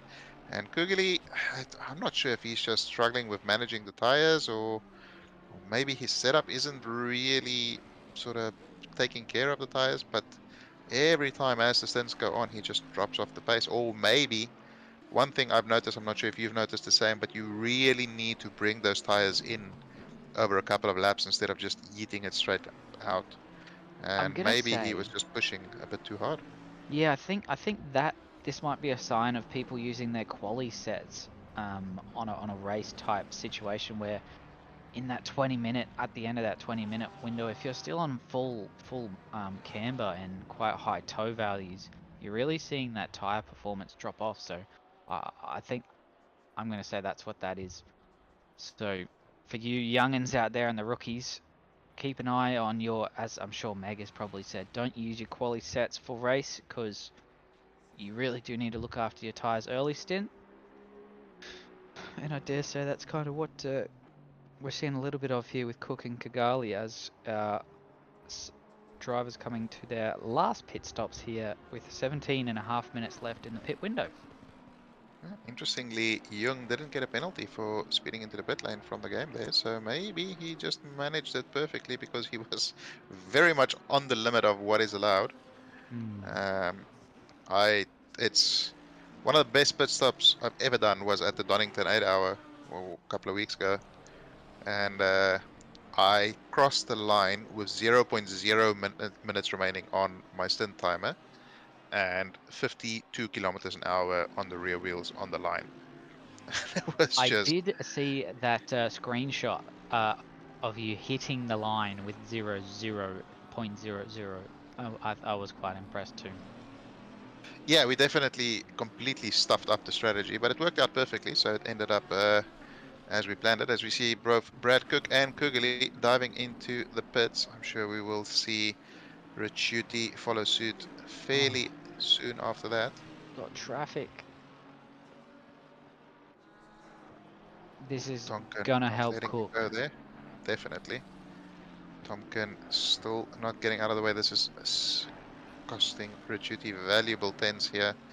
Will Tomkin dive out of the way here? He is currently staying ahead. Causes Richuti to go off track almost, and he's still staying ahead of him. Richuti will be shouting some angry Italian noises at the moment as he is getting held up severely by a blue flag here. Tomkin still not getting out of the way. That is incredibly frustrating as the leading car behind there. And I'm certain we will see a bit of a reprimand from the stewards there towards Tomkin. That was some pretty poor awareness as to what was going on behind him. That is not how you make gravy, right there, rookies. If you want to know the old blue flag rule, you really got to keep an eye not on just your relative, but on your mirror. Like I know you might be keeping your eyes forward, and you are taught to keep your eyes forward, but you really got to be aware of the faster leading lap cars, especially the leader of the race coming up right behind you. But we are now on board with Brad Cook, who is keeping an eye on that green Lamborghini in the pits. Now, I think I'm going to say Brad's going to come out in front of you. So it's not a. Oh, As Oh. Richuti is moving now, I think Richuti will be comfortably ahead here. He's fairly far down the pit lane. Well, I say comfortably, but it's not gonna be as big a gap as it was before the pit stops. But he will certainly still remain ahead. Okay, don't let me make predictions ever again. I tried. It's not too. I mean, he's lost a fair chunk of time there, and Richuti now again dealing with a blue flag car as he comes out of the pits. Hopefully, this one does a better job of getting out of the way. He certainly does, and that will make Richuti smile a little bit at least. But yeah, good job by Cook there to try and close the gap. But you know, I've sort of forcing Richuti's hand into making the pit stop, and yeah, the gap has come down to 2.5 seconds. Yes, as we come into almost everyone's final stint, still a few stragglers to do their last pit stop, but I think everyone should file back in as who are we on here? Kigali. Kigali. How many different variations can we get? See you, Gali. Has dropped a little bit, so maybe they had a little bit of damage to repair too. They're almost 7 seconds off the back of Cook now, so not sure what happened. After showing some very promising pace early on, has just dropped off a little bit as the race has gone on. I mean, he's still running in P3, so he's not going to be particularly upset about how it's going. But yeah, he might have to have a look at his setups and how he brings the tires up into the window to get a little bit of a better result next week. Next week we are at Watkins Glen, which, as we all know, is a little bit tough on those left old tires, especially the left front. Takes a big old beating there. So certainly going to take quite a bit of tire management. Yeah, the land of the free. Unfortunately, I won't get to race myself, but it's such a great track to race at, Watkins Glen. I think everyone who hasn't raced there will thoroughly enjoy it, especially in a big pack. Yeah, no, definitely one of the more enjoyable tracks on ACC for sure. I don't know. There's not really not a lot of unenjoyable tracks on ACC. I mean, mainly Spa, but Can't agree. I know. We won't get onto that topic. I know I'm in the minority about my feelings towards Spa, but I still believe it belongs in the bin. But yeah, Cook died. The penalty boat. Not sure. Just that Tonkin got 20 seconds there. Not sure if all of that was for the blue flag ignoring, but certainly big old slap on the knuckles there to let him know that he was in the wrong. think the bot has died, and that's fine. But yes, I think I dare say that 20 seconds. Probably, or maybe it's a combination of 10 seconds from something else. I'm not sure. 20 seconds. Do you think? We're not stewards. Our volunteer stewarding group does a great job, but might be. It's 25 seconds. So yeah, I'd say a combination of a couple. There. I didn't see any other incidents that he was involved in, but 2 separate penalties, so 10 and a 15, I would assume. But yeah, we have only Muhadin and Fowler still to finalize their pit stops. Fowler running in P5 at the moment in the GTR, so a bit of a sucker for punishment there would seem. But I say that as Burrs won the previous round in a GTR, but again, it's Lucas Burrs, so it's a bit of a niche case scenario. You could put him in a fancy wheelbarrow and he'll probably still be competitive. Yes, and it'll be interesting to see where Fowler comes out here. I'm gonna say 13th. Fowler is running. I'm gonna say B10.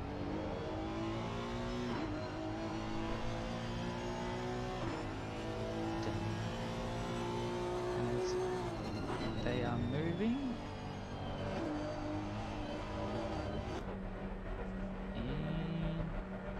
Where is Tawfiq? Oh, there's so much going on here with the timing screen. Yeah, it's as for all the big things gap. that ACC does right, their timing screen is still one of the more unforgivable things that they manage to sort of stuff up. As we see Scarman with a drive-through, may well be for Our speeding first in the track. pit lane. Or maybe our first track limit. Oh my gosh, I was Godfrey! Oh my Godfrey! close. I was gonna say that, but well done. They've come out 12th. So I was close, but yeah, I think that might be our first track limit. Track limit drive-through possibly for split purple. Could well be, yeah. And I retract my previous statement of saying it's harder to get the warnings in the dry. Really wish we could follow another car. Thank you, Mole. As we that's George Fowler taking the esports line through the second chicane there, and gets out of the way nicely there. And now he's in a very awkward position because the P2 driver also has to come through. Chris Cooley attempting to be funny.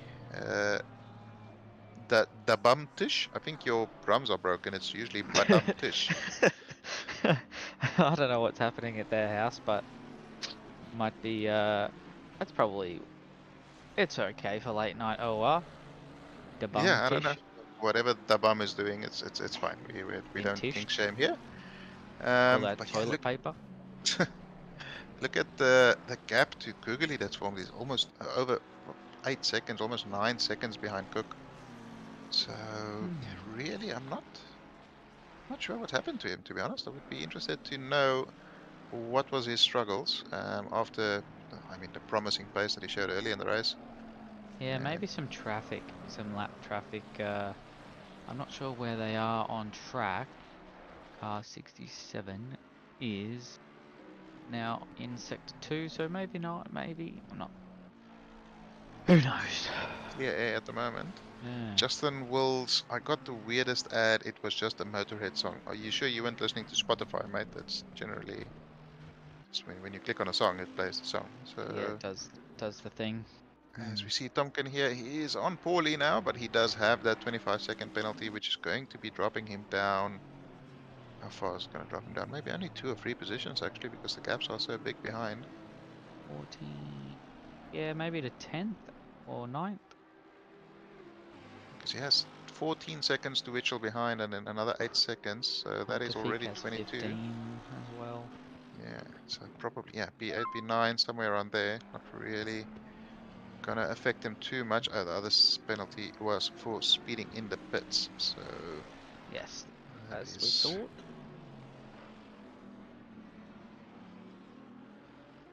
But yeah, we have a yellow flag there. That is Pete Viney at the hip, and I think he may have gone off at turn 4 as he's still going slowly Is he hitting the trying to gap? recover. 30-second penalty for car 44. Enjoying pickles. Hey, wait a minute. That's quite Hey! late. Wait, pickles are good though. I don't just enjoy pickles. Apparently, I've heard now, whether this is something that people actually eat, but pickles and peanut butter apparently go well together. Really? I've heard of celery and peanut butter. Yeah, that works. Oh, as Oh, okay. stuffy. Oh, it Hole just does breaks well to- nicely there. Mm. I mean, apples and peanut butter are freaking amazing. Oh, yeah. So, yes, we get a. Is this a replay? I think it's replay. Looks like a This replay. might be a brown flag moment. Oh, two of them just sort of. Ooh. That's Okay. a diamond. Someone just made a And diamond. unclench. And just. Release. Well done, Witchell. Witchell. Might be- P2 and Might need a new seat after his bum has recently taken a bite out of it. Yeah, Googly has closed the gap again to Cook, not by much. I mean, he's taken a second out of him, but so he certainly has some pace left in the car. So we get a there was replay some here of Safik, and I'm not sure who the other car involved was. Side by side coming into Druids, always tricky.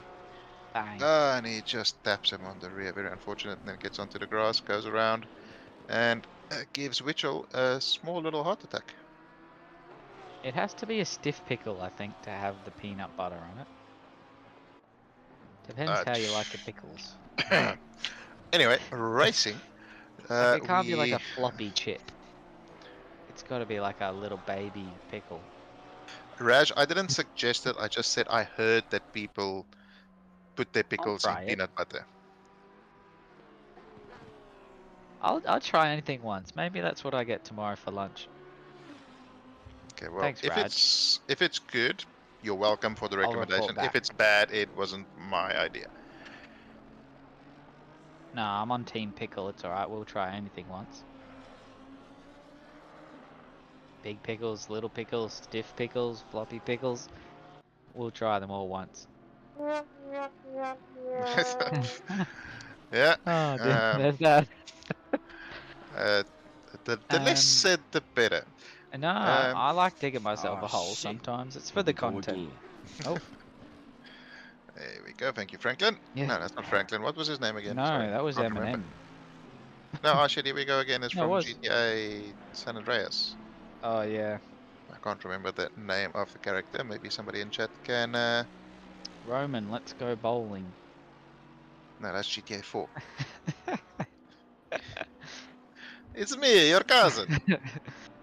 Rhubarb and peanut butter. Now, I haven't had rhubarb since I was little, like knee height. Can't Like, say it's very whose popular. knee? Not sure. Maybe my dad.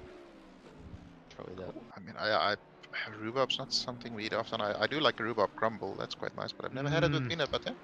Yum. Gosh, I'm getting hungry for 5 to midnight. I am waiting for this race to finish, and I have some crispy pork with chili and basil Oh. waiting for me, so I'm quite looking forward to that. That sounds like a banh mi combination right there. Uh, Like, you just chuck almost. it on a bread roll. No, you eat it with rice and a fried egg, like a Thai style Oh, fried egg. okay. Now I'm very hungry.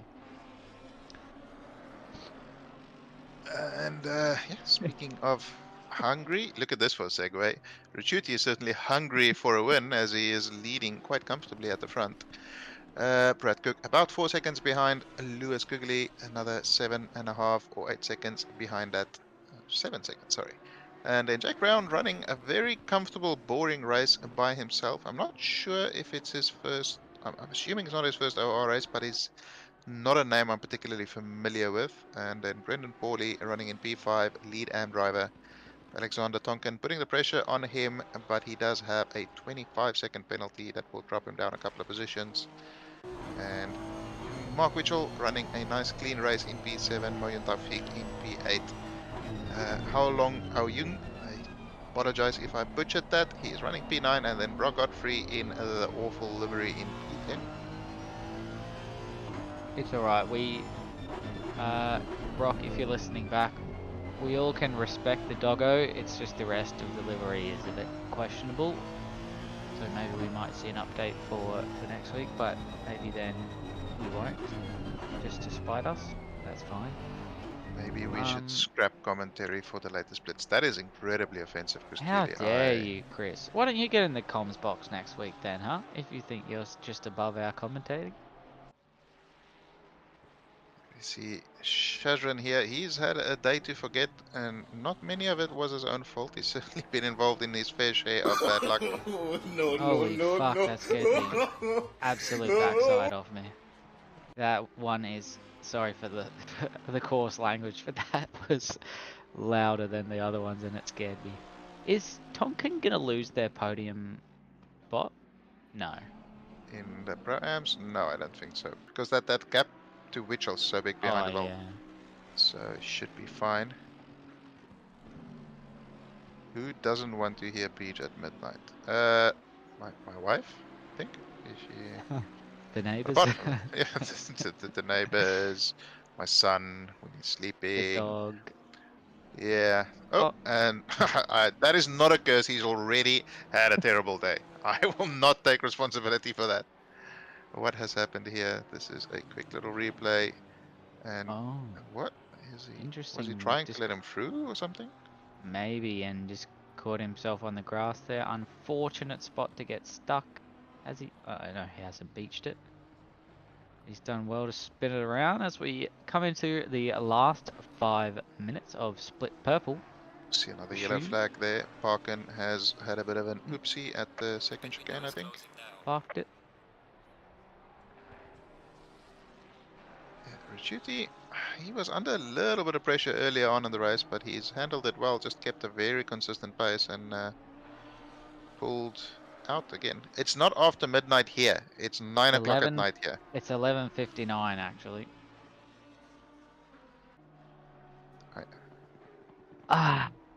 It's actually bank password 1234. It's I have no money with my birth date behind it. Oh. Which is actually in 2 days, 55. so you can that'll narrow down your guess for you at least. Yeah. Oh, my birthday's on Sunday. Okay, mine's on Friday. Right. 12th of May. Good-o. We're both Tauruses. Oh dear. Yeah, I mean we I've are lost both my marbles. full of bullshit, so Yeah. seems appropriate.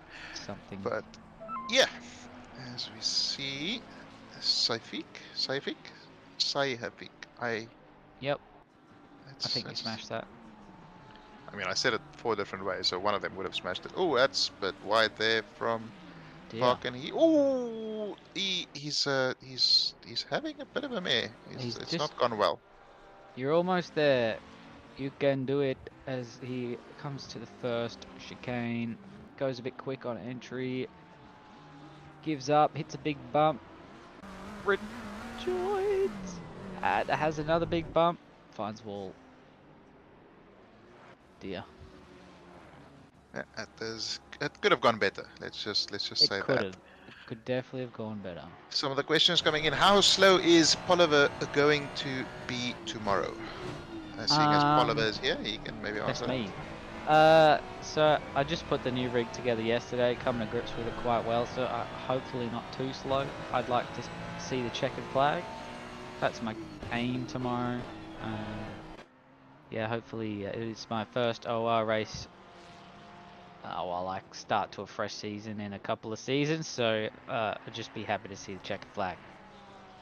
Just in front of Darty, that's all. I know where I will be in front of Darty. Sounds good. And then we have Alien Knight asking how much blood will be spilled tomorrow night. Hopefully none. I am hoping for a nice clean race. Chris Cooley asking what is the airspeed velocity of an unladen swallow? Is that African or European? We need to know. Yes. McLaren encounters a bump and a bump wins. And that was a bit of a weird moment for a duty there. Maybe just a bit of network interference or something. It almost looked like he was going to have a bit of a moment, but manages to keep it facing the right direction, and that gap to Cook is ever so slowly growing. just happy I'm not Ricciuti coming up behind that car to lap it. Would be very, very disturbing. And the temptation to just completely yeet it off track would be almost impossible to control. Mm. But yeah, Coming he's into our... Oh, sorry. No, I was just about to say coming into the final lap as he's coming around the last couple of corners. Same wavelength as Marshall. No. Yes. As a... Okay, I'm so confused. They're not on the same lap. No, they are. No, they are. That is Okay. Sapik right behind him, Sapik. so bit of pressure here. They're still going to have 2 more laps to go as the leader comes onto the final lap now. These guys will have 1 more lap after this to battle it out for P14, potentially P13. I'm not sure how far Jared Ellis is up the road. He's in car 343 and he is a significant way up the road, so I don't think they'll be gaining any extra positions from his penalty. 39 seconds is not going to be negated by a 10-second penalty. Hopefully they can keep it clean. I know Safik... I think it was Safik. No, it was Tafik. Sorry.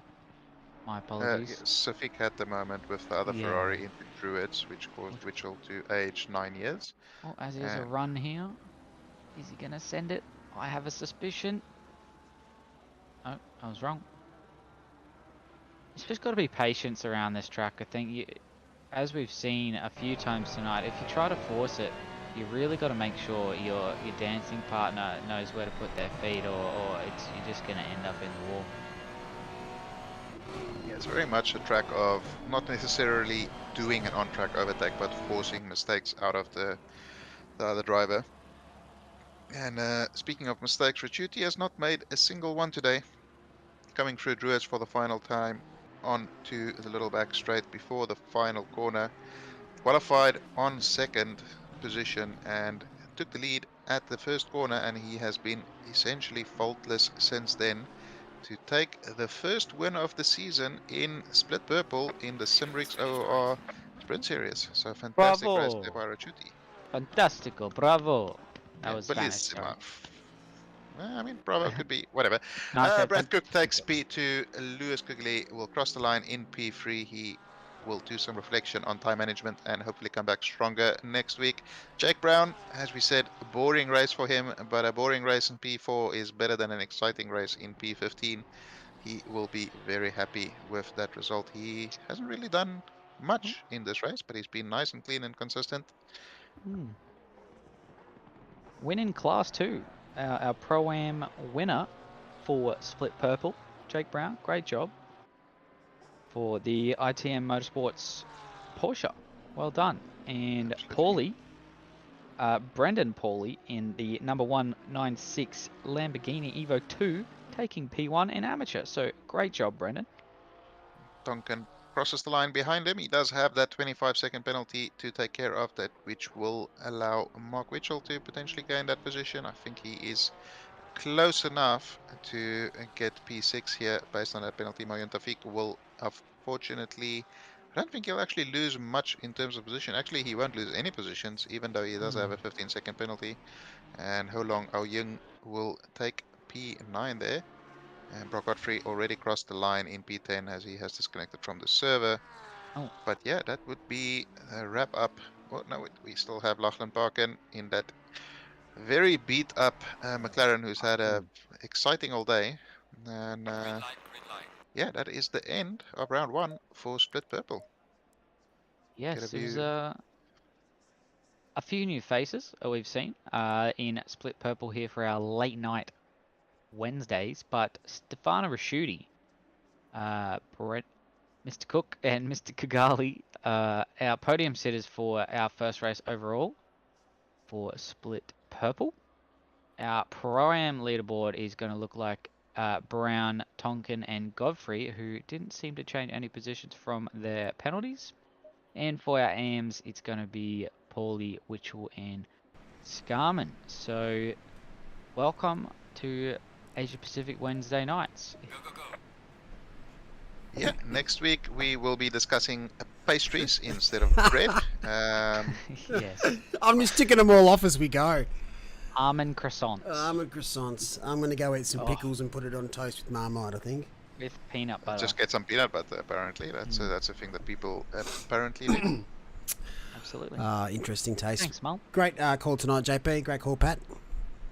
Thanks, Thank you Mal. very much. Thanks, Hopefully chat. the 20 people that didn't show up for purple have some more fun next week at Watkins Glen.